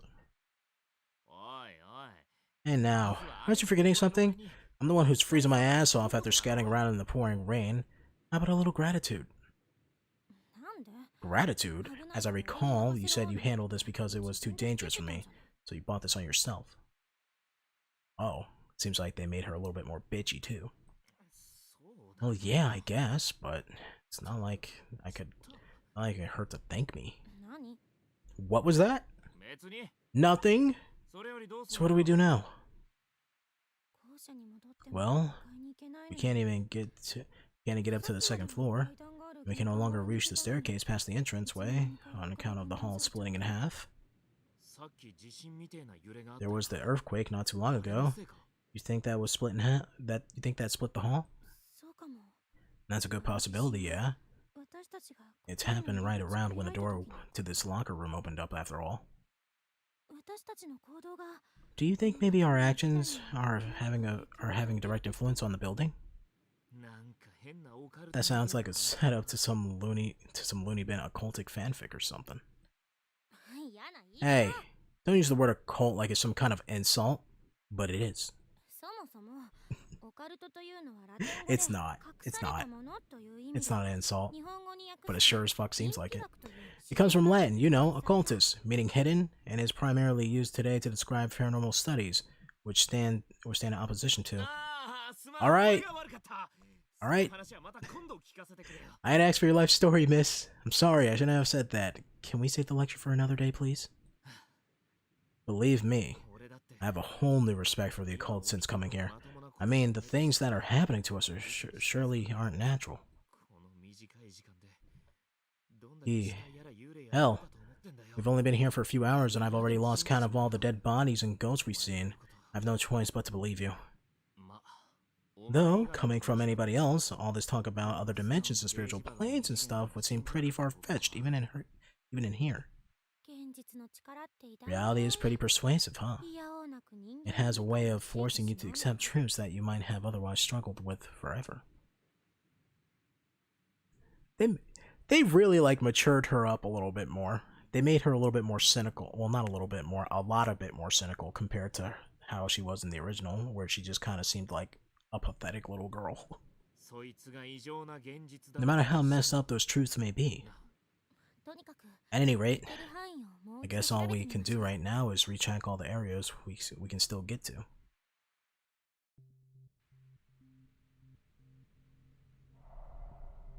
Wait, am I playing as... Oh, I'm playing as Kishinuma now. Okay. Well, if that's the case,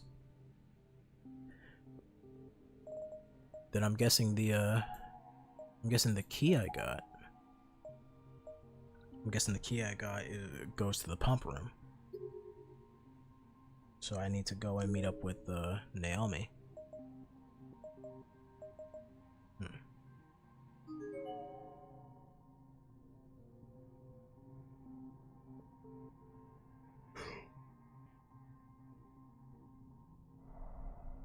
Alright. Where the fuck am I? Oh, I'm over here. I'm assuming we can't get into 4A or anything yet, right? And it doesn't hurt to check.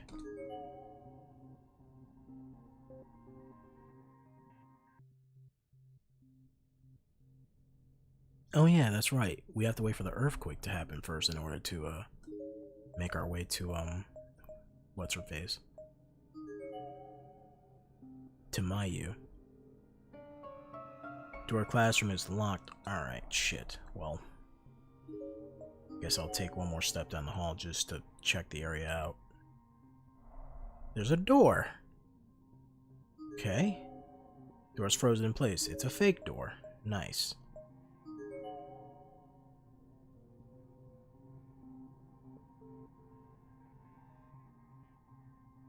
No, this isn't locked.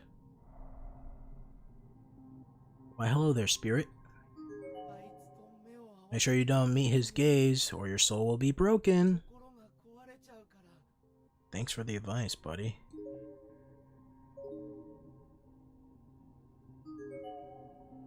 This red chalk drawing on the board looks like a tomato smashed against the wall.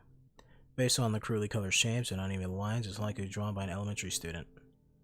An arrow pointing to the tomato with the big label written in sloppy letters. Girl go splat. Oh, fuck.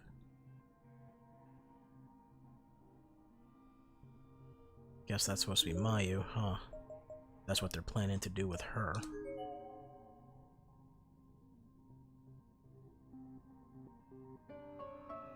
Door custodian closet is frozen in place as if it's just decoration on the wall.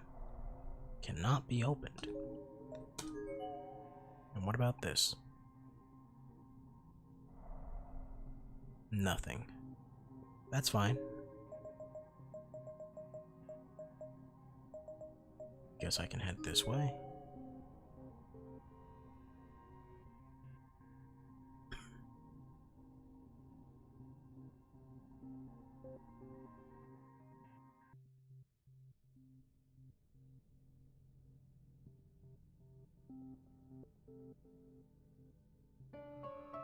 Stairwell is packed. Well, fuck me. It's not like there's two of us here that can just, you know, bust our way through those doors. I don't think I'll be able to make it to the second wing. And I don't want to go to the entranceway. Entranceway is the last place I want to go to right now. There's a large hole. Fuck. Well, entranceway it is, I guess. No choice about it. Whenever you feel like you have a choice in the world, guess what? You don't. You don't. We're all secretly being controlled by computer programs.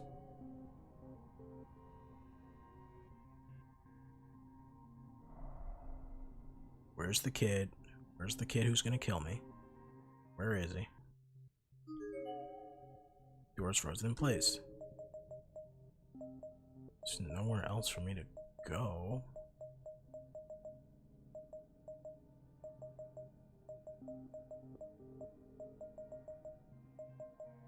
I'll head back to 5A. Maybe there's something in there that I just missed.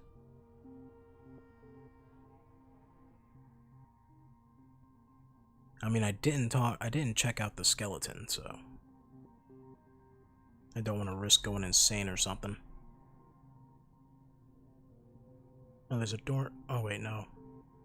It wasn't glowing on the door, was it? Yeah, it was glowing on the thing. Fully fossilized remains here. Another student, seems particularly. He's probably 5th or 6th grader. Attached clothing. Renaissance. Okay. Really? What the fuck do I do now?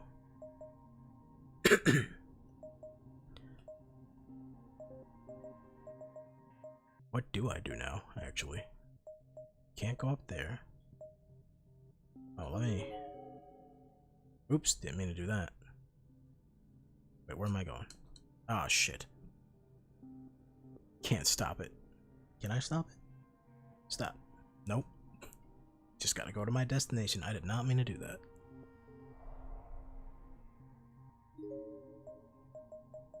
I actually want to check the room out more because maybe there was a board somewhere in there.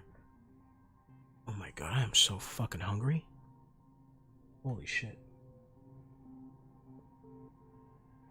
I need like a sandwich or something. You know what? I'm not even sure if I should eat because I got invited to head out for breakfast. So fucking... I remember last time I got invited to head out for breakfast. Like we kinda went too late. So like I ate a little bit before I went out for breakfast and then I ordered something thinking it would be small and then they fucking gave me like a huge plate of food and I was like, oh fuck me. And then I was, you know, can't waste food, especially when you spend money on it, you know, as one does with food. Is there really not like a, there's no board on the ground? No wooden board on the ground, nothing like that. It's a broken one. Okay. Alright, well then, I'll check the ends of the hall again.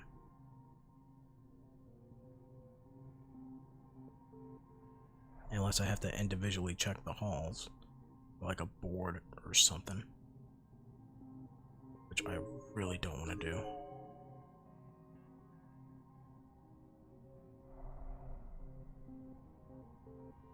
That's a red-ass door.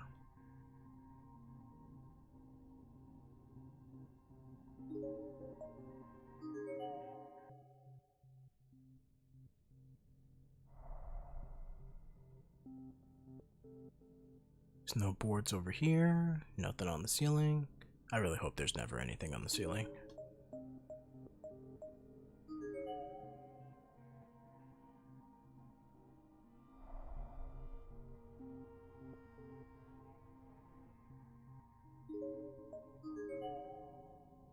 My fucking... my stomach is fucking kicking my ass. Holy shit. It like really hurts. But if you ignore it for long enough, it'll go away. And then your body will be like... First of all, let me get a drink of water. My fucking voice is going.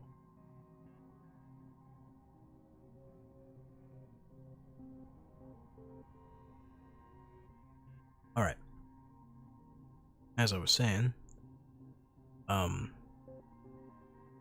let the hunger go away and then, I can feel the water going straight down my stomach. What the hell? I felt that. I felt every inch of that. That's how hungry I was. But if you just let it rock for like 20 minutes, your body will go like, oh man, I guess I'm not really hungry. I was just bullshitting.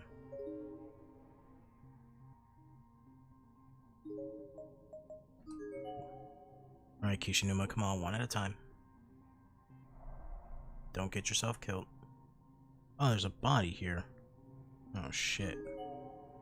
It's the decaying corpse. Based on the outfit's height, it's a girl. Laying on the ground. Shobu Universe. Alright. Shobu University.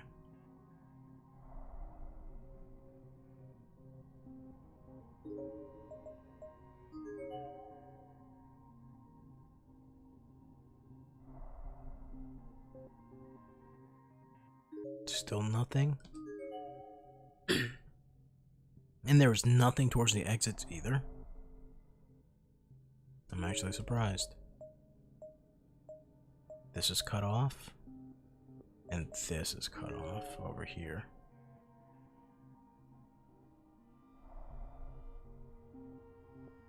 Maybe I need to examine it. It's a large hole.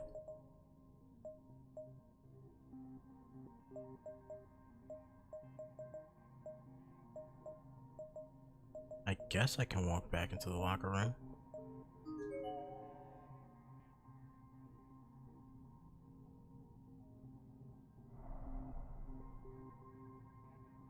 I'm just gonna take one step at a time again. Just make sure. Check both those areas in the hallway and then head back to the locker room. Maybe something might have changed or unlocked or some bullshit. Usually that's how these things play out. This is cut off, can't do nothing about that.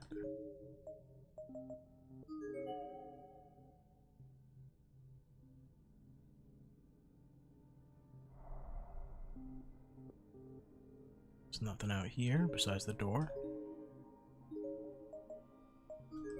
Well, back to the locker room. Couldn't really do anything. Check the third from the right. That's totally different from what was written here before. Must have some meaning. Well, I assume the meaning is check the fucking third from the right on the shelves or something.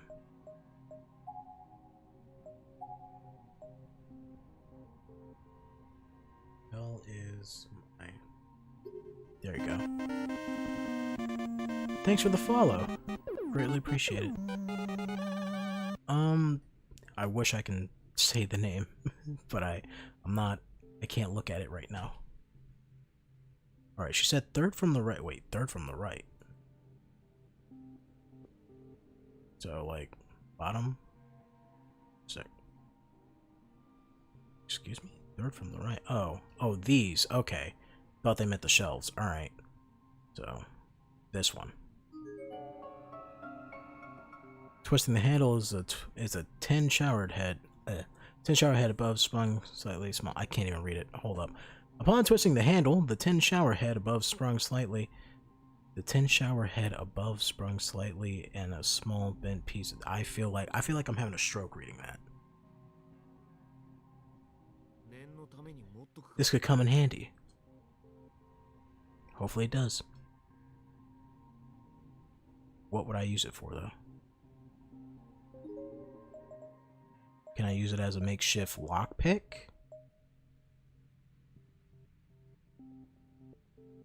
I don't think there's anything in the pool area.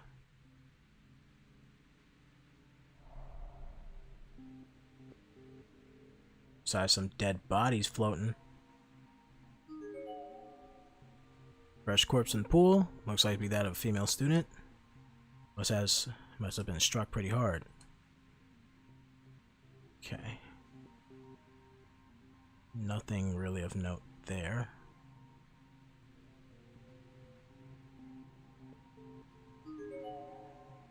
Decaying corpse. Based on the height, seems wants to be a male senior's high school student. Nearby. Okay. There we go. Oops. Did not mean to press that button. Up. There we go. Alright, well.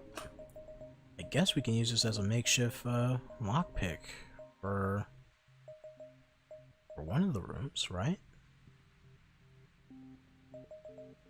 I don't think that would really work. What the fuck? What would I use this for?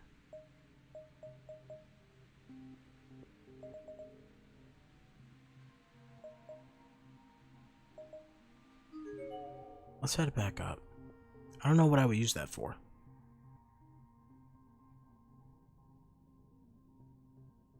Trying to think on it too.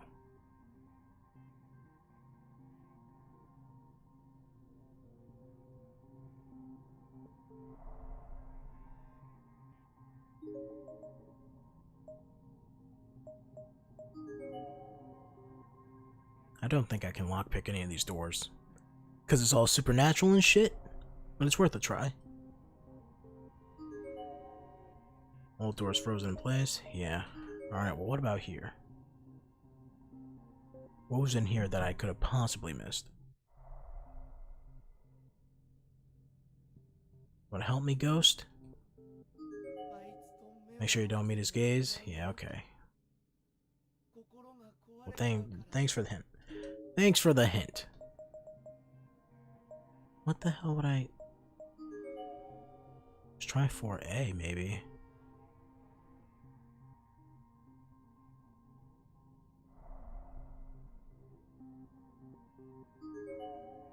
Doors locked tight. Maybe we can use this wire to lock. See, there we go. Pick the lock. I mean, it's the only thing we can do. Time for the Grand Lockpick Champion. You kind of seem like a cat burglar right now. I know. It's super sexy. I'm super hot. Being a thief. It's more like a jailbreak than a burglar. Than a burglar? Than a burgle. In our case, as we're trying to do, I get the hell out of here. The door seems to have been successfully unlocked. You did it! Fortunately, the lock was super old and not very complicated. Time for me to die in there. Something's gonna attack me.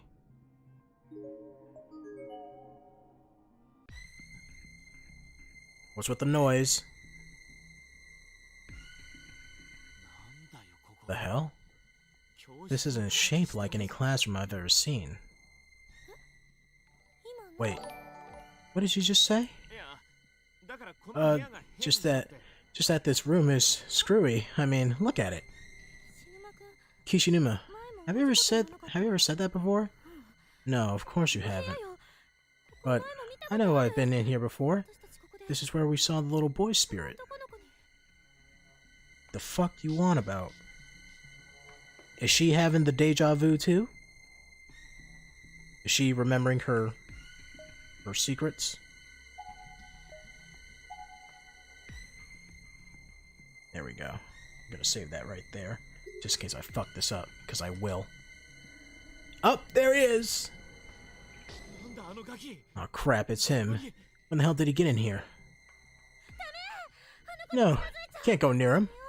We have to get out of here, the room immediately. There's something very wrong in here. Yeah, even I can tell that much. But look over there in the corner. There's something in there. I'm gonna go check it out. You stay here, and if things start to get out of hand, just forget about me and make a break for it, okay? Who put you in charge? Fine. Go if you want. Just be careful or whatever. Make sure you don't look into the kid's eyes. Don't worry about me, I'll be fine. Instantly stares at his eyes. Guess I'll do this. I'm assuming that counts as staring at his eyes, putting the cursor over him. Some sort of pulley mechanism. Its exact purpose unknown, but it's a large conspicuous lever attached to it. Probably couldn't hurt to pull it, right? Pull the lever back. Lever slides down easily. Just don't meet his eyes, man. Just don't lock his eyes. Why is the cursor automatically being there? Don't do that. Did it do anything? I don't know, just get back here. With pleasure. Trust me. I'm getting the hell out of here. Is he gonna grab me? He better not grab me when I walk out.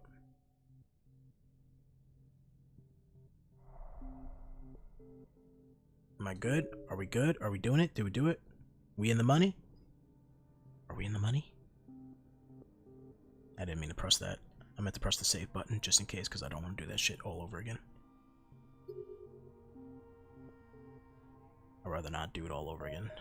I'd rather have peace of mind. You know what I mean?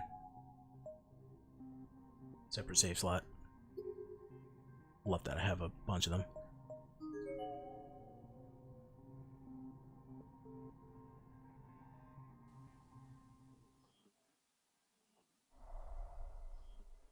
Oh look, a nice little secret passageway. That's not creepy at all. The lever appears to have opened a trap door, just wide enough for a person to fit through. Looks like this goes somewhere. I don't like it though. It gives me the creeps, even more than the pool or the classroom. Yeah, but there's a chance it might lead outside. It's the only chance we have. Alright, I'll go first. Make sure it's safe. Wait here. No way I'm letting you go in by yourself. When it comes to ghosts and curses, you're about clueless as they come. Alright, and you take pride in this because I'm sorry that I'm more normal than you. Oh. Secret little monster room. Is this a fucking music box? A small chest of some sort. What the heck is this? Let's leave that for one. Let's not touch anything yet. Turn the tiles accomplish nothing without electricity, it's just a box. But wasn't the sound of the TV static audible from the hall a few moments ago? Alright. It's an old space heater. Fortunately, without fuel, there's no way to light it. Let's pick up the box then.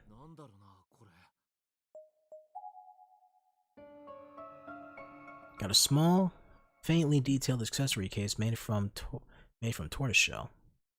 Its design is long outdated, but the quality of the craftsmanship suggests it must have been very expensive back in the day. Slightly shaken, it produces a loud, distant rattle. There's definitely something in there, and based on the sound and the light weight of these things, it's gotta be really tiny. I'm not sure if we need whatever it is, but we might as well take it with us just in case. Of course. Oh, something's gonna attack me. A noise from inside the closet. Fuck that! Get out.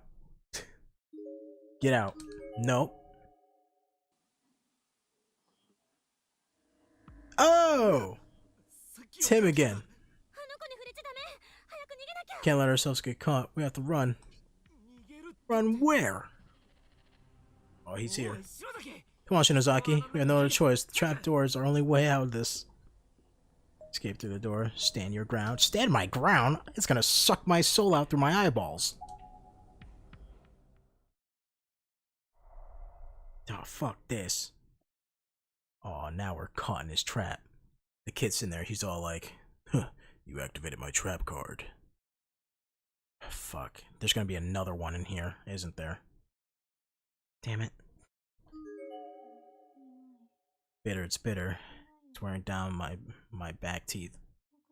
Crunch, crunch, crunch. That's why I said you should stop this. I wanted to go to karaoke again. Quietly turned around to find Shinozaki excitedly mumbling something to herself in a low tone. Not all those app hens around. My toenails are gone, so I can't walk. Her whole body was slanted with her head leaning against the wall, and she completely focused on one specific section of the empty floor.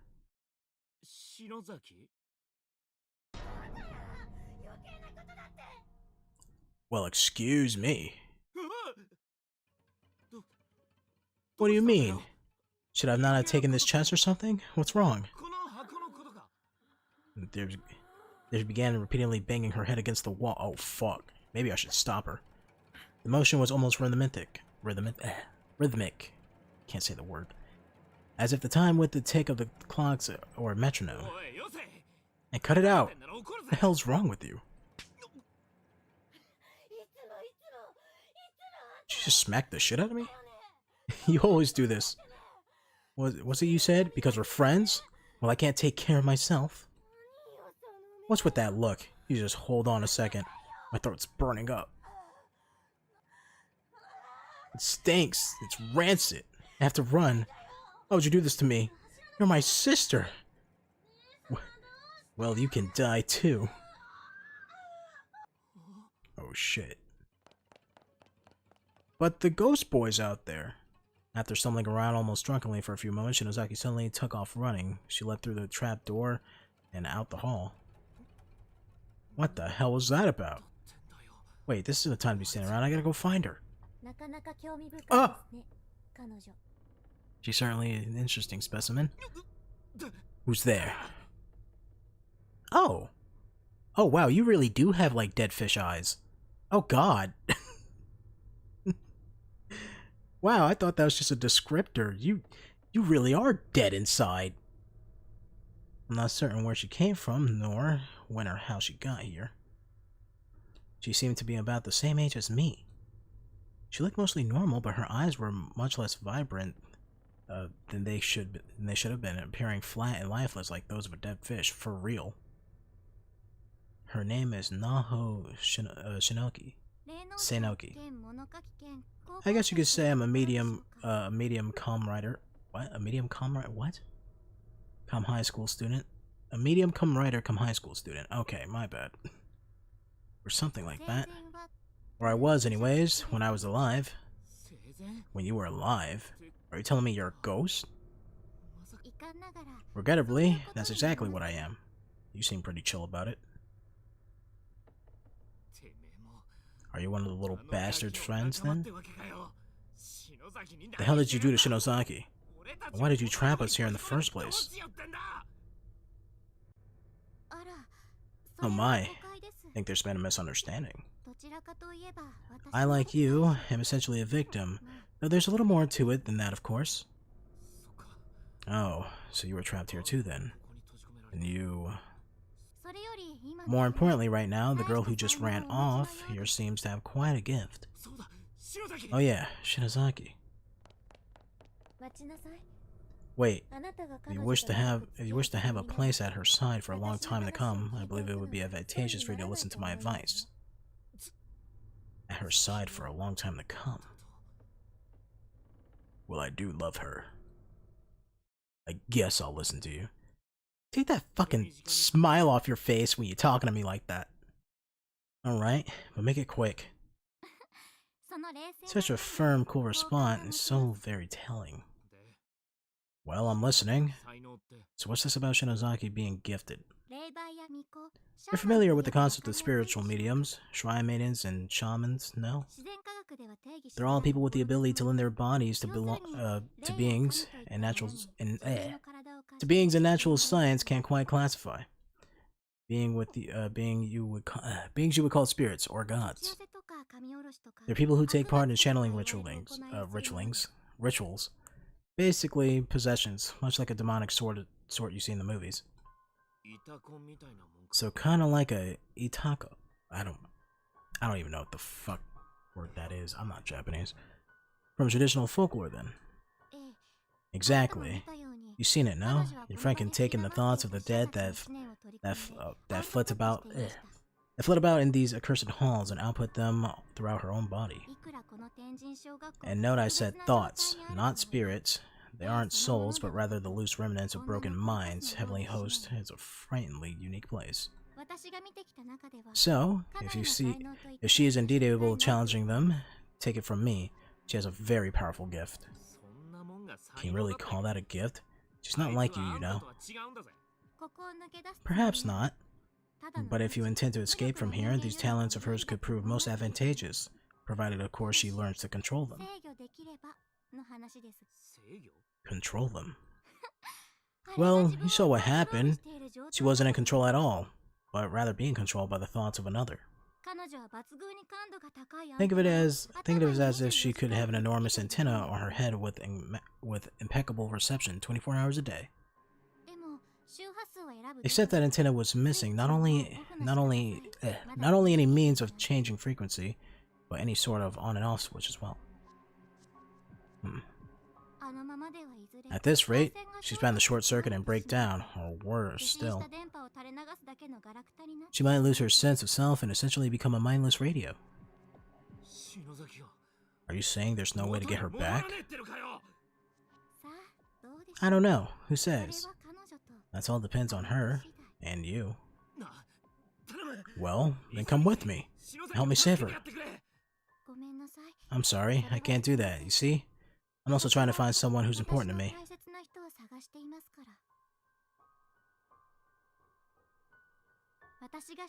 I've done all I can for you. Whatever this experience ends, whether this experience ends well or gets worse, again, depends entirely on both of you. I wish you the best of luck.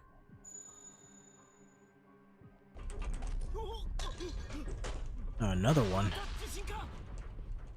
This was the big one. I literally couldn't stand up. I fell to my knees on the floor. I couldn't even tell how long it lasted. Felt like it would never end, but eventually, little by little, it subsided.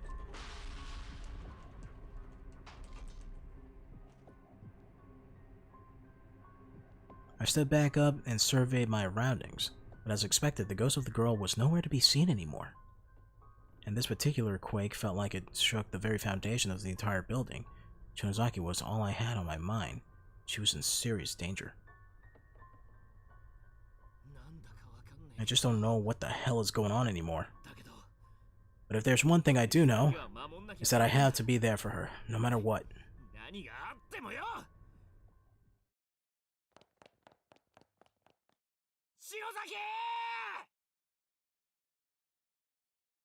And then he ran straight into the boy ghost. Got his eyeballs sucked out.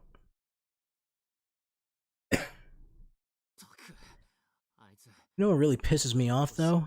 That she kept talking to me as if I was totally ignorant about psychic phenomena like a complete dimwit. But look at what happened to her. Too gifted for her own good, if you ask me.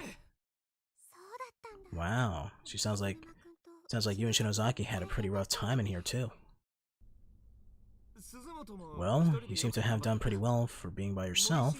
Should Morishige have been with you, though? Yeah, but he's not. I've been trying to find him. Well, considering how cool and collected he is, I'm sure he's fine wherever he is. Probably taking pictures of dead bodies or something. I mean, if he sees a ghost, he'll probably take a picture of it. Or probably just furrow his brow and be all like, "You remind me of Shakespeare's sonnet," or something like that, you know? And since you and I ran into one another already, I know you'll find him sooner or later. Yeah, you're probably right. I'm sure I'll come across him eventually. Though, I guess there's a lot more places to look now that the hallway's back in one piece.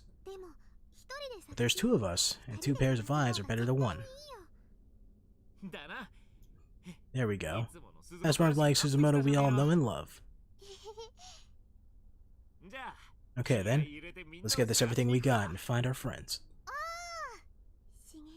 Shig, I know you're somewhere nearby, and that's enough to keep me going. I'll find you. I swear.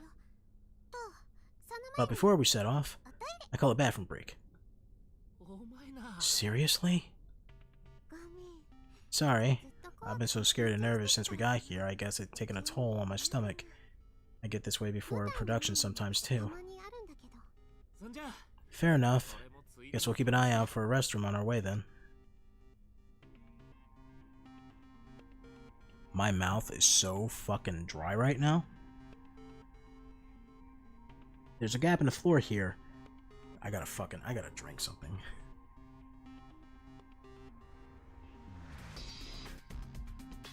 Drink my damn water. There's a gap in the floor here. The board has been laid across it as a makeshift bridge, but it's a bit unstable after the quake. Best to cross with care. Cool.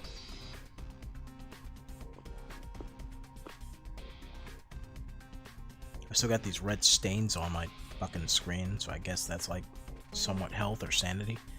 Stairwell is completely packed with deaths, making it virtually impassable. Fortunately, the last earthquake seems to have knocked most of them loose.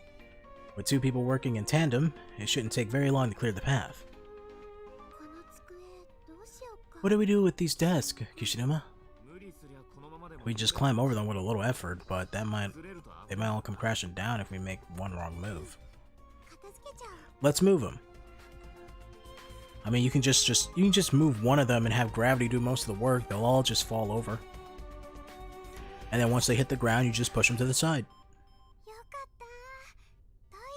Hey, we found the little girl's room. You'll excuse me for a minute then? Sure, I'll wait nearby. If anything happens, just call out. Don't, wait too close though, okay? It'd be kind of embarrassing if you know, hurt me.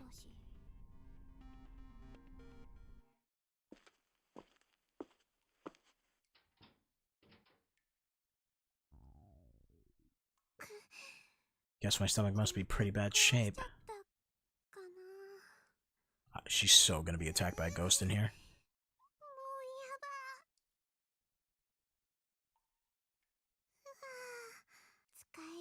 So glad there was a usable toilet in here. Alright. Good to go. What's this? Did I hit my stomach or something? It's all red. Huh, I guess it's the after image of being splatted against the wall. When did this happen and how? Even if I did hit my stomach or something, whoever heard of someone's belly getting bruised? I took a closer look and found myself momentarily breathless. What in the world happened to me? The reddish purplish bruise was like fault lines emitting out in all directions, with my belly button served as an epicenter. This almost looked like a weirdly colored spider web attached to my skin. Nothing. I'll be out in a sec, don't worry. Sorry to keep you waiting. I feel much better now. Glad to hear it. But didn't I tell you to keep your distance? What? It was just kind of loud in there for a second. You seemed startled. Is everything okay? Yeah, sorry to have worried you. So how about you? Are you good on a bathroom situation, or do you need to go in too? Well, the boys' room is kinda occupied. When you open the stall door, there's this guy's voice that yells out, "Shut the goddamn door!" He's like, "Motherfucker, close the door!" People always fucking open his door on me in the bathroom. I can see how that might be tough to go. Well, let's just put that out of our minds and focus on finding Shinozaki, okay? Sounds good.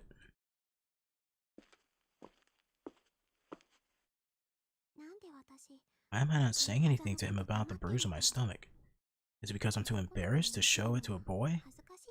No, that's not it. My mind was racing, with worst case scenarios popping into my head one after another. I kept hoping this was all in my imagination, all nothing but nightmares. But it sure felt real, and that was the scariest thing of all. Maybe I was sick. Maybe I needed to go to the hospital. I couldn't stand all this uncertainty. But I didn't say anything about it. I just walked Kishinuma all throughout the school building in search for Shinozaki. I thought maybe if I went with him, I might run into Shig along the way, or at least find some clue as to his whereabouts. But no such luck. Our search eventually led us back down to floor 1. Having covered all other bases, we set our sights on a pool. It was just as we approached the locker room.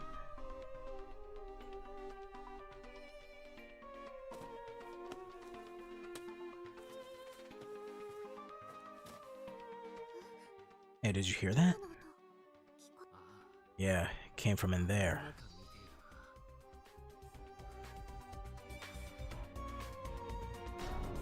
Oh, shit!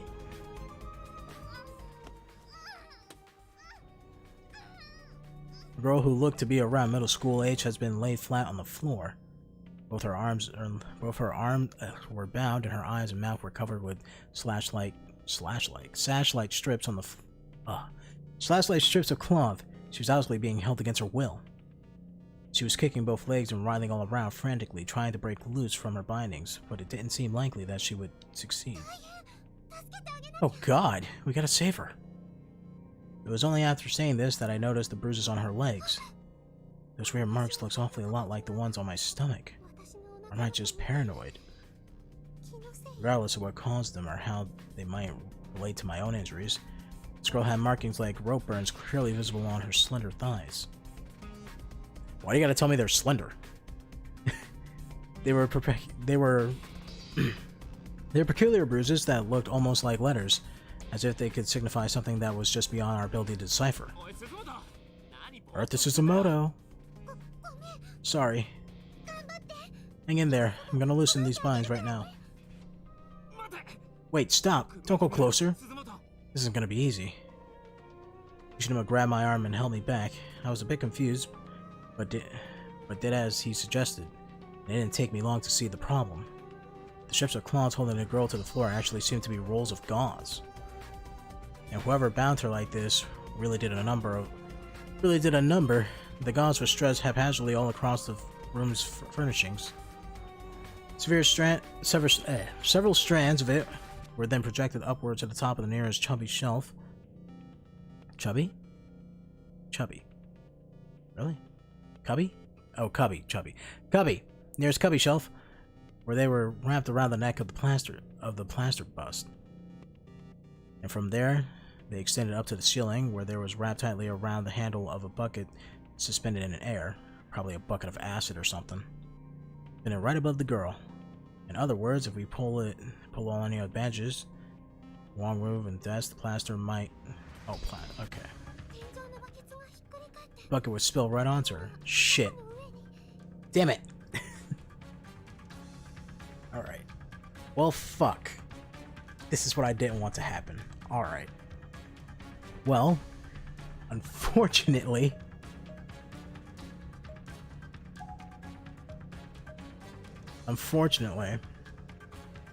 I do not have any more time tonight for streaming Corpse Party.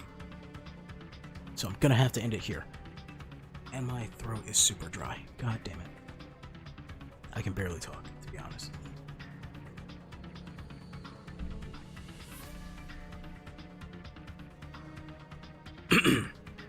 There we go. Got some water to wet my whistle. Yeah, but that's gonna be it for Corpse Party tonight. We will continue with this later on, whenever we move on to Corpse Party again.